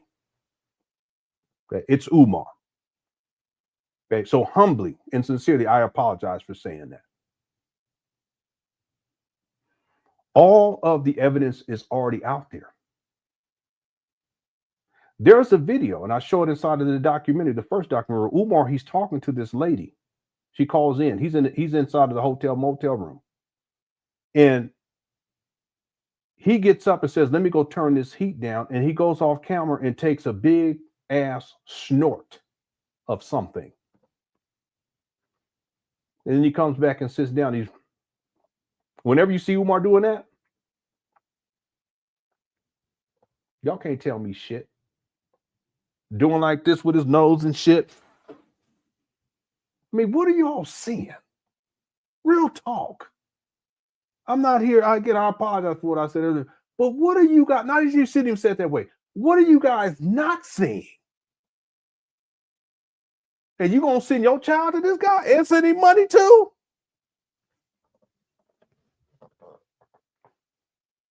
I'm gonna leave it right there. I'm gonna leave it right there. And again, I apologize sincerely. I shouldn't have said that what I said about you, Umar Johnson followers. Okay, I take that back. I can pull up other examples. We're gonna leave it right there. Let's get back to it. We're gonna close this out. Seth said Umar made this video after an all-nighter. Beaming up. Yeah, I can tell when Umar's been on a drug binge too, and this is one of those times. Because he always does this. And said, you've been around long enough. There's different phases of Umar. There's Umar when he's normal. There's Umar when he's faded and high, and then there's Umar when he's smoked out and he's having withdrawal symptoms. And that don't take too long with this guy. So he'll binge. See, that's what, because it ties to what I said in the beginning. Umar was just on the Art of Dialogue. They broke him off a little bit of money. It's not going to be enough for someone like Umar with all of his addictions, and gambling and shit and all this other shit. But it's going to be enough for Umar to go get what he needs to get. But then shortly after that, he's going to be right back where he was before, and he's going to be having withdrawal symptoms. And that's why his ass is up there today, picking up trash, because he wants people to send him money. Get on your PayPal. Why? To open up a school? No. So they can go to the plug. That's all this shit is. And it just goes over and over again. That's why I don't understand what is it that you Umar Johnson followers are not seeing? And see, for me, Black people should have, don't take this the wrong way. People should have some street smarts, and black people in particular, for survival reasons, should have some street smarts. And if this person that we see on the screen, that I showed on the screen, walking around looking all disheveled and smoked out, and they happen to look over and they go over there and they start fidgeting with that like that, which is dope fiend behavior. That's crackhead behavior. And I ain't saying he's crackhead. I'm just saying it's dope. It's a drug addict behavior. And we saw this person doing this, and we didn't know who they were, and we didn't know nothing about no Umar, and we couldn't say that this was Umar and none of that stuff. What would we say? That's a dope fiend. But because it's Umar, somehow the blinders are on. So what are you guys not seeing? There's other examples I can pull up, including when he does that sniff. I don't even have the original video. I have it somewhere because I have it in the first documentary I did with Umar. But I don't even have a link to that original video. I don't even think it's online anymore, but I do have it downloaded. That's got to find it. But I can always take it from the documentary and show it. But he was in a hotel motel room, and people saw this like, what in the world's going on? Huh? That's been going on for a very long time. And if you do the research into Umar and you go back far enough in his history, in my opinion, Umar, he was dabbling in shit when he was in college. In my opinion, we're gonna leave that right there. Thanks, Seth, for the super chat. Yeah, beaming up. He said, yeah, he said one video I could pull. He said, before you have sex, you got to beam up to beam in. He said, I get high at my shrine. And he's talking about how he gets high before he has sex. And that's how he has to get high before he has sex. What do you guys not see? Anyway, thanks, Seth. He said, beam up to beam in. Beam in meaning to penetrate. Beam up means to get high. I get high at my shrine. Y'all don't even know. No, I know. And you ain't even just at your shrine. That's you up there to Pookieism, a pan Pookieism up in these abandoned buildings. Thanks, Seth. My father is, well, listen, I don't want to disparage your father. I just wish him well and pray for him. That's all I can say, because I don't want to say nothing negative about him, Giannis. Thanks for the super chat. Fairchild said, Lenon found a product. Lenon found a product to help streamline your editing process. We'll send it to your email. You decide. Okay, yeah, send it to me. I'll take a look. Yeah, thank you so much. Yeah, I usually use Adobe Premiere Pro as I'm working through this documentary. Thank you so much, Fairchild. Thanks for all your support too over for all this time. I really appreciate it. And I appreciate you. Yeah, you're a real one. All right, let's finish this up, because I was supposed to do a short show, and we're already at 3, about to be 4 hours. Yeah. Real quick. Thanks again, Fairchild, for super chat. Yeah, living inside of a storage unit, living inside of his mama's closet. Why is he living inside his mama's closet? Because he's a dope fiend. When he flipped the phone, that's dope fiend. Look. Then we're gonna listen. When Umar's sitting up in here, look. This is Umar. Look. Peace and love. Look at this guy. The Prince of Pan Africanism, Dr. Umar Johnson. He's supposed to be a doctor, a school psychologist, a Prince of Pan, most requested scholar, and he's live streaming inside of a storage. It's like it just has some racks in there, and he putting books up. This is what we're dealing with this guy. But when he flipped that phone, I'm just gonna do that real quick. This too is all people need to know. So I don't get it. What are people not seeing? Strong alpha male, send those resumes in. FDMG resumes at gmail.com. FDMG resumes. See this? It's like a crack den. At gmail.com. FDMG resumes at gmail.com is what we're looking for. No, I can't. My thing is well, let me get that off, but I'm so tired of looking at that.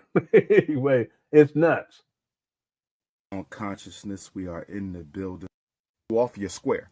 So you're going to have to stick to your guns. This is why you shouldn't go by yourself and say no. However, she has offered her services even on the weekend. So we were looking at doing a 4-day school plan for him, but also he has this thing he needs to learn in chunks because he has to be redirected all the time. Anyway, this is nuts. Okay, let's finish up. Here we go. I don't even know how we got all off on that tangent. I don't even know. I have no idea. But here we go. Smoking. This is from today. Somebody was smoking. Yeah, but I played the video where he was smoking the same thing back in 2020. Coochie condoms, coochie cannabis condoms. That's not smoking. Why is he saying condom? That's a Taki bag. You know them chips that kids be eating? Wow, there's 1,100 people in the building. If y'all hit the like button, too, I didn't get to promote the like button that much. We winding down now. Okay, hit that like button. I appreciate it. Here we go.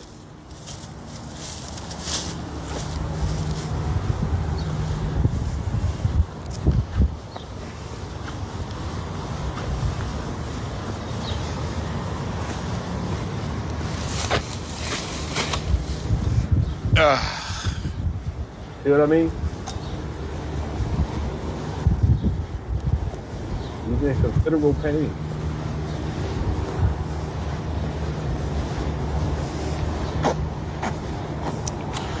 This is your big brother King Kong. I don't mind picking up the trash because I need y'all to know that I'm a humble brother. They try to call me arrogant. They try to call me conceited. They try to call me narcissist. You're all of those things, buddy.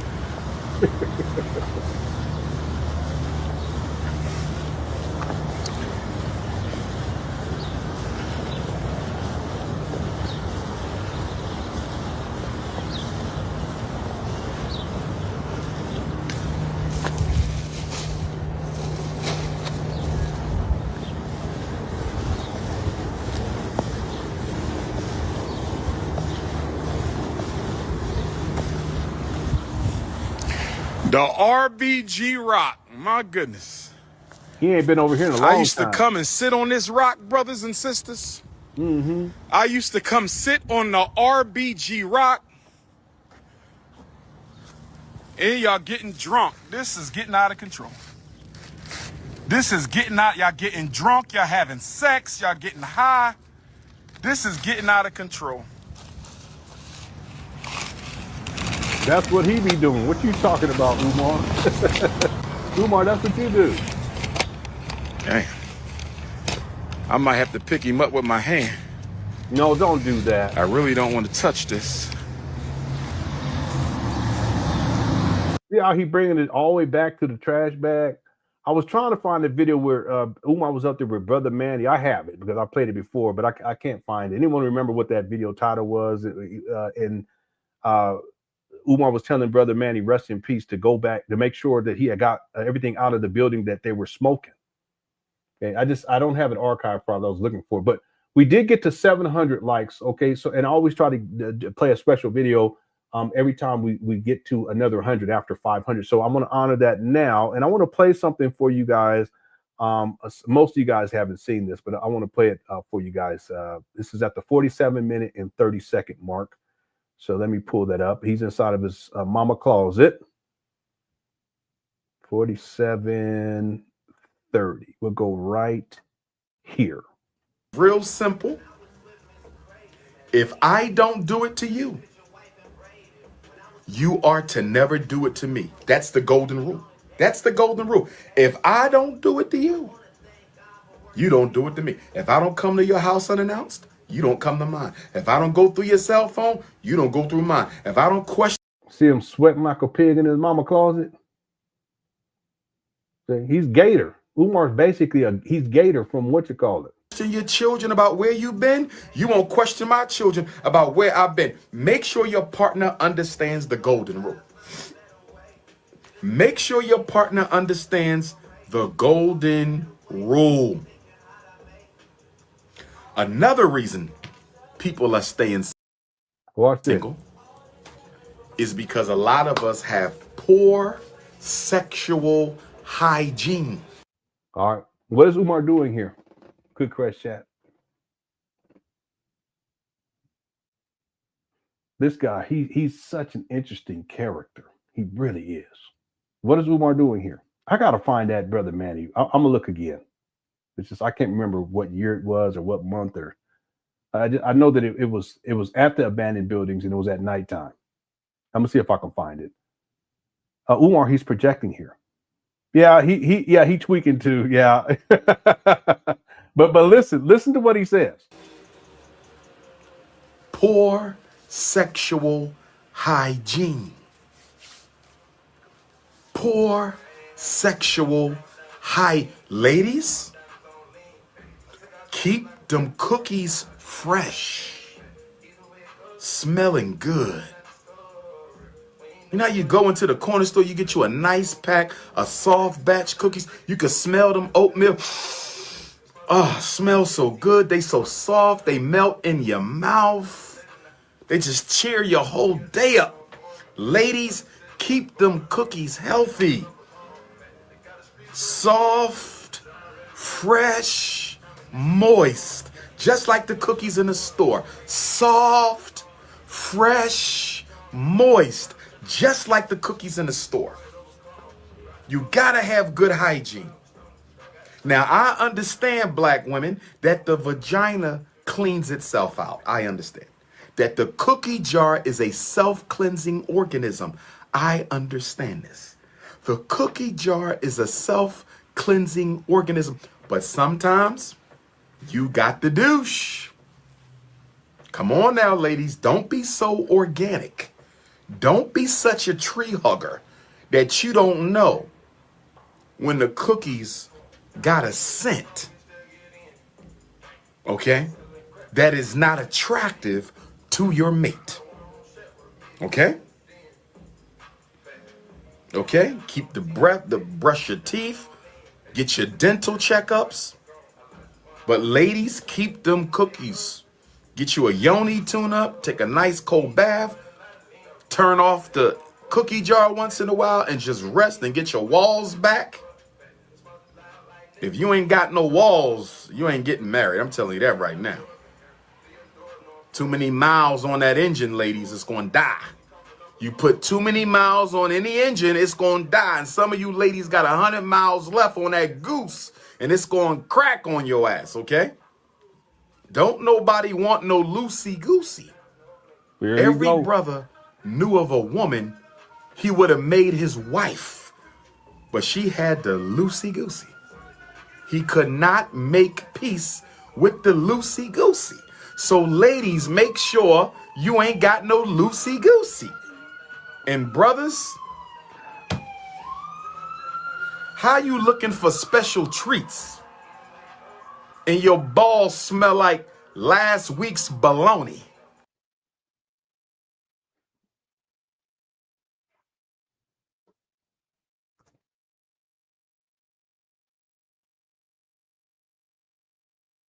Huh?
I apologize. My battery ran out. I was supposed to do a short show with almost 4 hours. I was just saying we're gonna leave it right there, okay? Because he's out of control. Okay, it should be fine now. Can y'all hear me? Let me see. Let's see. Can you hear me now?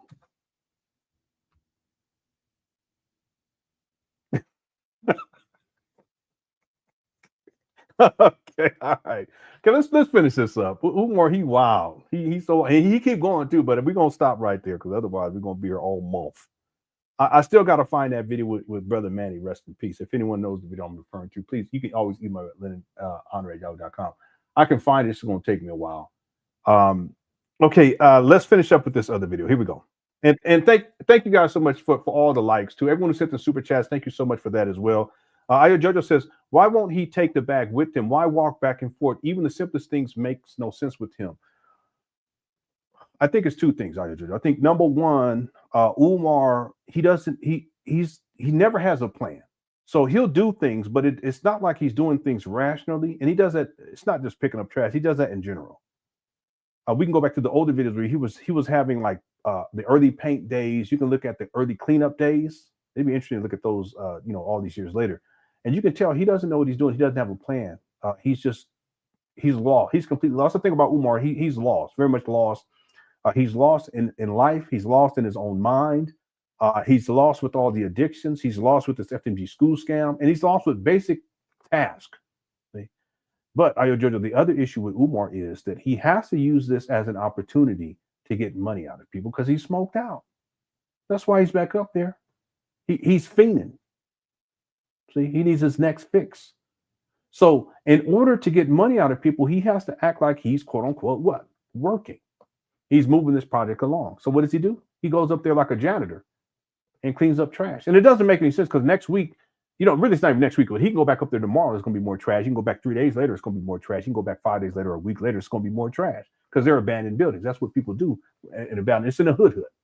Them people that stay up over there be dropping trash off. They be over there, having sex. They be over there shitting. Yeah, they shit because there was one time there was a bucket. It was a shit bucket. They were shitting inside the bucket. And the list goes on and on and on. They do all these things because they know that it's abandoned building. There's nothing going on there. Now, if it was an actual building that was functional and they had classes and students and faculty and staff and security, they wouldn't be up there. They'll go find some. That's what these people do. They'll go find some place else to go hang out at the kicking spot.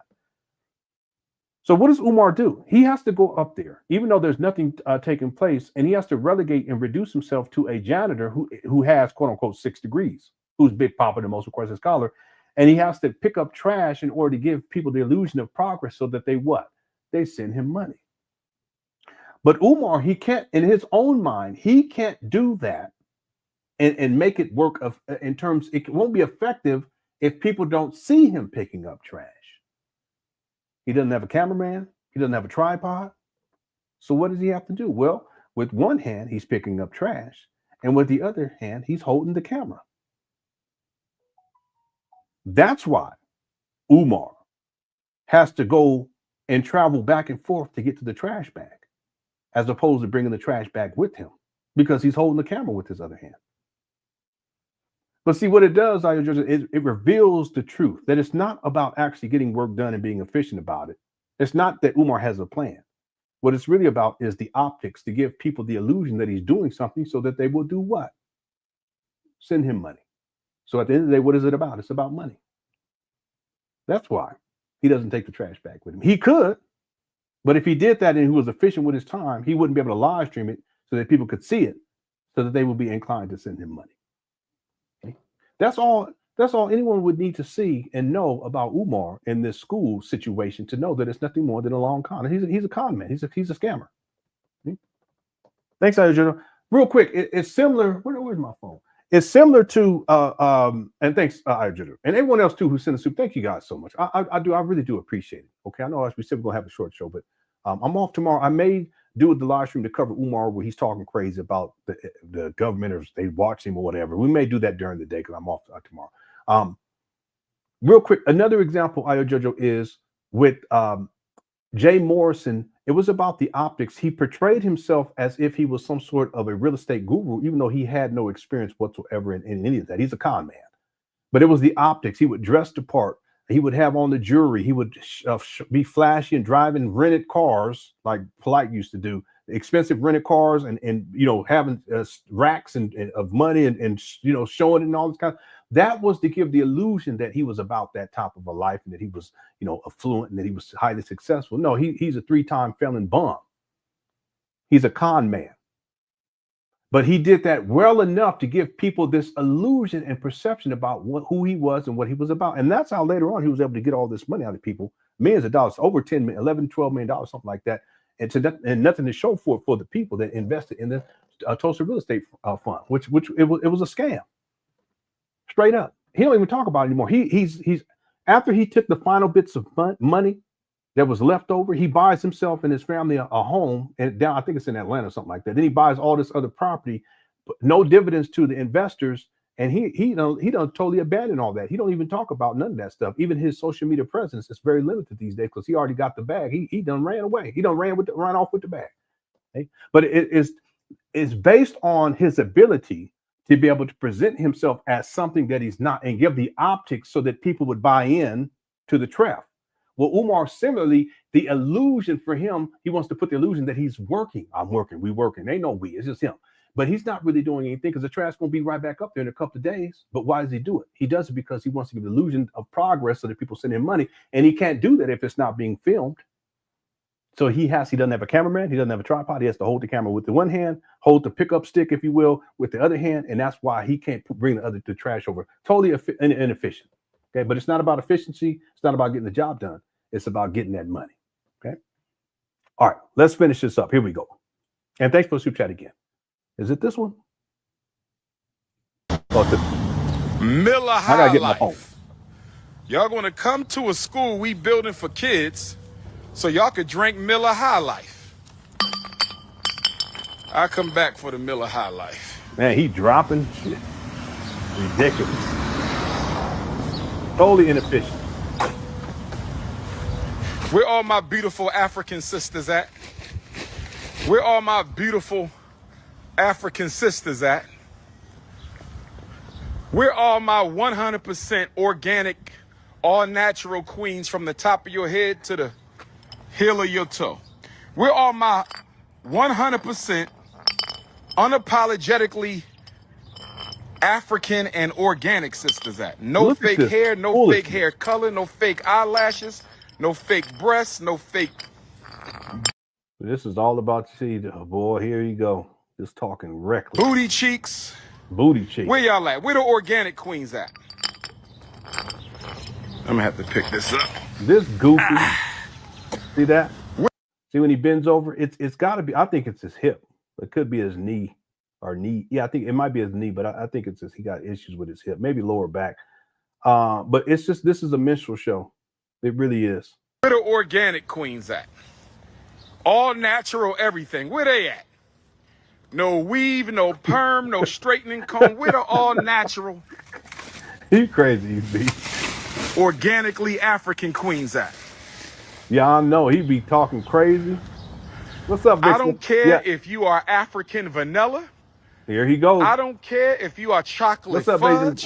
Here we go. I don't care if you are beautiful brown sugar, caramel, agave, pistachio, mahogany. I don't care if you African lemonade, butterscotch. I just need you to be 100% organic from head to toe. Where them sisters at? Where the all-natural organic queens at? Head to toe, everything natural as God. You doing this while he picking up trash. That's wild. Made her. Where them queens at? Stretch marks. Plum. Oh, I love me some stretch marks. Plum. Ain't nothing like some stretch marks on the hip of a 5'5" thick in the thigh. Woo! Wasn't a P. Diddy freak But on? I digress. Let's get back to the Garveyism. Let's get back to Garveyism. Look at this guy. I just wanted to shout out the organically African sisters. Stupid. Look at this guy. What are you doing?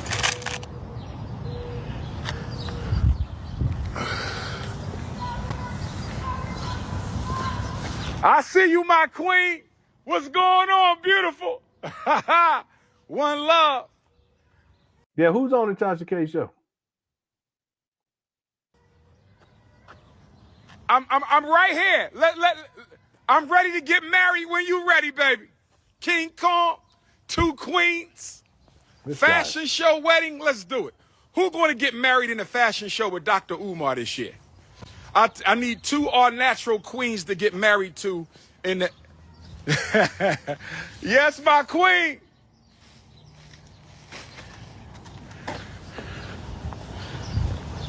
I need 2 queens for the fashion show. Where y'all at? No, this is nuts. I'm not a light-skinned supremacist or dark-skinned supremacist, but I am a 5'5" thick in the thigh supremacist.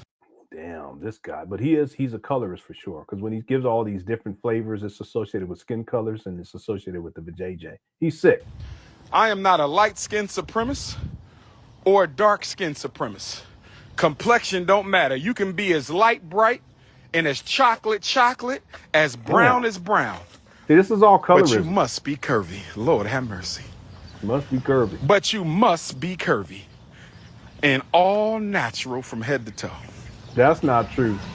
Because he like them strippers and the Sukihana with the weave and the eyelashes and all this other stuff going on. He's such a clown fraud, lying ass. I see you, my love. What's going on? I think I got a prospective wifey in the next block from FDMG. This is so stupid. Not one child being educated. Let's get married. I'm ready. I think I found my wife. She down the street from the school, brothers and sisters. So stupid. Well, we got 767 likes. We're almost done. Let's see if we can get to 800. I think we can do it. Okay. If you've been enjoying the show and you haven't hit that like button, go on ahead. It'll take you about 1.5 seconds to 2 seconds. If you can do that, I'd appreciate it. Okay, we're almost done here. I apologize. 4 hours. God. I think I found my wife. I'm telling you, I was planning on watching the Laker game, but I prefer to hang out with y'all. Giannis says, I have pics of my father and Umar, just so you know. My father watches Umar daily. Yeah, that's sad. It really is. You know, hopefully someday, and again, I don't want to be speaking on your father, but hopefully someday your father will realize the truth about Umar. I mean, there's people, and I'm sure of it, there's people in the chat room right now that used to be supportive of Umar, and maybe they believed in Umar with the school scam stuff, that they believe he was going to open up a school. I'm sure that there's quite a few people in here. There are people who probably knew that the school wasn't going to happen, but they like Umar's other talking points, but they also realize that all it's a means to an end. Ultimately, it's about the exploitation of Black people. Umar will say anything, and even things that are true sometimes, in order to tap into that target demographic of Black people in general, single mothers in particular. All right. But there are people who, over time, they realize slowly but surely that Umar is nothing more than a charlatan. And hopefully that happens for your father at some point. Hopefully. Okay. We'll see. Right.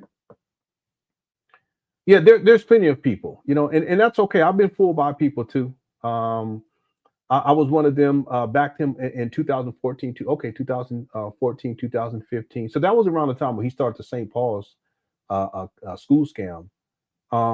I think a lot of people, they woke up to Umar when he does these rants, the SETI rant, the Zora rant, the Pajama Mama rant, the most recent rants when he goes off on his baby mama and he goes off on his daughter, his eldest daughter. That woke a lot of people up. The SETI rant, the Tariq Nasheed rant, and all that he was saying in that, those things tend to really put perspective to what's been taking place with Umar. He's totally unhinged. And then, of course, this long con with this FDMG school scam, a lot of people that for them, because there's people that donated and they want their children to attend. Their children are grown now. Okay, it's just wasted money. And now look what he's doing. He's up here. It's a minstrel show. Okay, let's keep going. Here we go. She right down the street from FDMG, brothers and sisters. I found a wife right across the street from the school. Oh, okay. Yeah, Lakers, they come. I found a wifey right across the street from the school. It don't get no better than that, brothers and sisters. You must be on the live, ain't you? You a mess. Well, it's ridiculous. He has a hip, knee, and ankle problems. Focus on things, and feet too, because he's talking about that. Focus on things of immediate importance. You have more health challenges in your life to address, in contrast to African lemonade sisters. Yeah, it's a good point. But in order for Umar to begin to address those issues, he has to stop doing other things, including this school scam. But he's really become a slave to it. But it's that Umar's a slave to his addictions. So everything comes out of that. And people who they get addicted to shit, they're not worrying about health problems. In fact, addictions and what they're dealing and they're smoking and hitting and all this stuff, it's actually impacting their health and their physical health and their mental health for that matter in deleterious ways. But they don't care about that. That's what Umar he's become. It's sad too, because I said this a long time ago that he needs to go get checked out. He's 50. Y'all realize Umar's 50. And the older we get, we can't be playing. We can't be playing games like that, like when we were younger. You know, I used to stay up overnight and play video. I gotta go to bed. I'll still be tired when I wake up. But that's a good point right there, Fairchild. But see, with Umar, he's so chained to this. It's like a form of slavery in a sense. He's subject to his addictions, and so he's not worrying about himself physically or his mental health. Everything is about getting money so that he can get to the dope man, get to the plug. That's all it comes down to. That's his life's been like that for many years now. That's it, and there's nothing else. It's sad, but that's real talk right there. Here we go. We almost ready. The school is almost ready. Breathing all heavy. The school is almost ready, brothers and sisters. We've been saying that since 2020. Come take a picture with me. Come take a picture with King Kong. Nobody lusting, we building black families. Here we Nobody go. lusting, we building black family. Ain't nobody said nothing about no sex. We building black love, brothers and sisters. You said I shouldn't marry a sister who lived down the street from FDMG? What's wrong with marrying a sister who live a block away from FDMG? A nice, extra curvy Delaware queen. Where my Delaware queens at? He's so lustful. lustful. Where my Delaware queens at? Thanks, Giannis, too, for super chat. Jojo. My sexy ass Delaware queens at? Sexy ass. Boy, this guy, he tripping. We're going to have to leave it right here, everybody, because it's getting late. And I still haven't eaten. I haven't even eaten. Did I even eat today? No, I had some pineapple. I was thinking that, but that's it. I had some pineapple and I had some apple juice earlier. And I think I had some tea. Or was that yesterday? Yeah, I had some tea, some hot tea. I got. It's getting late. I got to get something. I got to eat something. I was not planning on. At first, I wasn't planning on live streaming. But somebody, I ain't gonna say their name. Thank you. They sent me this video. They sent me a link to it, and then I was planning on just covering that video. It probably would have taken like maybe an hour, but here we are, 4 hours and 15 minutes. So tomorrow for sure, I will live stream, and maybe during the day. And we'll finish up with this video, and then I'll pick up with the video where Umar is talking talking crazy, how he's being surveillanced by the FBI or whatever this shit. He said something crazy like that. I don't know. We'll cover that tomorrow. Thank you guys so much. I hope you guys enjoyed the show. I want to give a special thanks to the moms for handling business, and also to everyone who sent in super chats. If you sent in CashApp or PayPal during this live stream, thank you so much for that as well. Or if you sent them over the last week or 2 weeks or so, I really do appreciate it. I sincerely hope that everyone enjoyed the show. I enjoyed it. I most definitely did. Again, let me get the tally here for the likes and see if we can still have a chance to get to 800. We're at 780. We have an outside chance to get 20 more likes before we close out this stream. Thank you guys again for tuning on in. Thanks to everyone who sent the super chats. If you sent in super stickers as well, thank you very, very much. Cookie Crush Chat is undefeated. And as we always do. So you're fancy, huh? Yeah, black community activist. Yes, ma'am. Okay, Yes, ma'am. Well, good for you. Thank you. Thank you.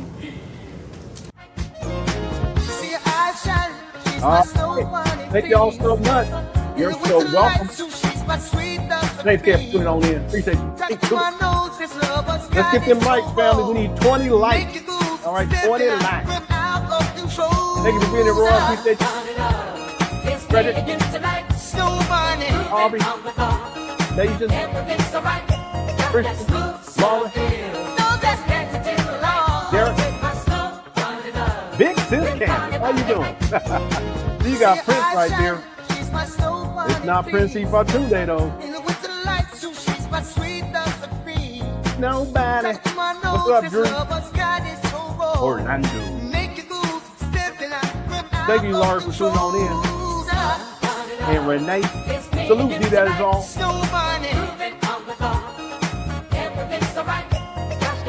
Am I getting there? Big son. Yeah, we know I did with hell. We know. Yeah, thank you, Luca. Continua. Kevin. Yeah. Yep. Oh, cool. Good to hear. Nobody. Thank you, Carlita. Appreciate you. Leslie. Good night. Kama TV, BH.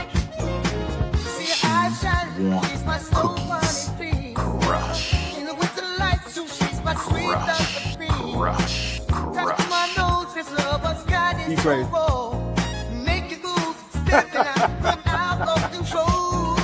Yeah, hit that like button, y'all. Thank you, GTD. Appreciate you. Sports bet. Yeah, I bet you did. Shout out to Johnson Kid. Salute, sir. Yeah, very, very sad. Very sad. It is 8-pack.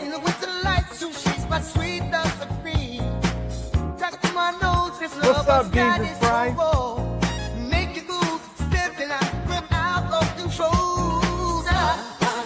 There you go. All right. Shout out to James. Thank you so much, sir. Yeah. All right. Did we get to 800? Let's see. If we didn't, that's okay. I still appreciate y'all. Yeah, we got to 803. All right, cool. Thank you guys so much. We got to 803 likes. I want to thank everyone so much for tuning on in. We'll be back tomorrow with another live show. It may be during the day because I'm off tomorrow. And I want to thank everyone. Quick Crush Chats Undefeated. Thanks to the mods again for handling business. Also, thanks to everyone who sent the super chats, cash apps, if you sent PayPal or super stickers or what's the other one? Super stickers or the soup, whatever the other one was. All right.